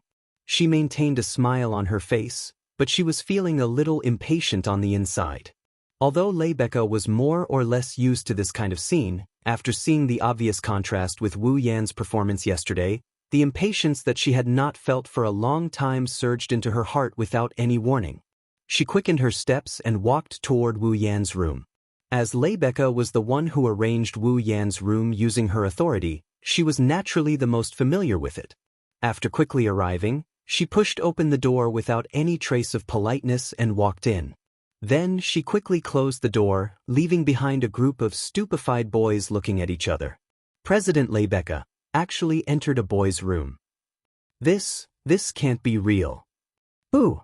Can someone tell me who's in that room? I'm so envious. Could it be the president has already? No, this can't be real. I don't believe it.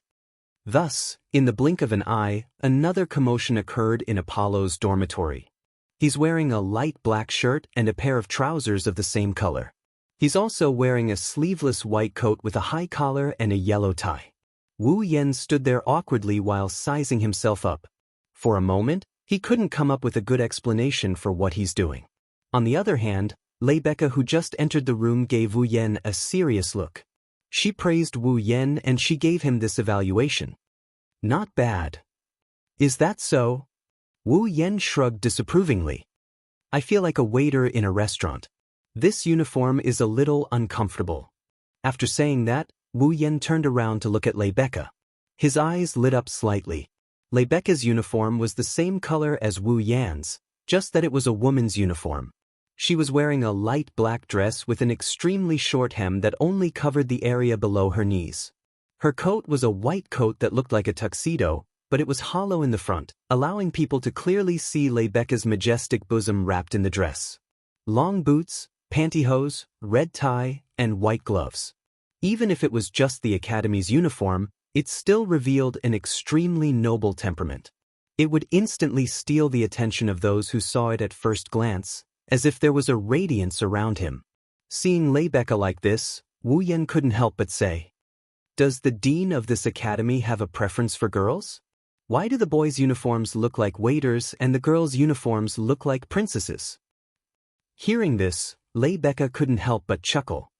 Complaining about the dean on the first day of school, you're the first. Others can't even get into this academy. Ma, I am just speaking the truth. Wu Yan sighed as he tugged at his uniform.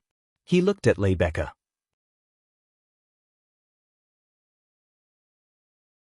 But is this really okay? What?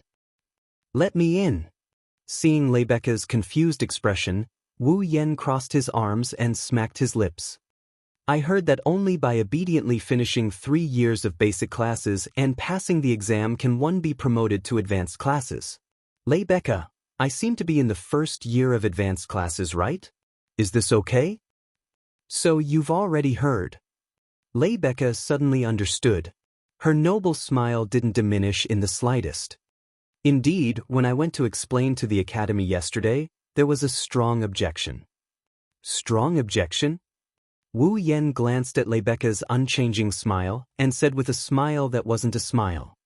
Looking at you, I feel like we should be on good terms. Well, it was a good discussion.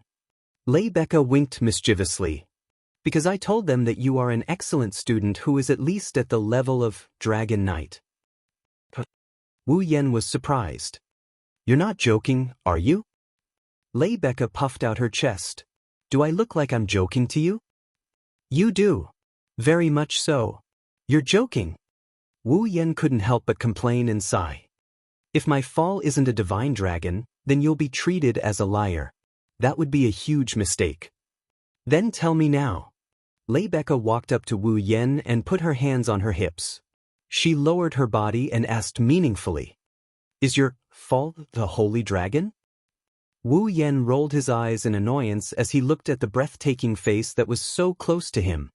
He pressed a finger against Rebecca's forehead and pushed her away. You want to know? You'll know in the future. How heartless.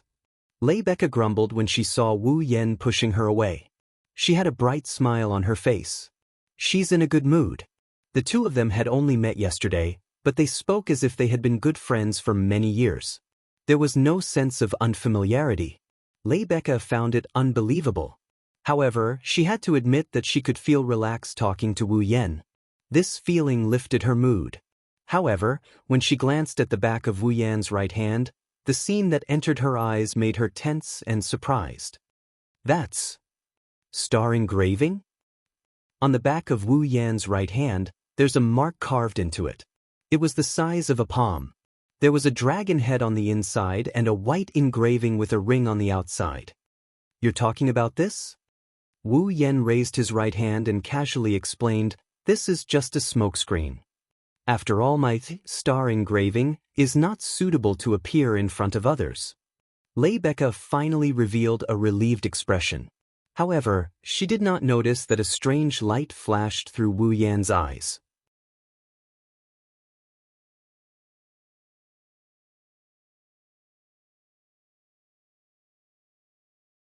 Chapter 1274. Ansari Dragon Riding Academy. In a first-year classroom of an advanced class, Wu Yan sighed in his heart under the heavy gazes of the people who were about to become his classmates. He introduced himself expressionlessly. Luoang? Randall, I will be learning with everyone in this classroom. Please give me your guidance. The opening words of his self-introduction gently fell, but it did not attract any applause from anyone. Instead, it caused the entire place to descend into an absurd heavy feeling. Numerous gazes that carried a strong sense of scrutiny and numerous whispers resounded in this space. That's him, right? Yes. Yes, yes. Rumor has it that the cheating student who didn't go through the basic course and got in through the back door. Luoong? I've never heard of that name before. He said he's called Luoong? Randall, that Randall, could it be the Randall family? Isn't that President Lebecca's family? Listening to the whispers coming from the trapezoidal-shaped audience seats and the content of the whispers, even though he already expected this, he still didn't know whether to laugh or cry. He sighed again and again.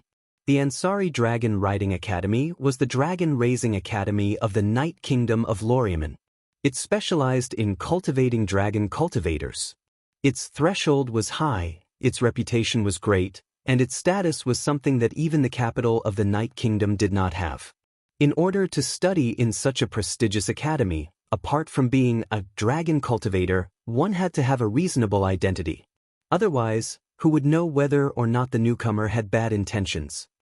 However, Wu Yan did not have any identity in this world. He had also lost his memory when he explained to Lebecca. Under such circumstances, Lebecca gave Wu Yan a reasonable identity. Exclusive to Lebecca? Randall's guard.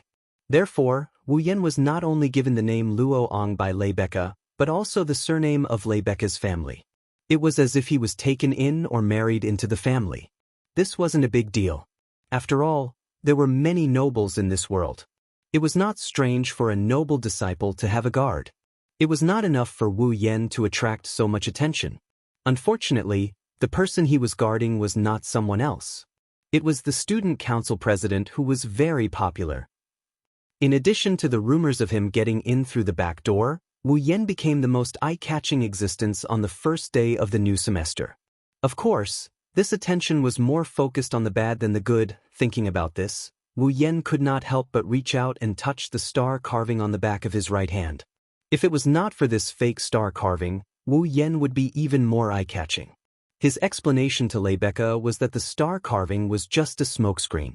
However, it wasn't completely useless. Wu Yan had to think long and hard before engraving this seal on the star. Yes, it was a seal. It sealed all the power in Wu Yan's body. In other words, Wu Yan had no mana, no superpowers. He could not even open the gate of Babylon. These superpowers were all sealed into the star carving on Wu Yan's hand.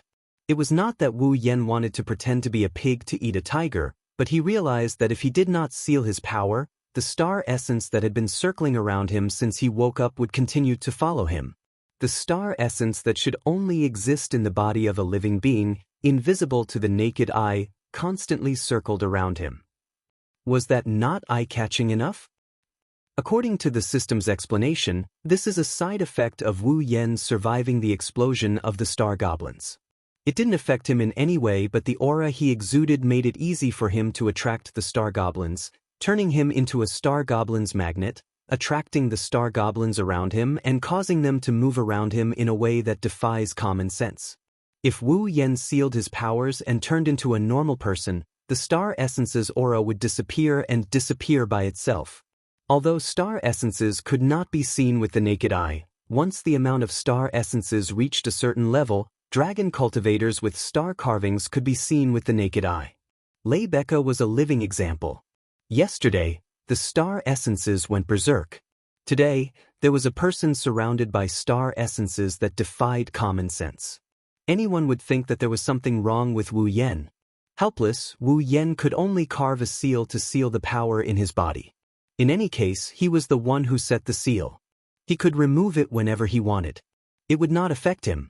Moreover, even without mana or superpowers, Wu Yan still had the peerless skill of infinite martial refinement and the physical strength of the true ancestor body. The combination of the two would allow Wu Yan to reach level 70 rank 8. This had already surpassed the strength of ordinary dragons, and even the majority of holy dragons. Even Lebecca was only at the 8th step after equipping the Holy Knight armor, and the holy dragon she rode was only slightly stronger than Lebecca herself. With his current strength, Wu Yan could deal with many situations and save himself a lot of trouble. He could focus on his own dungeon missions.